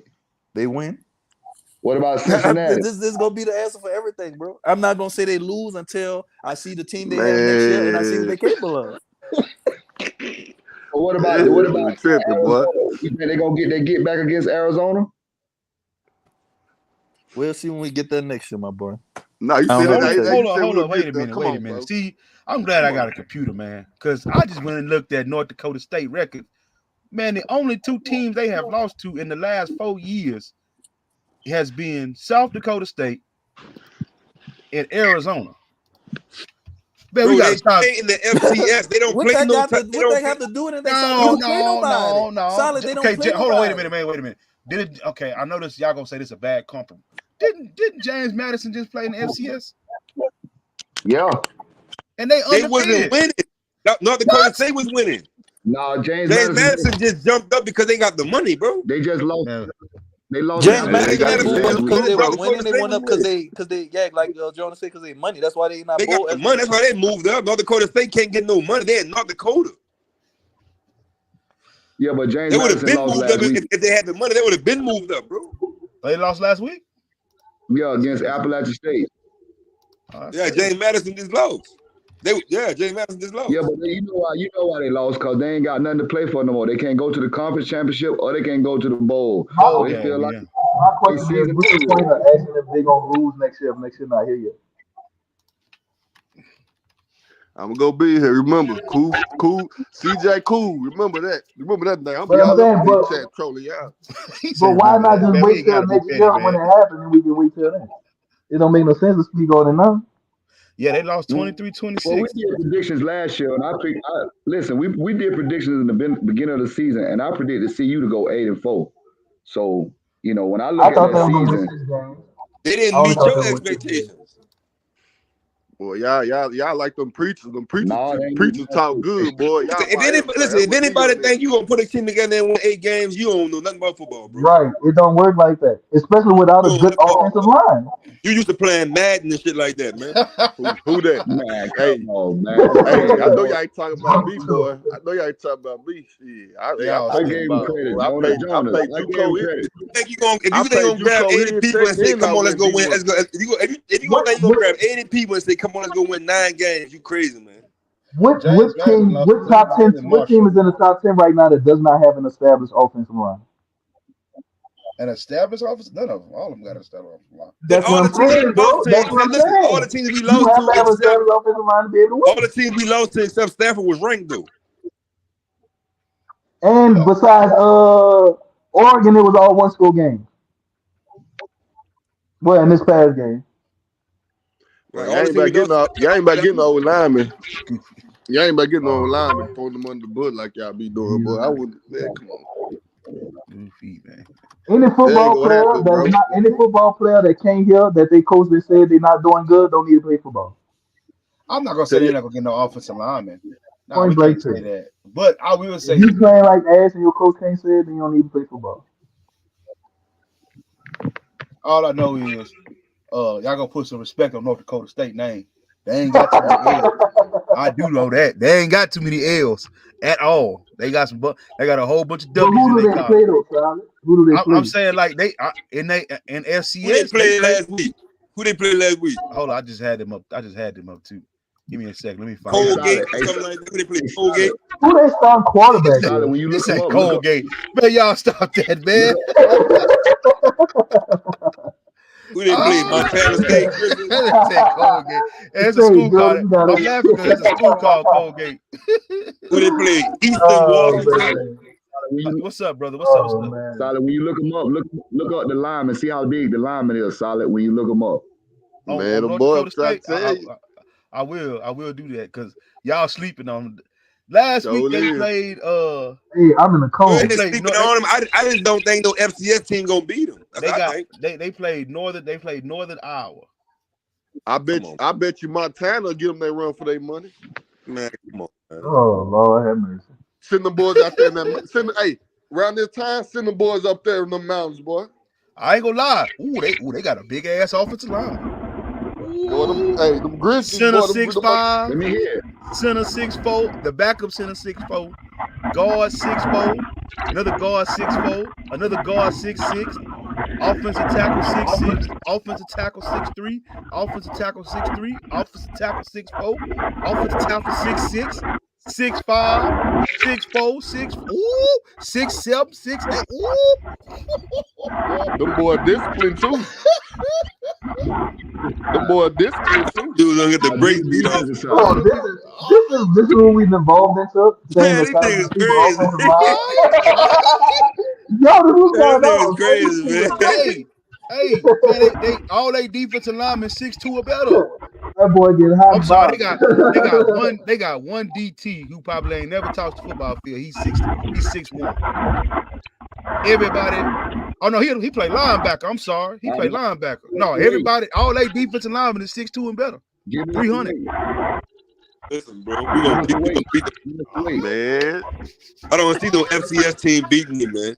Hey, bro. Hey, I'm trying to tell you, the top-notch FCS teams, bro, they what it is, bro. I'm trying to tell you. If they lose, I'm gonna need you to go lay down and get some rest, man. So what you gonna do when they win? What you gonna do when they win? If they win, I'm gonna lay down and give me some rest.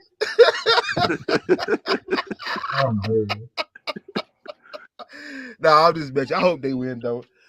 But seriously, dog, we gotta be real though. North Dakota State, they ain't no place. I've been at FCS school. I ain't never in my life heard no shit like this. Appalachian State did it. Appalachian State did it. Out the size of the offensive line. But they offensive line bigger than our offensive line. What are you talking about? Their offensive line is literally bigger than our offensive line. Listen, I'm gonna give y'all.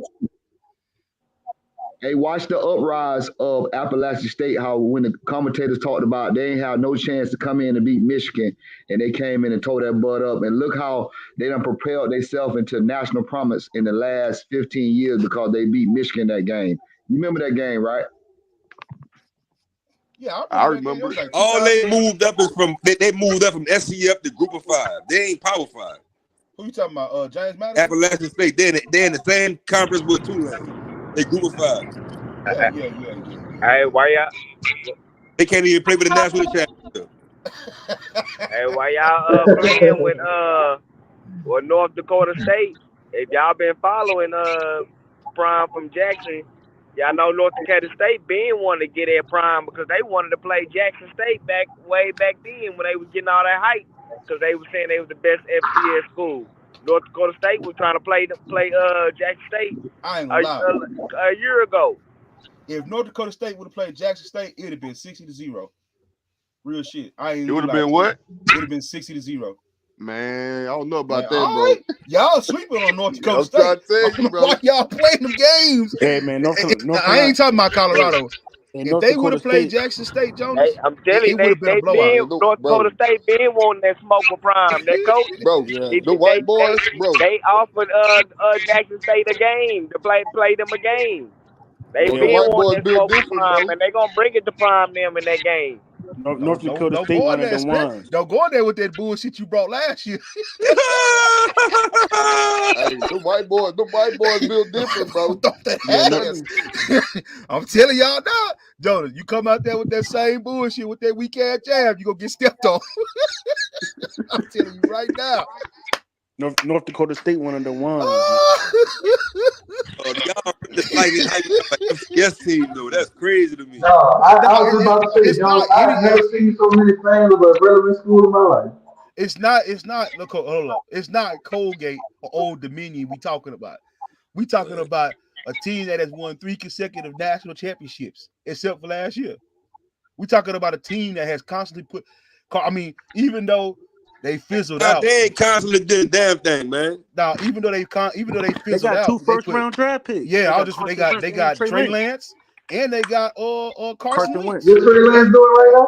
That ain't even including. That's not a flex. What's Trey Lance doing right now? They fizzled out. They first-round draft picks. When the last time Colorado had a first-round draft pick besides Jimmy Smith? Exactly. Yeah. You can't say when they had a first-round draft pick besides one person, and then you can only name 2 people from another school. No, what I'm saying is when the last time I named one. Name one. Hold up, how many has North Dakota State had in their whole career, and how many has Colorado had? North Dakota State they've got a bunch of people drafted, but they've had two top 3 picks. And what have they done? They've won national championship. No. What they picked did in the NFL. What the pick did in the NFL. Carson Wentz is Super Bowl champion. We can say the same thing about runner up for MVP. They up front. That don't make no sense though. We got to stop. Carson Wentz is Super Bowl champion and was runner up for MVP. What are you talking about? Carson Wentz was good. Carson Wentz was in 2017. Was a straight scrub before he had. No, he wasn't a scrub, but Carson Wentz was never a high level starting quarterback. He was runner up for MVP in 2017. He was undefeated. Carson Wentz was turning the ball, fumbling the ball, and throwing interceptions. What was he talking about? After the injuries, I'm talking about the Super Bowl year. The Eagles. I'm an Eagles fan. We drafted him. He was Super Bowl. I'm not saying he wasn't good that year, but I'm saying he was never a high level starting quarterback. Yes, he was, bro. Yes, when Carson Wentz came in the league, Wentz had one good year. You might see this as asinine, but I want you to listen to me. Carson Wentz is part of 85% of the reason why the Philadelphia Eagles are where they at now. Negative. Yes, they are. No. I say he the reason. Them getting a draft. No, listen. Them drafting him where they drafted him and being able to trade him for the picks they was able to trade him for. That helped. That helped. Getting rid of him helped. They was 13. Getting rid of him put them where they at now. Yeah, but I'm saying they was 13-1. They was 13-1 when he got hurt. Let me interject. But he was shaky then, though. That's what I'm saying. Carson Wentz was always shaky when it came to turning the ball over. He was never a high level starter. He was good. That was after the knee injuries. He was only. After the knee injury, he was way worse. After knee injury, he couldn't play football game. Well, whether y'all try to slice and dice, you can't deny the fact they got a first-round draft pick, second pick. Let me interject real quick. Hey, J-Dot, you don't know what you're talking about. The game was 14 years ago. Michigan got knocked out by Appalachian State. Number 5, Michigan got knocked out 14 years ago. I said 15 I years ago. remember that. I So remember Man, that's when they got Appalachian State had the black quarterback. Amani, I think Amani something. My homeboy played on that team, Dexter game. Jackson, that scored 2 touchdowns. Yeah, Dexter Jackson. Yeah, and they had a black quarterback or something. Forget his name. They won on a block field goal attempt. Ran it back straight to the crib. Yep, by another boy that ran it back, which is Aaron Lynch, John Lynch's nephew. He from Fort Myers. Yeah, he took that straight back to the crib. Had fun with it too. I'm talking about. But yeah, Well, man. no, I ain't mean to cut. You good now? I'm just joking right now. Yeah, I don't. If you get drafted high, you don't do nothing in the NFL. That don't come from it. Hey, listen. Okay. Hold up. Man, it's draft picks that come from high schools ain't paying out. What do you say about Matt Leinart from USC? You know what I'm saying? But hold up, wait a minute. But I'm saying is quarterbacks that got drafted higher from better colleges is what I'm saying that haven't done nothing. Just because you ain't do nothing in the league, that don't take away what you did in college. Man. No. I'm not saying that. No, I'm saying so far as saying, okay, this school gets credit for having this first round pick. If the first round pick didn't do nothing, then you know what I'm saying? That's the only part. But if he ain't do nothing in college, Trey Lance played 10 games. But what's that got to do with the NFL? The college won a national championship too. But what I'm saying, everybody, listen, anybody with 6 on that draft said he should not be drafted that high. So you saying what national championship did Trey Lance win? Listen, bro. Listen. When you watch that draft, when you watch that Trey Lance draft, everybody was since saying he shouldn't be drafted that high. I want to know when the FCS championship started counting some shit. Oh my bad. Wait a minute. What quarterback? Tell me the last time. All right, so what you saying is then how come the quarterback that wins the FCS is in the top pick every year? What you mean? How come the quarterback that wins the championship in the FCS is in the top 4 pick every year? But you still gotta have NFL talent. No, you still gotta be an NFL. That's what I'm telling you. That championship don't mean that. So you trying to say NDSU is good because they didn't win a championship? But I'm saying you got. That's not, bro. That don't even make sense because how many FBS quarterbacks go first round? I mean, like they won a championship. Yeah, that's what I'm saying. Like you got a bunch of quarterbacks. Bro, Stetson Bennett. Bro, Stetson Bennett just won his national championship last year for Georgia. He ain't went touched the football. Who thought Stetson Bennett was an NFL quarterback, though, my boy? Nobody. That's what I'm saying. Man, come on, man. So that's what I'm saying, y'all. But that's similar to my point when y'all saying these schools should get credit for having these picks go 1 overall. Okay, that's fine, but from what you did at college, okay, you can get credit for that. But if you go first overall from North Dakota State and you don't do nothing, then that's what you get drafted.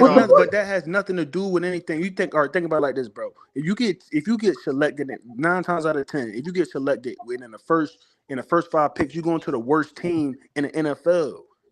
Period. So that don't mean anything. That college and the NFL is 2 different ball games. You can't compare the pros. But no, this is what I'm saying.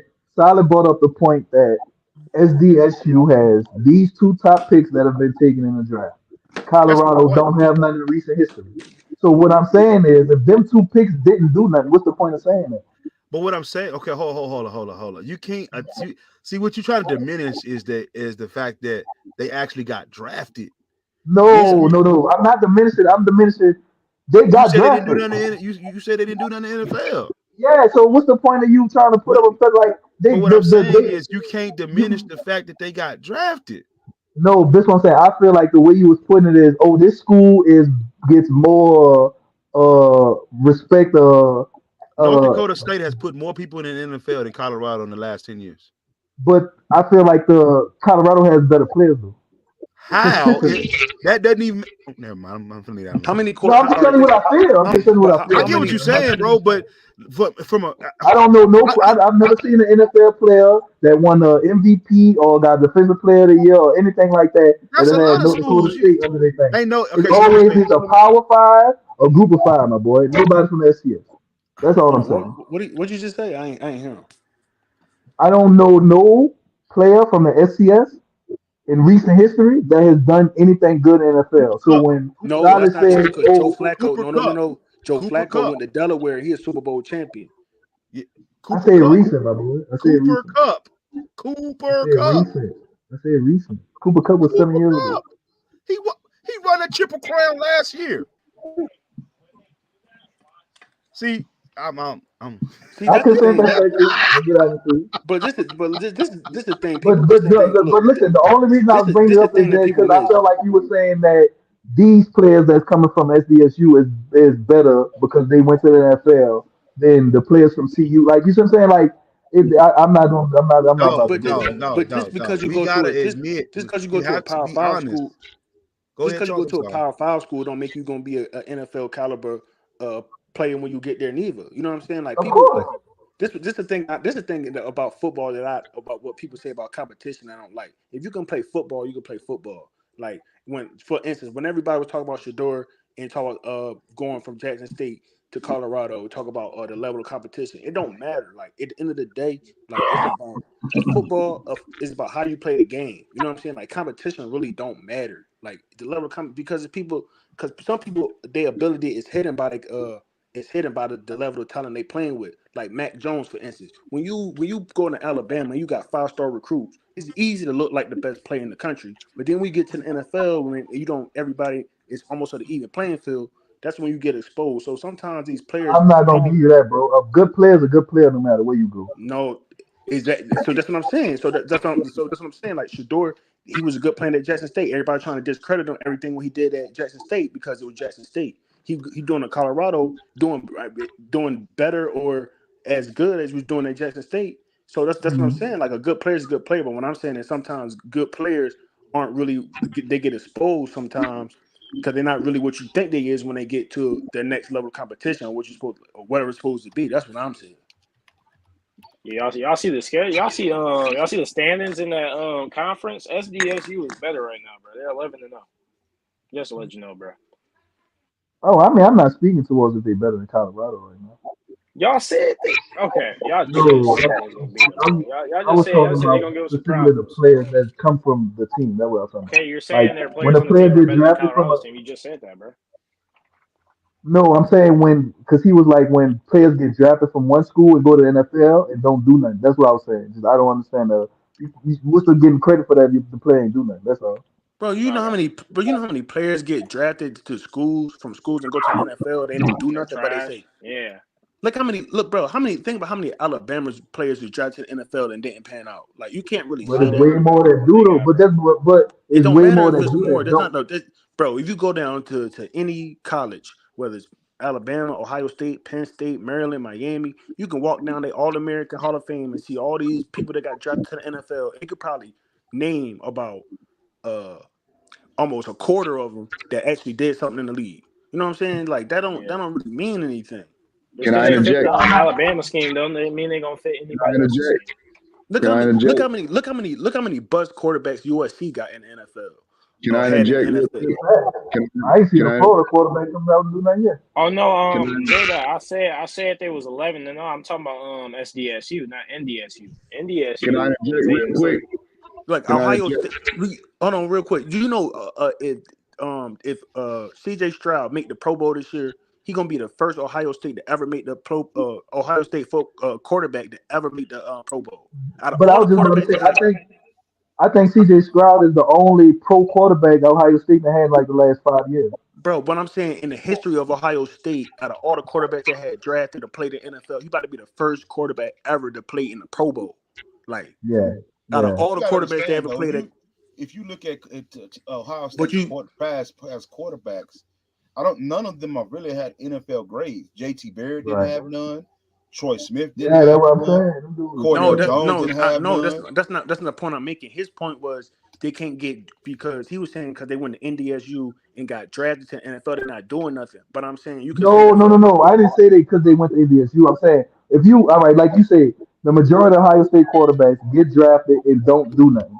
You see what I'm saying? So there's no time where when a quarterback gets drafted at Ohio State, you're expecting them to do anything. That's the same thing I'm saying for NDSU. There's never been a player that came from NDSU has been drafted and I've expected anything from them. And it's played out that way. But what they saying Trey is, Lance ain't do what nothing. they saying is that don't make them not a good college football player. Oh yeah, no that's no no! what I'm not saying that. No no, I agree with that point. There's a difference between a college quarterback and an NFL quarterback. I get all that. I'm never arguing that point. All right, can I interject now? Go ahead. Go ahead, my boy. Here we go. Here we go. At FCS. All right. There are 9 prospects for the 2024 draft from the FCS. Here we go.